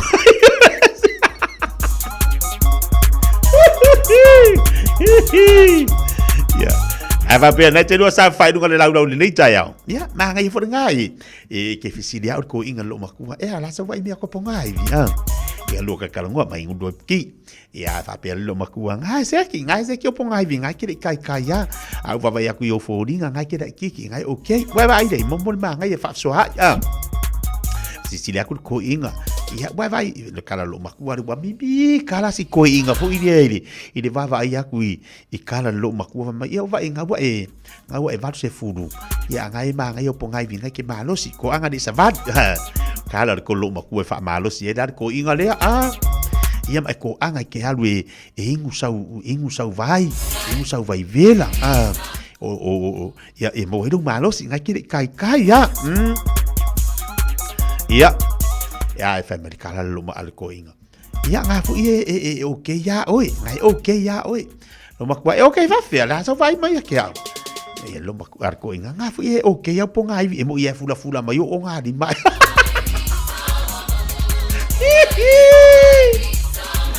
Kalara del ko inga fa mai eu yang vai ko fula mai o nga di malo ke vai ko anga ke la kiki ya ya ai au fu yo ko sanga nga ye wai mo ia e di ma sanga ke makua ya oi ia anga ke la kiki ya wanga le wa se fu wa nga fa ko e fiku fa ai yang ba ko nga la po nga di ma ia le asin mo ia ngai ke la kiki anga le o po nga ya wai vai kuso e fa penga kuso pio se fa aka pio se fa aka fo idea ke dua kakalangoa ma dua fa soa ia ma sini de si ponga i violes ia fa pe fo ngaki dua malolosi ia fa iles ia eu fo i fa au fa ko fo eu fui lá i fa au ma la ko fa ku te si le fa au la ko fa ku ia asa si kilo mai i ponga i ia se tu lo fa fonga la ko pe ia fa ku ngai okay ya wai fo e ku mai dunga pulela e se halo de lei ia malo si ngai ma fainga sa vadi ia e fa mercala lo ko ale fa ku ala sa vai la usa fa ia ku dalo okay ponga i ala fa ia okay ku mo maka ia mai o ila lo Vale, mo ale pupula fe au fa ku ala le ya Malu Malu le ngosa yo ya Paya masih aqui ponga aí Paya masih aqui ponga aí ali aí foi lá se aqui eu ponga aí ali vai formar aí ele se me lá estava de next door se aqui eu ponga aí ele aí e que vai ela caiava perto o algo ele next door ele se oficina por lá sanga ia vai ponga aí e que vai mau aku lá eu vai perco inga lengo ficou casa de uma fale alo makuale lengo ficou casa maior e que ele vai lá aqui ele aí da e que era com mau aku ngang fa finho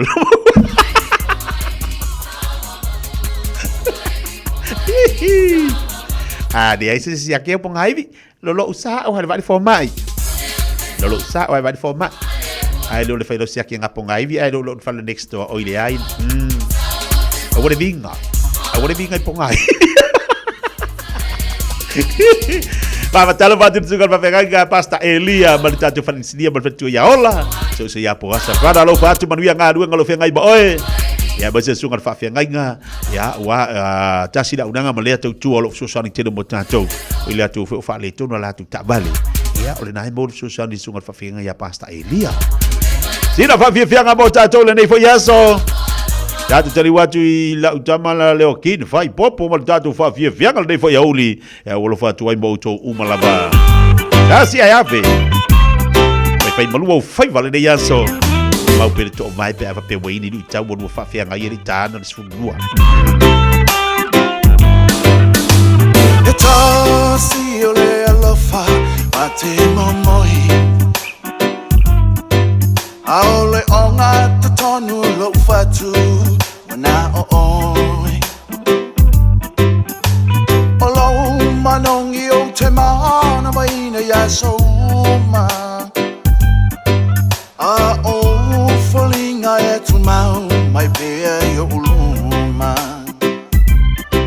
A olea wa e tu ua o Oia we tu ia no fatu Waole mau tinoa Lua lo fale na wa eiloa E tasi ai a fe Oeole auro lo taimane La upele sa usese Ya la foane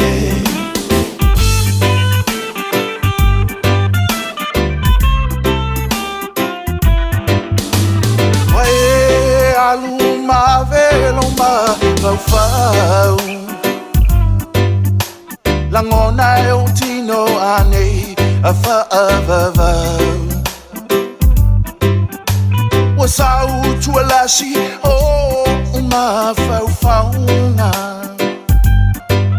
La upele ange ano o la polonga A olea we tu ua o Oia we tu ia no fatu Wa ole ma o tinoa No alo fale na wa eiloa E tasi ai a fe Oia le auro lo taimane La upele so usese ya la foane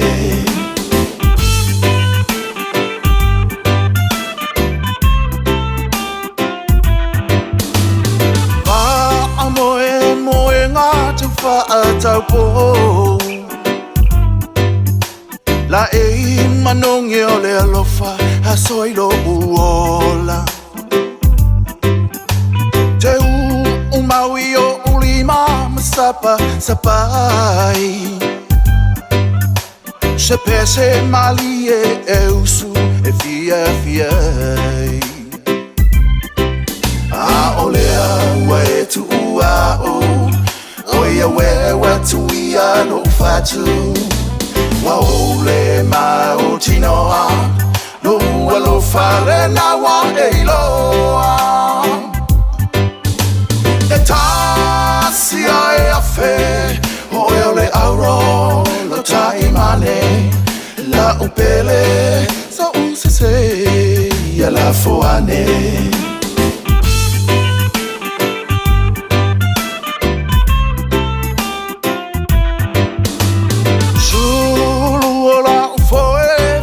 Faina oe Wai umea watini lo na taunonga O ani alofa o totoe ilo uloto Uale toe au ngā upulele atu apoto Awa olea ue tu ua o Oia we tu ia lo fatu Wa ole ma o tinoa No alo fale na wa eiloa E tasi ai a fe Oia le auro lo taimane La upele so usese ia la foane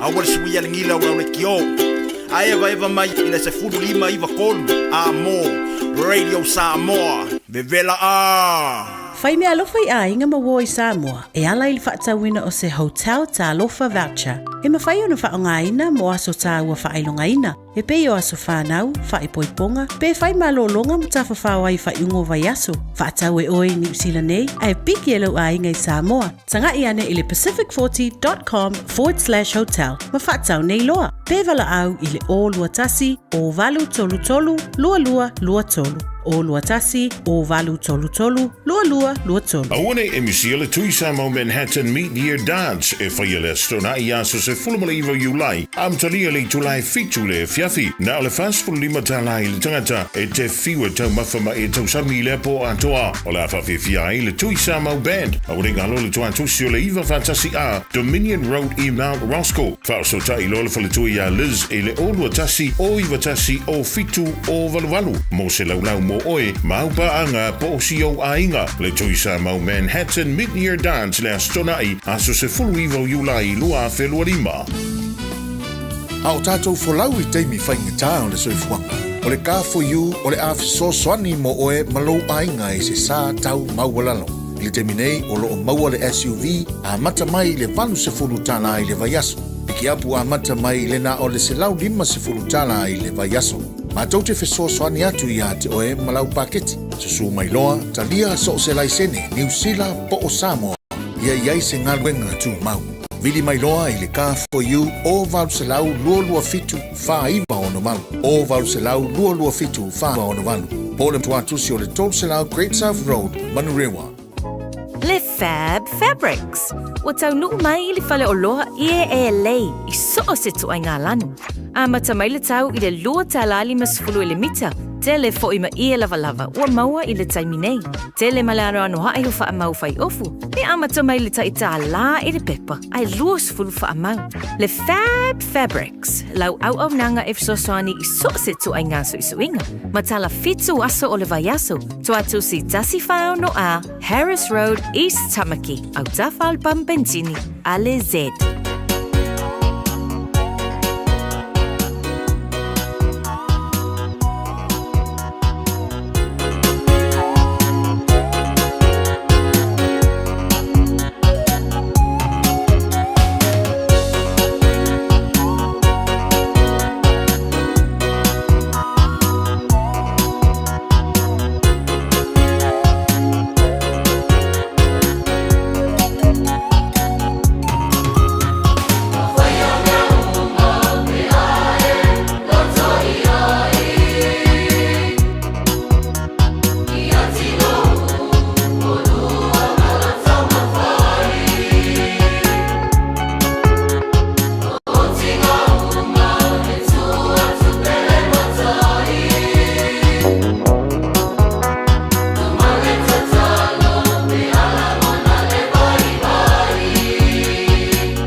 O le sio vai maunga Fiafia le nei foi aso ino te luas fultasi minuto de talo le tulo se full malitasi ia o tali pokala me foi le o le Pacifica Family Health Group mo tato le so ona o le tutu masani foi le fianga ngamana vai fangrona seri ma le tato pokala me so tau au pe ma tau longo mo le malo tato wa tino ia au e fianga ia fuanga ia tito manga ruanga ma le te mo le malulu la nga tau le tau longo o le taua o le to'atele o tātou tamawhanau o lo ngālu lui te tono whare mai ese.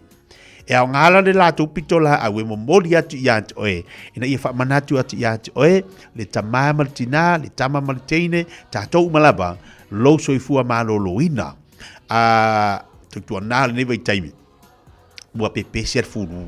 Awa ese fu le ko inga furu wa sau e ioi ese le ko inga furu e maka ukia le furu wa sa ore kala le silo makua ka se le furu lona winga aun e fa tamala e mafua ona te lele afianga o tatu tino ma te lele afianga mo tatu ona ua tatu fa tarale ua ova te le tatu fa tamala ai tau tua na ma oi io e peia na fango pel tatu pokala me le aso tau tua na ia o la e te tau ona fai de le o la e te tau ona fai e fitaui male tau malulu wa ina i tamama na i tinai mota malawa e te tau ona fa ma fana le la tu la e kia la tu hita i tono le fale tau fa ma fana tape lea ia matato uma lava le fu yo e ngā rudui tau ona fai de le o lai tatu ainga i malanga mai Samoa o tatu ainga na e te tau ona soasani i tatu o re ngaluenga tatu le inei leno nofo i nei atunu soasani i tatu ainga avi yeini ofu mawhanawhana avi yeini se e vai mawhanawhana e alo lofo i nei tatu ainga fu i le au le fatu amalanga mai ia awane i eise a whaina o la tau i ma tatu uma a e alofa o i ate oi whai di le iau la e ia na e alofa atu oi le lua te tua oi ai le au ngā lua alofa atu i o ai te lo tausi lo soifua maroloina te taula na tausi le lo soifua maroloina ai lo ye ni vaenga te fia mana mile sosani vai di forma alu le vai di forma ai le ole ai le ole le afo ai le ole fa ngoina o me la e tatu te lo ai tau tatu vai di forma ala ngofo ya fa ya ngofo kele la ko o lesi wa fa lango fa mai ia ole nei ai nga le mai le li so ni mai lana fa malo longa sao le lei ai te tau na tatu woi va ai le fo mai e sau le atua i lana fa malo longa ai ta pena fo ile atua lesi tangata pe o le fo mai e fe so ni ia o ile ngase na te ia io ai le ole fe me tatu ia le anga le mai le li le tate manuia ia bo leva le ko ingo fa la ala vai ko ala la hoki ko kiki ya va kula fai mai ele ingua fala o lesi tangata e ingunga fala au ai ku sa wa bone fanga le e fala au e vatu e mua fai lau tau maftanga fatu ai no ile fala au le mela ai ka abakwa ingu fala au ba au ngakai ai ku sa au ngofie ingu fala au ngakai ai o le me kupu e muri mai e ilo na fianga o fa manatu mo tatu pokala me mo tatu o le fe auto mori ina ia ola fia tatu ola fia fa tasi ile mar fia o lo ma fau fia lo roto oka ova mar se no pasengi ai a fa pea ona ia fianga o tatu tino ia mai o tatu tino ko yo mai ma fa fi ka uri ko fa puku ka ko ma fau wa ki de ida ngasa puku ka kore kupu runga o ka ko au ka whakaru ma ka ko avi viru o ia i le kero whaafi ka hauri au le tu alalo la tapo kala be mo ole nei aso bea le mafu e fona mamango tatu ponga iwi per ka ko pese den ka ko mafu nga mamango ka ko ponga iwi talu ai ua ova le tele o mea tutupu ova awa kere le ngasu wa kere meo ka ko mafau ua mamango ka ko ponga iwi vai kako kausanga ka ifase furu ka irima se furu ka yongo se furu a ua mamango fasolo akoa vai le maru ruar ka wale mamango ka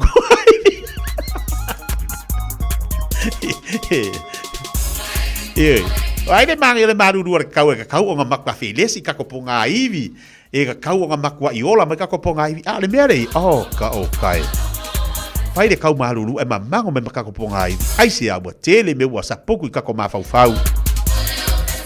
hele meo a ngai mai tele me fai a mai le mafa puku lo ma fau pa ki dia nga mamango makako ponga ivi mamango ko makako kingo yang fai mai lo la ia o mai ile vala au le ile ai ile le vala au le ipa o mamango o ivi e pa o mamango o ivi ile le vala au le ya o sa vala au le ipa o mamango Dos full 5 minute at a time, ole July super tasi. Te le wale mfan fantasy mai lita do pokala me lita nei. Ya le o Orang bertua le Pacifica Family Health Group mo tanto. Ya, jadi no le o na ifso swani na mo tatu le ne yaso. Fa no file mo mau sau ata le ne yaso. Ma ba ai le fo mai. Ma ba ile tai me hin wo yo fala au.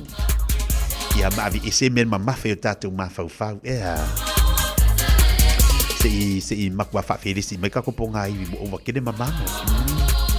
Wa pior fa la ngo ka ko meli wa pior le wa pior la fa la fu elo makwa i le papa le malo ka ko ponga i vi.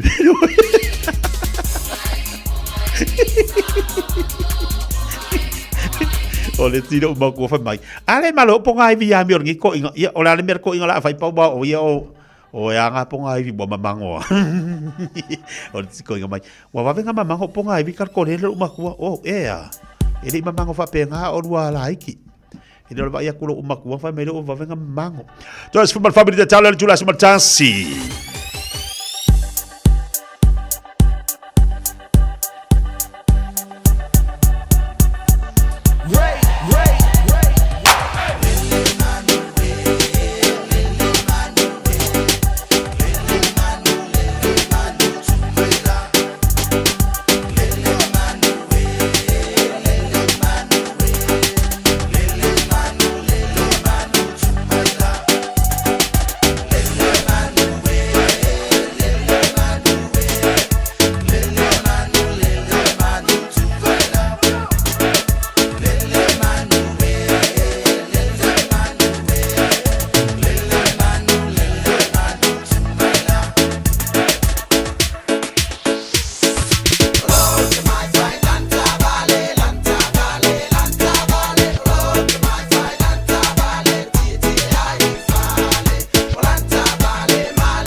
E alelei o elele manuei no taiva minuto talo le jula sumatasi.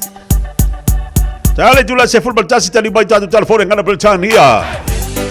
Wale mafailawan fat si tatu pokala pe ona yai le nei fo iaso le tau chupa ranga le tatu family health group pe ona yai la udanga mal tau le fionga ngan manmana we fanglona seri no winga ola fa jo tali mal pokala na mo tatu ile vai aso fo ilo le taimi masani. La tule se tike le mol tatu talonga le manusa mo les falaile. Le mai lau manu le Taeao. Tatu sidi al watu leu tala tatu laina tolu fit tasini ma tolu. Tolu fit tasini ma tolu tatu telefoni le opono antu. Sa ola mate watu ya te ole tike te alwa te alu te mata tatu talonga le manusa bawal skotilani. Ile afia filas falaile tatu telefoni tolu fit tasini ma tolu.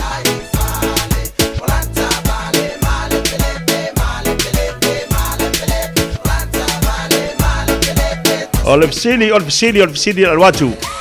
Watu tatu fsili. Lua la tatu fsili. Tau na sa mic tatu wana tatu laina. Talofa. Palo si fomori al sofa.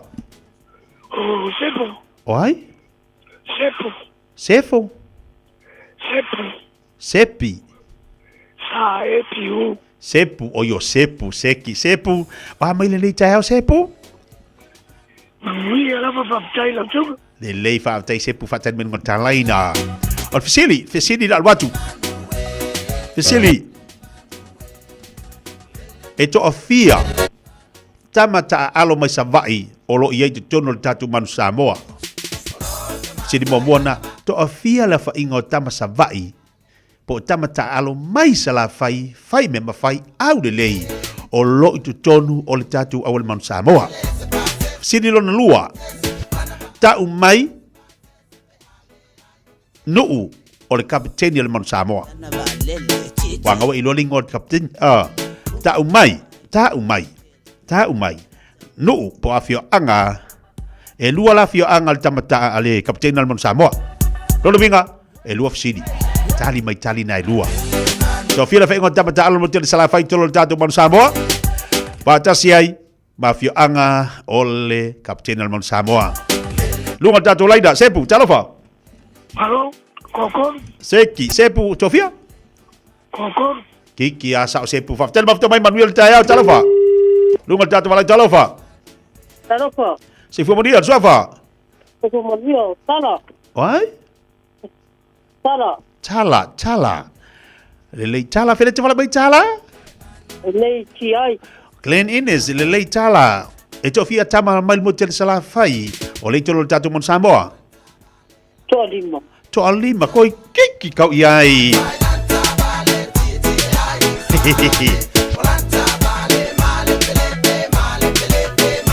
Lebele wajelo toy ono minita talo tula se formal tasi dungal tatu walau talofa. Alo sefu. Sefu manu ya o amani ya so. Lele il suafa. Mikaele fe tsavala mai Mikaele? Mikaele fele tsavala mi Mikaele? Wala kui Mangele le Mikaele. E to fia la fa ingo tamata alo, tamasa vai le tono la awal manu Samoa. Surumu. Se fulu ono fa tai Mikaele e se la utali. E a Mikaele le wala mal faroka. Talava. Ikia. Yo, se fu moria wa mai. Ola ve faulu sidi wa ke mango kama i savai upolu la la winga sa sidi wa le mpeng va pera savai el kama. Ya kama ka alunga i la kongu savai. E foi kama ka alunga upolu wa. Ora ngu ka pekengi. Ia. Mo masal longa. Ovia? Mo masal longa. Ia, ai kofia kama. Ko iva. Oi kiki a kau il se dau. Dau ko kiki au i. Wa pega ka alu anga. Alu batu leu ya lu malainga. Lu ngata to le talava. Se foi la le suafa. Poi. Oi? Poi. Lei poi fele te fala mai poi? Mangele seki. Poi, to fia la fa ingo tama. Tama, ale manu Samoa. Tama mai mo te sala fai. Ko valu. To valu koi kiki o yai poi. Lele Manuel. Matalo wat so ya apel amo. Ta silia tamata alo no bo la via ile ya ulunga. So ya apel amo. Na so ya wale mai na ho la vilunga tatu te tofita. Ya so apel amo. Ngata italona pito ilalo. Allora per fatto si va al telefono la tolo fera tutti baga lunga lunga le awala. Tatu valau lunga tatu telefon talofa. Talofa. Sei fu muri al suafa. O tangi tio. O ai? O tangi. Tangi o mai tangi? Mani ya fasta. Seki le tangi to fira fa ingota mata alo masala fai. Ko valu. To avalu tangi se la utali. Ya vai se ko ke fa kali ai sau hani wai lo. Ai, eu vou cambiar lá. Aí não vou aí que mai kita lo fa. Hello. Ia balap se voa. Ya, se fu munguia. Ia le se ki suafa. Oh, Sakaria paptoi. Sakaria pa patoi toi. Sakaria. To fira fa ingota mata alo mo ter sala fai. Se fulu Sakaria kalo fai koi kiki o ia Sakaria. Awal pole to alwatu tatu valau talofa. Talofa. Ia suafa. O Carol. Oi? O Carol. Carol. O amele Taeao Carol? Ya le manuia lava pastai. Seki. O fea nu o tama al kapteni. O fea nu o kapteni. O moa sala valu sale longa. Moa sala valu sala longa. E to fea la fea ngota mata alo mo te sala fai. Kofiku. Oi, kala foi a Carol. Koi kiki kau ia se. Lelei, tawalo ngoltado pa klabe. Awal pole ke ada sukasi ko alwakul kafsini. Todo video jalo jula sumal jasi ngol tau tua bala undangan si fongal video sama tisini mabtolo amo. Pa balo to ini sotado pa anga umala vale mafuta mai fa after mafuta mai. Ya wallo fa to to telefon ilan to. Ya olo mafuta mai to no mauta malawa fa ali uma fa fa ngala ni yanso. So sopo ulangon na DJ Dave. Ele ulunga mas Fiafia.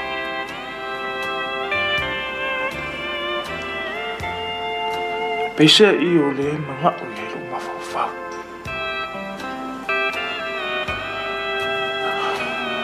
Aulo loko. Aku ai musua. I'ma put it down, you gon' fall in love. I'ma put it down, you gon' fall in love. I'ma put it down, you gon' fall in love. I'ma put it down, you gon' fall in love. I'ma put it down. I'ma put it down. How low can you go? How low can you go? How low can you go? How low can you go?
Samoa. Radio Samoa. Taslima ivatolu. Amo.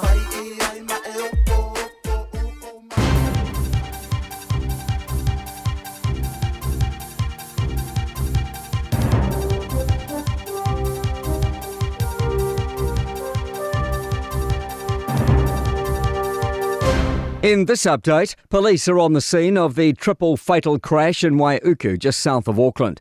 An adult and 2 children were killed in the crash when a vehicle went off Masters Road into a nearby body of water yesterday afternoon. Herald reporter Raphael Franks says officers have been searching the scene this morning after a scene guard had been in place overnight. The highway dips, and in that dip there's this pond. In that pond is where the car has crashed this morning. The car wasn't there, it had been taken away. Sleep deprivation is worse than showing up to work feeling a bit groggy, warns a workplace safety expert as KiwiRail moves to ban sleeping medications. Its chief medical officer has reviewed zopiclone and melatonin and found them incompatible with its safety-critical work. EMA Workplace Safety Manager Paul Jarvie wants to find out what led to KiwiRail making this decision. He says melatonin isn't a sedative that lasts too long. Melatonin, if you have it in the kind of prescribed doses, is only in your body for 4 or 5 hours. So if you're sleeping for 8, probably gone by the time you wake up. Inflation is back on the rise around the world. New data shows the US inflation rate has now reached 2.7%. With more, business reporter Michael Sergel. Donald Trump's tariffs appear to be pushing up prices. When excluding volatile food and energy prices, US core inflation hit 2.9%. Some economists are forecasting the UK inflation rate, due out tonight, will reach 3.5%. Here in New Zealand, we're expecting more inflation data tomorrow before the release of our inflation rate on Monday.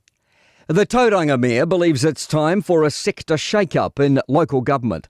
Tauranga City Council is putting forward a remit to today's Local Government New Zealand conference in Christchurch, calling for the fixing of structural inefficiencies that are driving up costs for ratepayers.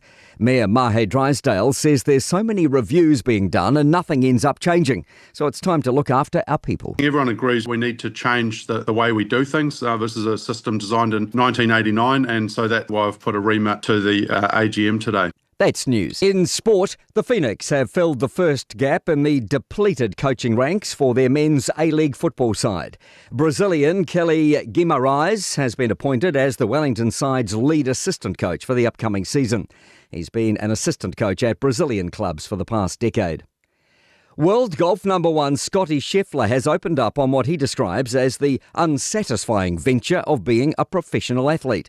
The 29-year-old has stunned gathered media on the eve of the Open Championship in Northern Ireland, admitting he's questioned why he plays the sport. Scheffler won his 3rd major earlier this year and has spent 112 consecutive weeks atop the world rankings. The World Aquatics Integrity Unit reports Chinese swimmers have undertaken more anti-doping tests than any other country before the World Champs starting in Singapore next weekend. That's sport. I'm Malcolm Jordan. E te le mai loa le taimi o soi se lolonga. O e sauni. Aua e te whaatali se te tele timunga. Ave ese o te ota mai tali vai o lo mauta. Wha mau le i lalo mea tō tino e ono wha aleanga ina. Whai le tau fuafuanga malo ainga. Mo le taimi o a wha malo longa. O ni nei minute lava e te pena ai i le taimi le nei. E au ngā mo le taimi e tupu ai le wha lavi. Wha mua le saunga le mua o e malo ainga. A wā wha lavi wha le natura. Tanga i ane le aucklandemergency.gov.nz/floods. Mo nisi whamtalanga. Awane e misiele tui Samoa Manhattan Mid-Year Dance e whaiele stona i aso se fulumalivo Julai. Amtalia li tulai fitu le Fiafia. Na le fast lima talai le tangata e te fiwa tau mawhama e tau sami le po atoa. O la Fiafia i le tui Samoa Band. Awane ngalo le tua tusio le iwa fantasi a Dominion Road i Mount Roscoe. Fauso ta i lola fale tui a Liz e le olua tasi o iwa tasi o fitu o valuvalu. Mo se laulau mo oe maupa anga po o si o ainga. Le tui Samoa Manhattan Mid-Year Dance le astonai aso se fulu iwa Julai lua felua lima. O fia maua sau ta avale po sau piki apu. Ai tong i ta iwa yaso, lua vai yaso, Pe tai masina, o le sleek cars o le a maua ai le fesoasoani. Ua tā pena le au whaingaruenga a le sleek cars, mō oi malo a inga. Aua e te popole i se mea e tasi. Te tala fitu aso, mai le sifulu i le Taeao, angai le afo le ono le afiafi. Tele la lai au kilani i saute, vili mai loa, i le o lua tasi, tasi fā, fitu lua selau. Po le o lua o, fā lima, tasi lima tasi. O le awananga le sabe mawai o lo ananga tae pe o TV, speaker JBL, telefoni Samsung, moenga Sleepwell, City no 4, pusa aisa ma o loea o ngā i leo mukuka. Maua foi o lotu aisa, vai tau mawha maisi. Tutongi i nei New Zealand e piki alo a ingai Samoa. Fauso tai mai le Facebook po le Instagram a le Sapa Pia Samoa, pe emaili mai i le buy@sap.ws. Sap, lau fale o loa numero tasi i Samoa. Radio Samoa, tasi lima i batolu, amo. Radio Samoa, tasi lima i batolu, amo.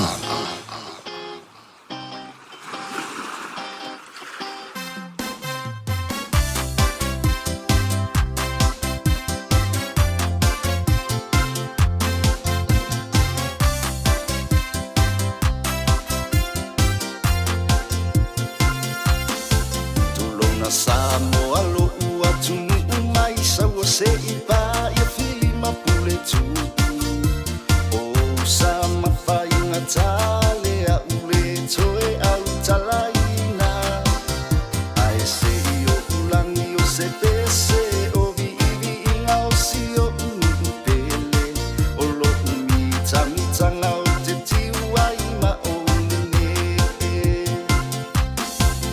o si o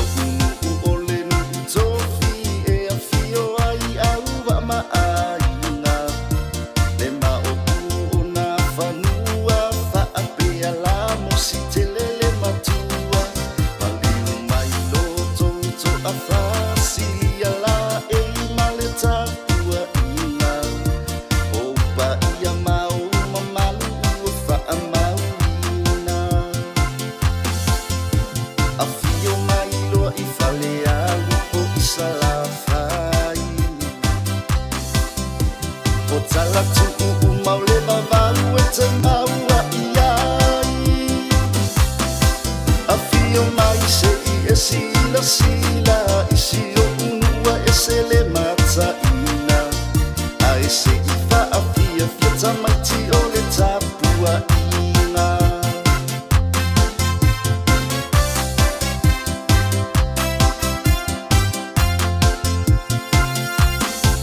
wasa ua tala I le whaalongo a wheawea I soloa o lea o te nofo o mea sina asi o a olea ua pei o se whaangongo ai lelei o le motu o le paua sila fia umama I loa o whale a lupo le whaapongai o mea uma o le whawha o saua lii ma le lua loto o alii le pae o apa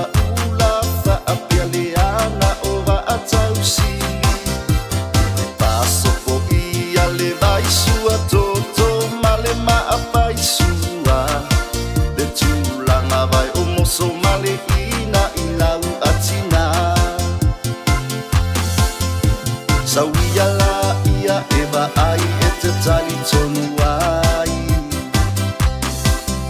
O lau whanua o wa o tupua o lo o iai Tama o le sau ai whai le mule malingi Samoa ia mata I tu oli mali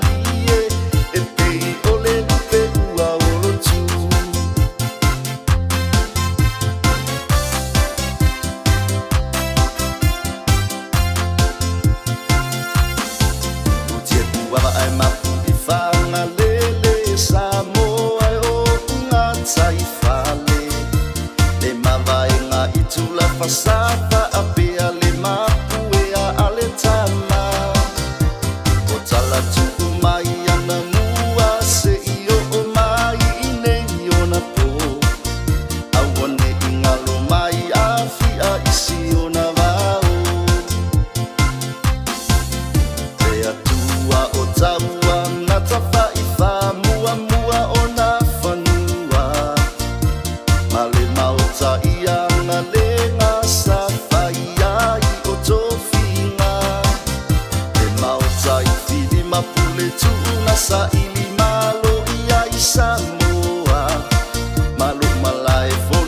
ta ua o titi ua toa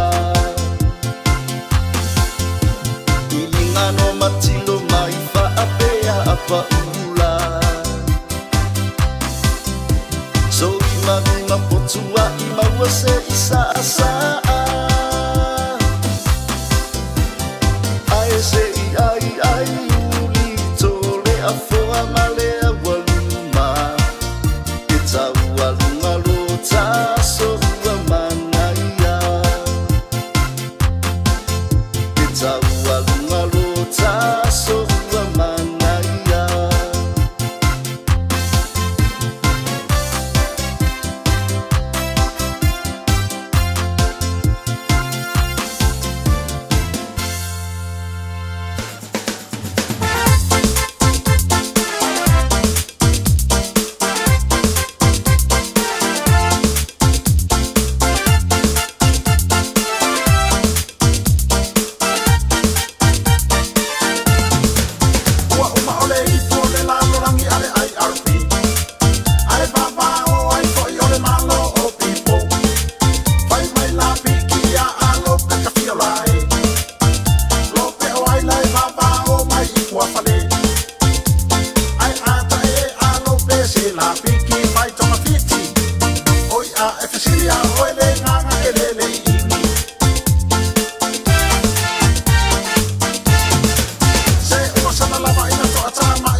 Samoa, o sia kako mangu Samoa, ai fai ko fai ngale anga olo, o se ngale a fokama, e siri ai nga o se palangi, e fa maongi ma peso asoangi, e siri aku ngai no o kou ko e fasi o ki na lava kako, o kau foi masingei pale mia, a kou fai au a mafia fia, a bakulonga fa aku anga ai ko o aku fai ai ko fai nga, pa au ko ke fia kama mafa, o ke le yo mai iaka, o ke kau lava o ma kou asia kure polisi, ka fai ngaka, pili lava ole kama ole maua, pe alo fai solo mai i le kona, ele kanisa mai i ke siri ai whaka, milo solo i le pi oma, ke le fai aku oma o se ika, a o se le lei mo aso oi luma, mai a awa ngei koe kula i mai, le whale komu pei o ngai ai.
4 minuto leo tene ile chula simaltasi chula bulu po kala Fiafia mai malo tatu wa chuno malo la malo losi malo fo le sa ile ni yaso va ngata ua le o mana tuaina mo tatu ona nei fa na fa ya tula utala fo ile ona nei fa na wa onga ole ile onga ya onga ia o watali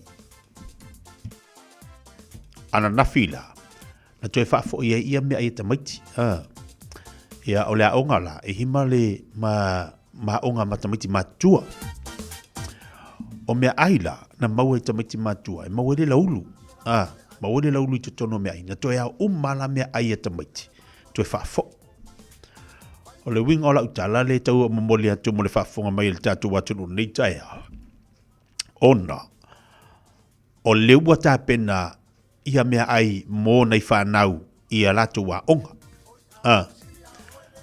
Ai o lau tua lalo la malau whangu pia mō tātou mātua.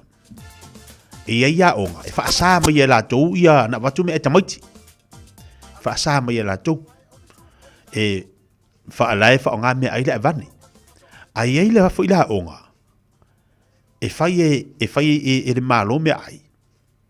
Ai e vatua me ai matua e ave la tu whanau pe avingela ko chips ia pe avingela ko cookie ai wa o lolo na nafi wa to e aho me ai tamaiti la tu wa onga ono fa pelia o woni tu wa ta to matua i me ai la evani ol me mo no tilo yai a fa penila le fa ngolango matua i me ai o laiva nei o e whawhanga i tamaiti. Ai o le mele tupu. O na toi ao leo mea ai e leo ni lei. O le mea tupu i tamaiti. O le a mole le aso atoa. Le a lei se mea ai. Wafo i le na whalangolango mātua e oi o i ha mātua e latu whanau o lai tāpena i o mea ai. Ai a watu e whaalei tonu mea ai. A whaapela le whaingala lea. O le a mole i ala le tamaiti ti le aso atoa. Ta sina baenga no tino iai. Lua o tino fulile ele o vava ai tato i tape nanga o mea ai o lo watali fato ali matau sanga le la onu ere kai ai kamalo i o mea ai la ere Fiafia ai ere Fiafia ai ale tele la Taeao te taonga ui e whaile lancho lo watali i tu tono la ato aru le maia ia e alua ku sangwisi fua moa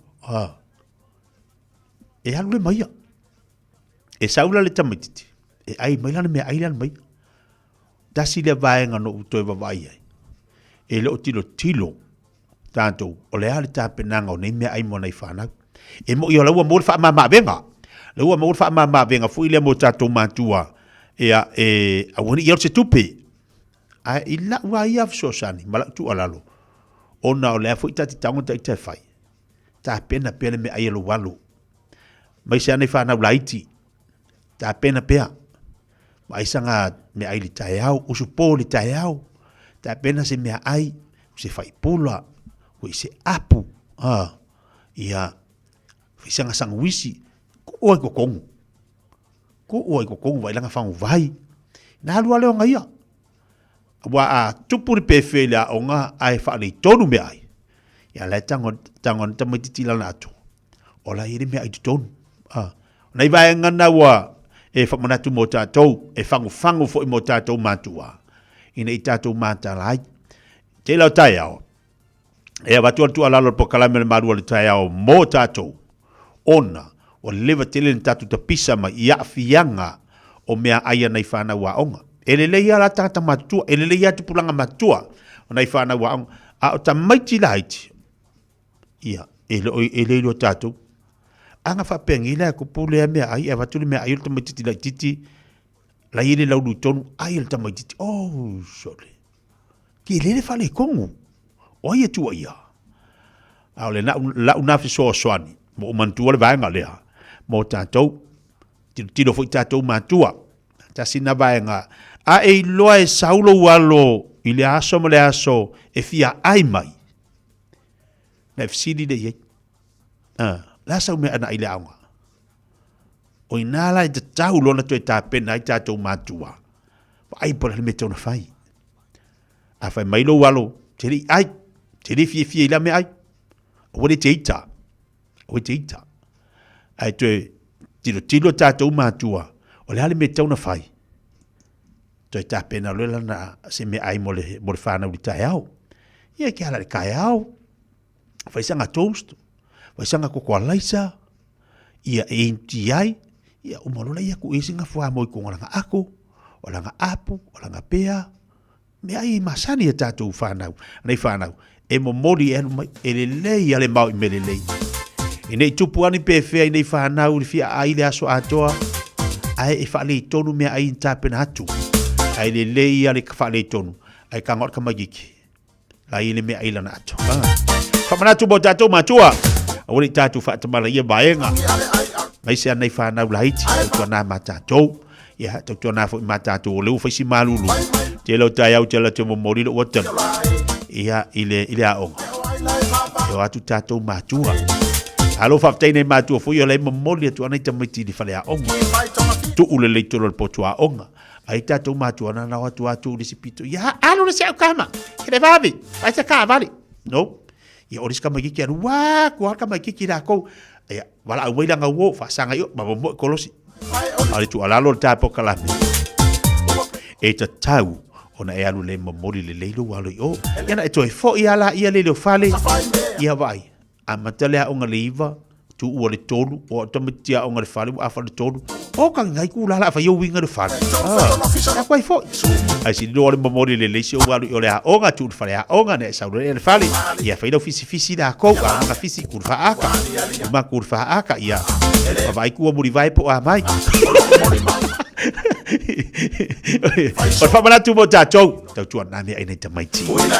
Te bela wati luas funu lima minute o te nei ia le tula se formal tasi. Tau tua nanga si ufonga lwede Samoa te sinima vitolo amo. Pae tātou whawifianga leo. Te tātou tali watu lea. Au nanga tau tua lea aunga le Ignite Colleges mo tātou. Malo ati nei mātua. Malo le wha malolosi le malulu. Au wani wha vai tātou nei whanau.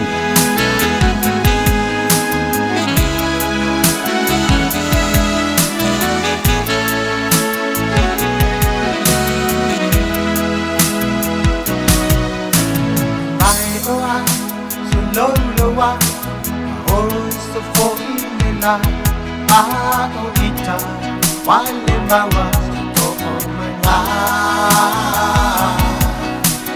fai ngofi fai ngata lo fai de para atua sele motu pafuta solo maya olanga aya lo lele tele tama dia avea oi fai se e tawai alba tau na fai sa ko mai yalu o aso te iane to mai kele mana ate na popolona oye se tasi bueno fai ai awale fefe fai mai samba natu ua e fuli tua mai au e tu inatu ai e alu e tamu tungane o mana ona ule pea oi lo sauna tonga Yoano nei mafatia Ise ua fai oe matia Ole lato fa Italia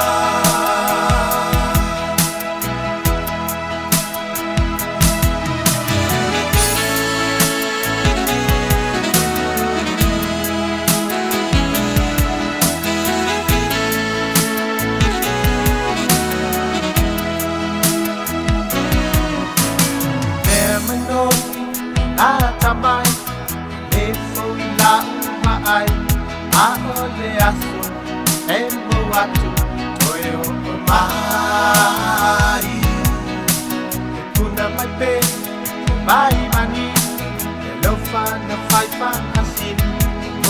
liatu o fofonga naya biti ayuri lea o no sa vai na tan bilang alo yung fiber o tendofo matapuai lan matalan siya umatan aole fiber to ilalo pasiasi Jele mana ate na populonga Oye se tasi wai la faiai Awane fefe fai mai manatu Ua e fuli tua mai au Tatu uina tu ai e alu Te tau no umare o mana o na Ule pea oi lau saula tonga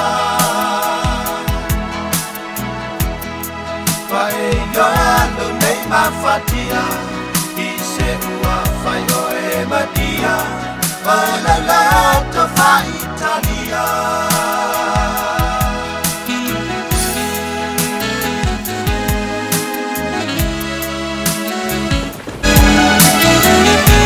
E te le mai loa le taimi o soi se lolonga. O e sauni. Aua e te whaatali se i te tele timunga. Ave ese o te ota mai tali vai o lo mauta. Wha mau le i lalo mea tō tino e ono wha aleanga ina. Whai le tō fuafuanga malo ainga. Mo le taimi o a wha malo longa. Oni nei minute lava e te pena ai i le taimi le nei. E ao ngā mo le taimi e tupu ai le wha lavi. Wha mua le saunga le mua o e malo ainga. A wā wha lavi wha le natura. Tanga ia nei le aucklandemergency.gov.nz/floods. Mo nisi whaamtalanga. Ao tātou folau I teimi whaingatā o le soifuanga. O le ka for you o le awhiso soani mo oe malou ainga I se sā tau maualalo. I le teimi nei o loo maua le SUV a mata mai le valu se fulu tala I le vaiaso. Piki apu a mata mai le na o le se lau lima se fulu tala I le vaiaso. Ma tau te wheso soani atu I a te oe malau paketi. Susu mai loa, talia so se laisene, New Zealand po o Samoa, ia iai se ngaluenga tu mau. Vili mai loa I le car for you, o vau se lau lua fitu, wha iwa ono malu. O vau se lau lua fitu, wha iwa ono malu. Pole tuatusi o le tol se lau Great South Road, Manurewa. O I sauni malanga I Samoa, mana tua loa le mana rentals, e maua so se taavale e te fili mai ai, e tusa I malu manao, e mawhaiona pikila taavale I le malewa lele I whaleolo po o whangalii, wha pealo tātou ofisa au tui ala fua, pe mawoli atu fo I le whaletali malo o loo e wha mautu ai ngā wha abitoa, lo I le tātou insurance cover e te fili mai ai, ina rei tupu se wha lawe ai o loo iai le puipuinga, mana tua lo I le tātou account I New Zealand, pe lafo sa fo I le mana rentals e wha ngā I le Pacific Easy pe wha o ngā fo I lau credit card e wha tino ai le tongi ina o lo sa. Mo nisi wha mtalanga wala au le Pacific Easy I le ovalu se lau o tasi ono. Po numera masani au kilani o le lua fitu ono fitu iwa fitu wha. Po le lua fitu ono fitu iwa walu wha. Matalo sanga e transfer o e I le moana. Pe asi siane I le Facebook a le Moana Rentals po le tanto upenga te wha ilangi o le moanarentals.com. Moana Rentals o lau paanga e taitolo ina oe a oe malanga asia I Samoa. O oe o stangata whai bisinisi, po o iei sau fuafuanga e amata sau bisinisi. O le Pacific Business Trust, o se whaalapuru tonga e langolango ina mwhautua ina so se bisinisi e tangata Pasifika te tonu New Zealand. E mawhai ona tu ina atu le tautua male au nanga e au no mas te tongi. Mo I lato o lo tau whaatu se bisinisi fau. Ato fo I mai lato o lo fia si tia na tina ina o le bisinisi. E tele ne awala e mawhai ona tu ina tuaile au nanga male tautua I bisinisi. E pe o whautuanga whaapito mo ilo longa mo bisinisi business assessment. Whaatu pa ina lea o se ati na e mole bisinisi investment funding. E whaia fo ia o onga seminar business workshop or networking events. A wala varsi tion to mai mauna ia pele whaale leo ati na e a tātu tangata whai bisinisi. A whaio lo tau sa ili se fisoswani e ori tangata whai bisinisi. Awa lolo no whai. A wala au le whionga ia tuala victima au ni mo se fisoswani. Ile telefoni o lua tasi fitu, whātoro lua whamalu. Po le telefoni le eise te tongi o varselau, lua waru fitu lima lua ono. Pe te hanga ilunga o le pengata whailangi website ile www.pacificbusiness.co.nz. Marisi talai. Tātou ngāra lua whatasi e ati na e bisinisi mo se luma na e marui o tātou tangata. 24 hours a day, 7 days a week. Radio Samoa streaming live on www.radiosamoa.co.nz.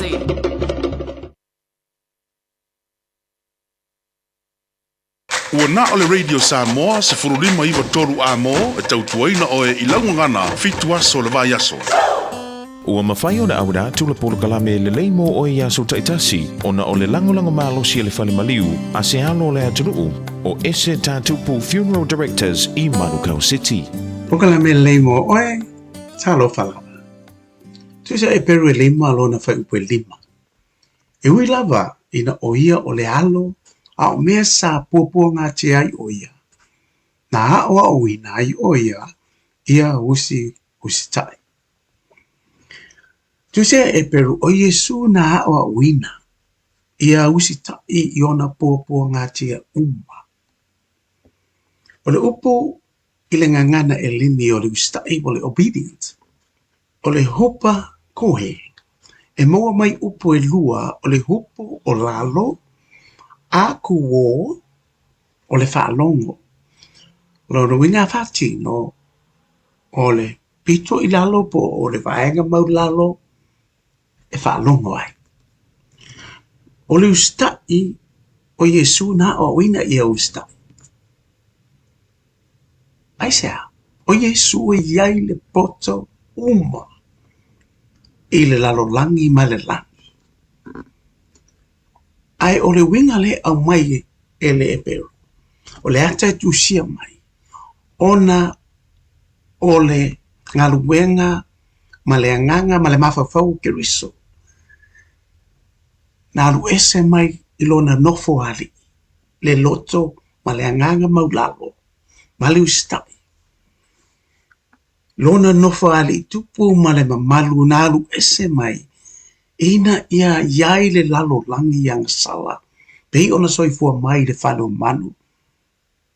Soifua mai i le ainga maulalo.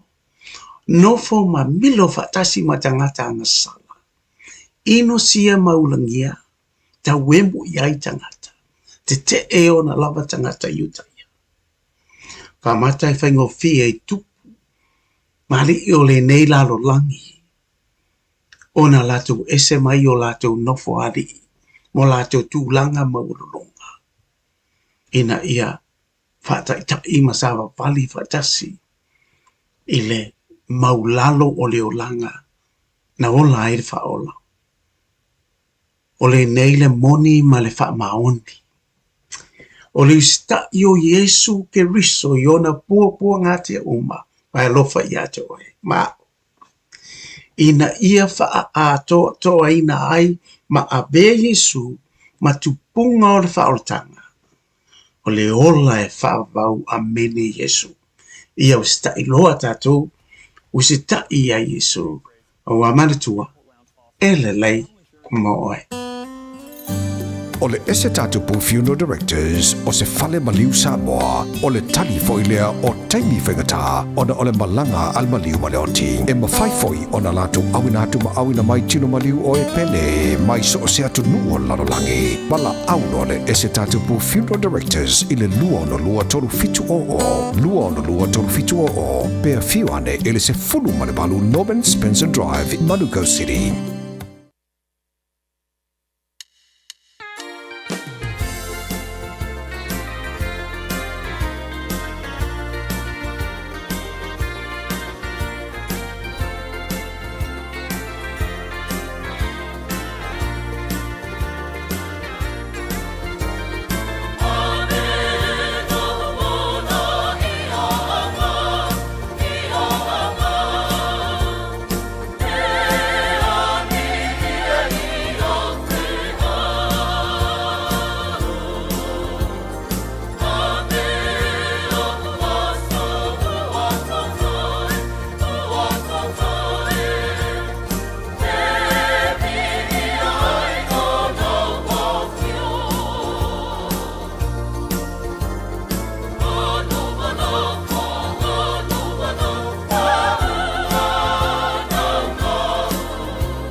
Ioe avelo wala ia ngā wha mai atua le tātou pokalame le nei mo oe i le nei fo ia so lulu tāua le wha manasa au wha le anganga i lau soifua ma so wola pe ona ia le tautua mana unanga le sunga le wha whengainga ia so lia lolonga i o sua tau longo le upo le tua mo tātou le nei fo ia so o mori whatasi atu avelo wala ia o ngā ioe le alu malusi o iai le ale matua lo soifua o iai Wani aso wa mai le tua mo tātou.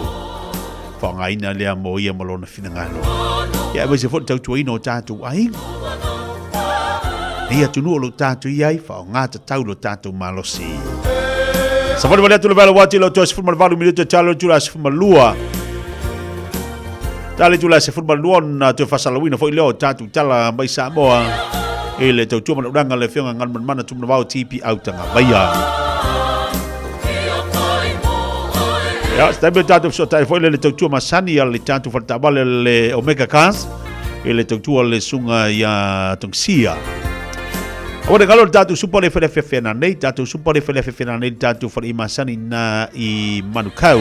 Tali tu lai ono le Fiafia mana ia tele le tatu fa malstino le na. O te fa tu i lo marili te ilo e o le Fiafia tau malu fa mai tatu malu lu. E o atu ala lo i pokala me Fiafia mai mo tatu. O te O te whatu tu le malulu, e le pule le malulu e pule oe, pule tātou tātou tu lunga whaise ngai oinga, whaise ngaluinga tātou tino. E te taulana tātou tu lunga, whanga iho tātou tino. A Fiafia na nei tali tu lai ono. Ona whaifo ilo tātou whamalastino masani, i nā tātou whare ia sumai mitala mai au. Ia whamalastino e au ngā tele mo tātou. Au fo te latu e vava aipe, sawa li si vaenga le hai. Wa umana vai ia le tilo tatu whamalastino, lau marolosi, lau tele vavavi, ia o ilatu e te lingese, ia po nei ta mama, nei tina mātutua, ia i fo ina malpokalame nei ta maiti, i fo ima nei ta maiti, e au ngai tongi se alato polo, whaatawale vale alato polo, alenga yo ia nei ta maiti, tātou mātua te alatua oe whanga yo lutino, whanga ngesi, whanga yo i alu lunga, alu lalo, au tawhai, ngā e whanga yo i lutino fo ilea, ia mai sa vadi. O lau malolosi, e ia i la tō lo whaia ia wha marastina mo lau malolosi, a Fiafia nā nei tā ua, lo soifua malolo ina. Tātou sumpa le Fiafia nā nei tā li tū lai ono. Tano mo fo ile inu mal tātou vai, ti mal tātou aloi le Fiafia nā nei, tā li tū lai ono le Fiafia. O mal tātou sumpa inu mal ti mal aloi, e vai nane maanga ia. Si ngau shake, ala kulola e moe, au koe whesi me aide a Fiafia nā nei. Ya fa balo to telo le atu ave ta vale ave pasi fa balo atu pokala me ni fa ngaleso alo le mafta mai alo vole tautua il to telo le atu ya alo fa tu fo ile sunga ya te te loto mal fa tu ya fido i euro ya pa ia fo ainga ona o le val au pa ia le atu le tina ya tele ni tu sanga wa fo ia le atu le tina ya fa malo tu si matua fa malo tu si matua ya te autou, ya mese le sunga le hao mal fatu filoi, ya male ainga, tele ni tausanga. Ya ua wala au le atu ilona soifua. Ya o le wha manuianga wa pauatu. Pauatu ya te autou, ya ono o tau ngā ruenga fita sa whatino. Hale tā ua nei vaenga ia. Leo wala au le tua ia o manuia a inga ma whanau. Wha marafana le tua i le sunga lau ia te taloto man le whantua ia filoi. Ya meise ia le no whaalo. Te fori pa io a inga ona o le wala aua le tua. Ia i le tina. E se me whengatai le le. Pau nao le nganga le whaftai o le tausi matua. Wai ulona seifua. Ia le lava o lo tausi. Ia te ia. Ia whapea na fwoi tātou uma lava. O lo whea ngai mar tausi ina o tau matua. Alo vatu mo tina ia wha tina wha o mole tua lo whaanga ia te o tina. Ia tātou o lo mafuta malani ia sui maota malawa. Ia ile anga le leo le tua ia te o tau. Se manisi leo tātou whalinga, tātou taliwatu le tātou malaunanga ale Omega Cars. Calling all parents and caregivers of toddlers, tweens or teens. Are your tamariki fully immunized against measles? It's a serious and highly contagious disease. So, now's the time to check that they've had the 2 vaccine doses they need for full protection.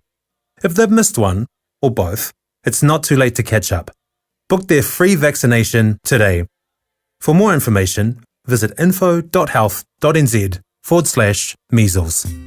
Mo tupe whamomoli Samoa mana tua lo le Pacific Easy. O lo whaawau pea le tātou whamitoa e nao le lima tala te tongi pea e whaonga ina le Pacific Easy app. E whaatino ai au tupe whamomoli mai lau telefoni Fiafia. O lo avanoa fo i tātou direct transfer. Tiposi mai ai au tupe le tātou account. Ma whamoli aina fasili lunga o telefoni. Ma whaatino la foino lau tupe ai ka whamitoa. Mo le tongi no pilio le vai. Mo li te ngā tupe so se whare tupe Samoa. Pe te tongi nino no ngā tupe le nupi wha. Samoa House Corporation po le Samoa Land. Ma so se au nanga Samoa. O lo ma whai na whaatino uma e le tātou au nanga le Easy Pay. Maratua e late le fitu se fulua tātou la wa wha sopoli ai New Zealand. Wha peo tātou ofise tolu o Tara o Tāhuhu Mamangele. Pe whaonga le Pacific Easy app po le direct transfer. E wha sawa ilo teimi. Ai sili atu na wha sawa i nau tupe wa taunga tāle penisini. Mo nise whamtalanga pala au le o varselau o tasi odo.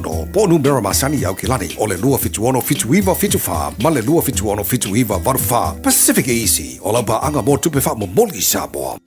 Talofa Samoa, o Ateshna Ryan, o le Licensed Immigration Advisor mo le Auckland South Immigration Consultants. E visosoani mo so se tu ai ngā visa e malanga mai e New Zealand po Australia. Telefoni mai nei loa i le o valu o tasi o no valu wha fitulua. Po le olua tasi o no valu fitulua tolu o.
Ia le lei lo te valu minute le tele o le tula se fu ma le tas a le tula suma lua wa le mfai ona wa tu le sunga tungsia le ne yaso inu ngol tatu pokalami te lo fasi pisi sunga tungsia ia awali tatu so ta inga ma le tatu pokalami mo le tau tuma unanga le tatu o meka kas te ilo pe ya le sa mo le sunga tungsia ai walu ta malo foi lana palo ta o ngali at oe ia le tau tu foi ma unanga a le sunga ya tungsia pe ona ye wala wande ile olu tasi fa fi toro le mfatasi Olo tasi fa fitu olo lima fatasi pole lua fitu lima valu tasi lua fitu lima valu tasi lua telefoni na le sunga tuksia ole lua se lau Kevin T. Drive na i Manukau pasanga tonu lava mal McDonald ia olo ia le tautua mananga ale sunga tuksia te valau iai tale julas furma lua to fasala wina lea o tatu tala i vai fanua po tatu tala mai Samoa ia e whātutu atu so o manatu.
Tolu minuta talo le tula football lua le te mauna fat mai fo le o le to fai fonga mo se man Francis Sane a war fa win o tato po kala mi si pa e fo stay o le le so Papalo tu ya tela to mala wal dawanga tu mo tam of tanga vai ai ngole ne yaso Alo fa man lo si man lo le on sai nga luenga sa usua di Taeao na fa to amo nai malo longo le nei fo ia oli Ia alofa atu ia piu ia kopo fai ona moni atu alofa ang famoniang o le asu whanau o le tamai a fai ngā le ala o nei atu ilona onus mo lima tausanga. Alofa anga mo moni atu ia ati o le tama ia batu tina ia whatama lii o lea fine lii a hohi Taeao a hong mali to lua mali whanau o James mali to lua mali whanau ia ia mo le tu alofa anga.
Usi mai alau whaafafonga. Telefon mai Samoa ia su taitasi. Wa au mai amo oe ona o le langolango mai a le talofa voucher. O te whaatalofa e nei aso fau le tātu o tino. Usi mai alau whaafafonga. Tala masani tala tau longo mai Samoa. Wa whaailoa le teitai o le vanga whaabuwhai o le Samoa o poto. O le tau vai o se sui tuto tasi o le minsta leo le malo tausi. Mo le mtanga aluenga o faso ta inga, ma wha matalanga wha te konolosi. O se whiriwhiringa sui o le tu malo wa au whono ti. I la tau o lo langolongo ina le tō wha i a mau ati i whale si osi pue mai. Mau atalia le pāti wha au puwhain. O le wha lawi loa ina o le te penanga lea pāti. Mo lana wha tō sino le pālo Taeala i lana navatau. Sa a wai le tō wha i a mau. Manisi o matai o lona i tu malo wha balota. Ia atonu le mo manino le fa matalanga ile fa iunga fo ia le tu malo le va fonti ai me se lo langlongo ina ia le to la mai o le fionga le iminsta tau ba ina le tato parota ma o bomboni mai si fina ngalo o e langlongo ina ia le minsta e le lato manatu le ilona tau ba fasui tutotas ia o le mea ia o la fo talia ele minsta ia ma o fa o mai fo ia mato ma o mato talia ai pe o no fa mal malama ele taimi o vai se mea o antau popole ele minsta fo ele fa pe o taulon fa ma vai mai ia ale mea ia se mea o lona tau aveina o tofi minsta ile mato kabineta tau simea ia ole ai fa awa mai ole sui ole tu malo pe fo io o mato nei o sui o tu malo ole palota ia ole mea ile lumana i malesi pai o le fionga il minsta o awa ia tonu na o manino ele to e tauva ma ole fo wolongo ia ele il capitetta ia fa pe foi mato bai nga fa fa ia o ale la vai e fa wa ia nga gwe Se finangalo le tai o le vainga wha upu whai o le Samoa o poto, le pāle mi o le malo tausi, le fionga fia mena o mi mata awha. O whanau mai a onga whataitai, o a onga tūlanga lua, kolisi mari universite, o loo whaangai o ia lo tātou malo. O le a o onga fua ele to e tutongina ni pili, o se tasi o fuanga le vainga wha upu whai o le Samoa o poto. O le alato whaatino pe atu lai mai e vea mo whainga malo, i le mai ai o le palo te tele. Wa wha popo i lea fuanga ma le sitia, ma le sifuru valu miliona i le tolu se furu miliona i le tausanga, le fesoa soania le malo moa o nga uma le atunu, leo le a fesoa soania i foi, i to tongi o whaia onga o onga whataitai, ai o le a wha le iai fa le a onga o mea a onga, o fesoa ta inga whatekonolosi, ma vaenga o lo whaatino e asosia mātua ma whaia onga po le PTA. O le asolua le nei vai aso sa whaatumuri ai, le whale taalo le multi-purpose chimi tūnei mato, i le whaalawi loa le te penanga le Samoa o poto o lana anava tau, mō le palo te tele. E le esea ia tā penanga ma anava tau fo i po manifesto, a isi vaenga wha upu whai ua mai o na whaalawi loa, le ua fuafua i fo i lea vaenga wha upu whai a whidiwhidia na te tau ave, le pūlenga o le tātou malo, o le alatou whaia ma whaatino ngā ruenga te tele a tina e aile te mau ainga, ina ia sanga mausali ma le lei, ma ofo ina fo i vasoa swani le si tia leo le te mau ainga o nuu mafio anga, whapea le lau tele o tangata. O le pensione ua fola le Samoa o poto, e ono se furu loa tau sanga o le tangata whai ngā ruenga malolo li taia loa, ma maua lana whaamurianga o le pensione, o le asi tia mai le lua se lau la o iei nei, i le 5 se lau la i le masina. O le ono se furu fo i leo tau sanga o le matua o le soifua, o le atala ai lea whaamurianga mō tangata umai au lia ia tau sanga, na i lo le ono se furu 5 tau sanga o lo iei nei, ona whato a pensione lea. Ua fola fo i lea tā penanga le toi maua le lua se furu pasene, o la fonga totongi le tau sanga mō tangata whai ngā ruenga, ma o le a avesea le la fonga le VAGST, mai tau o tau mawhatu aisa, ma wha i titia le sifuru lua pasene le la fonga totongi le VAGST, i so se o loa. O le a wha pa uina fo i totongi o loa e tau nuu i lunga wafu, peitai, i le o wha pe 4% o le a pa uai. O le ale e toi totongia ni la fonga api sinisi e lalo, o le tolu se la wafe ta la le tupe maua le tausanga. E 5 miliona ta la le tausanga, o le a wha le iai pi sinisi, ma si itia mai le 3 miliona le 5 miliona ta la le tausanga, fesoaswani mai le malo e tu inatu, i le ati nae o ta longa. E 5 afe e kau whanua le malo le a wha matu inu umawhiu anga mo le ngalue ina, malisia tu fo ia e le ele mo ati nae a inga. O whanau e uma le leitu i pui tu tonu le lua tausanga, o le a maua le whaamanianga e lua se lau ta la. O le awa i fua e au noa ma se tutongi au nanga tauso i fua malolo ina le malo. Tina ma itanga o le au pensione, ma whanau e lalo le lua tausanga le mātutua. Na whaaria le minister tupe le malo tausi le whaalawi loa, o le ama whai o na whaatino uma ia fuanga, ono o loo tūlanga le lei le tamau ainga o Samoa. O atu nuu nei ati ai, e taua o developing countries le la vea i Samoa. Asi i tia le tamau ainga i le vao le tolu, i le 5, i le 1%, o si tūlanga lea tau te silsilatu, o lea fuafua i pe a wha wau ati nae, mangalu wenga le tātou malolo whaatino nei, o le tūlanga le leilea, o le a iai no tātou tamau ainga. O lona winga, o le tali o le fisi, ma whai on tātou whaatinoa mea peon folfoloina. I oe, e ma whai on tātou whaatinoa, i le whaatukula ia o le tātou tamau ainga. Next slide. Le minister tupe le malo tausi, ai o se sui tau wao le vaenga wha upu whai o le Samoa o poto, le fionga lauti mu ia ue le sewa ai. Ua lafo le wha alo ma tāpua i le sui tau wā wha oli, mo le no fua wha asale le anga 5, le fionga ia vui se inga fo lava sione ma sinamua, le ana le sitala e tau wā i le fua le vaenga wha upu whai o le wha tuatua i le atua Samoa o tasi. Ai avele na lango i le isi o sui wha tu wa le sitala foi, i lea vaenga wha upu whai e tau wā i mo le no fua lava o lea i tu malo, le fionga lea ia vui i inga sione. O le wha lau i doa le vaenga wha upu whai, i to tonu le tu malo wha asare le anga 5 i le salua, na whaelo ai e vui se inga folava masina mua lana whai unga. Ka koe kumalo, auange koe whalua inga le mea kupu mua mua, i le kamalea kulau wa yange swaf. Auange koe whalua inga, awae masaya i le kako lau wha.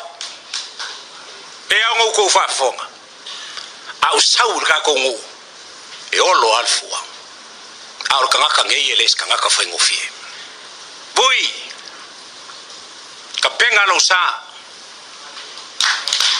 Ka penga lo sa. E uia inga wale Fiafia wa inga. Uso mkua whafinga ukua ika ngu ile kungu. Ia ai ar kai me fa mangi ngoi ile kua o la ko langonga. Au la ukala le ala fayaku yake oe. Sa kuala. Malai ulu. Sale murianga, lokako iku malo, o ke savali kafkafa vui, kei mi o lang kempei. Langa ya ka mai o la porkiki, o leva ngo uka alo ai ka longa. Bui, o mamanga,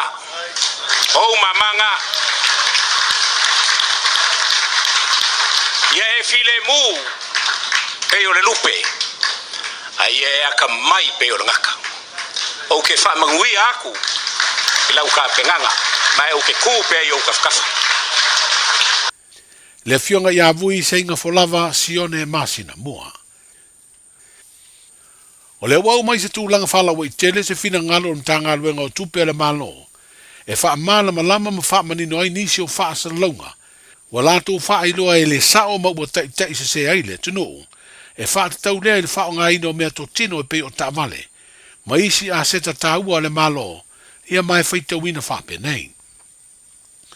Wa tui nātula nei pepo wha mtalanga, ina ia wha sao ma wha manino a tili ai ma tā whaioi wha le tū la fono, ale ma tā ngā luenga o tupe i ona tiu te wha vai, i le pule aina ma le mate i tuina le leo tupe le malo, wha pea le wha so ina te tau o puna oa, e au fia i le wha tawina, wha ngāio ia, tausinga, ma le tuu e sea, o mea tō tino ma a seta le malo, e ala tu lea i le talo le tupe, e pe ona iai lalo le tu la fono mo le pulenga o tupe le malo, o le tausanga lua afe ma le tasi. Ina ua mautino o le manino ma le mawhai o na tali atu i tiu te tau ave, mo le pulea ina le leo a seta ma mea tō tino le malo, ai mai se le vau ia o le whao ngā le te tau, e mata ngā luenga ma whalap tonga tu maotia le malo, ma so se ofisa o le pāle mene, o le ana whata o toa ia le malo tu la fono ma whainga whaavai, e te tau o na muri ta ia. O le whata nunga whata usitupe lu afe sfur mantolu, whaavai ina i lalo le vaenga se lau lua sfur fitu, o le tu la fono mo le pulenga o tupe le malo le tausanga lu afe ma le tasi. O le tu la fono whata tonu, mo ta avalia le malo le tausanga lu afe sfur lima, ma ona teu teunga wha le tu la fono le tausanga lu afe sfur iwa, ma le lu afe lua wha, whaavaina i lalo le vaenga se lau lua sfuruono pui tasi, o le tu la fono mo le pulenga o tupe le malo le tausanga lua afe ma le tasi. Whainga whaavai lau tele, mo le tausinga ma le matai tuina o aseta, ma mea tō tino le malo le tausanga lua o lua wha. Mo le matai tuina ma le whaafoina le leo tupe le malo, wa iei le whaatonunga whaatausi tupe lua afe sfutolu, o lo au ili atuai whaamtalanga ma whainga whaavai, e te tau na muri tai le whaonga ina o tupe le malo. O le whainga whaavai lau tele, mo le tausinga ma le matai tuina o aseta ma mea tō tino le malo lua o lua wha, o le whainga whaavai mo le malo atoa, e lima taina ai le whaafoina o aseta, e whaatu beina le malo, ma tu ina atu mo le whaonga ina mtanga aluenga, ma wha lapu te putonga uma le malo. O lo tu ina atu fo i le nei whainga whaavai ia te iala, mo le whaatawina, whaonga ina tausinga, ma le tusi e seo aseta, whapea fo i fuafuanga mo le pule ina ma le tausinga le leo ia aseta. E iei le tiute tangata whaingaruenga uma le malo, ina ia mautino le whaonga ina te tau ma le malu pui o aseta uma le malo. O le tūla fono whātonu tonu mo ta vale le malo lu afes furulima. O lo wha manino atu aito finga tau aloa le malo, e anga wa ai ta vale mo le whaonga ina. Ina tausanga lu afes furuiva, sa teu ina aire nei tūla fono whātonu tonu, e wha manino ai ia inga mo le whaonga ina o ta vale, ma sa wha opopo ina i aile vaenga tolu pi, e whaatonu ina aile toi whaafo ina mai o ta vale sa whaonga ina, e le fufonga fitalai, le sui fufonga fitalai, le taitai o le itua ngai whaapea min stalango lango, i to tonu o le tasi le vā yaso, mai le aso e solo ia aloa i ai le pāle mene o Samoa.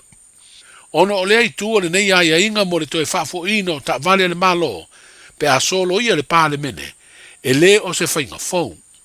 O lo atangia mai fo i lea tu la fono whaatonu tonu, tiu te whaale tu la fono le mtanga aloenga o tupe, e tuli loa ina ai le muri ta ia i la tau e anga waa i ta vale le malo, le toi whaafo ina atu o ta vale i lalo ai inga, ma le teimi wa whaatulanga ina atu i lalo le tu la fono. O lo iai fo i le komiti ngalue mo ta vale le malo, e te fono ai le mtanga aloenga o tupe, mai au fi ai sui mai le mtanga aloenga le pale mia ma le kapeneta, mtanga aloenga leo leo mo fale pui pui, mtanga aloenga o whala tonga tu maoti le malo, le komisio tangata whainga aloenga le malo, whapea le pūlenga o whela ua inga i le lau ele, e ngafa ma le wha malo si o lea tu la fono whaatonu tonu, ina ia usita ia ofisa uma le malo a wā lava le pūle eina, ma le va ia le leo a seta tau ta vale le malo. O le aunga le nei pepa o whaamtalanga, e whapea o matanga luenga uma le malo lo whaatupe ina mai, i talo le tupe le malo e te tau na usita ia uma ia inga le tu la fono, o le pūlenga o tupe le malo luafe ma le tasi, whapea tu la fono whaatonu tonu ma whainga whaavae, lea e ai ai le whaonga ina o tupe, mea tō tino ma a seta le malo, e au fi ai ma ta vale le malo. Ia o tala ia o le nei fo iaso, tātou wheloa i la soa Taeao, soifu.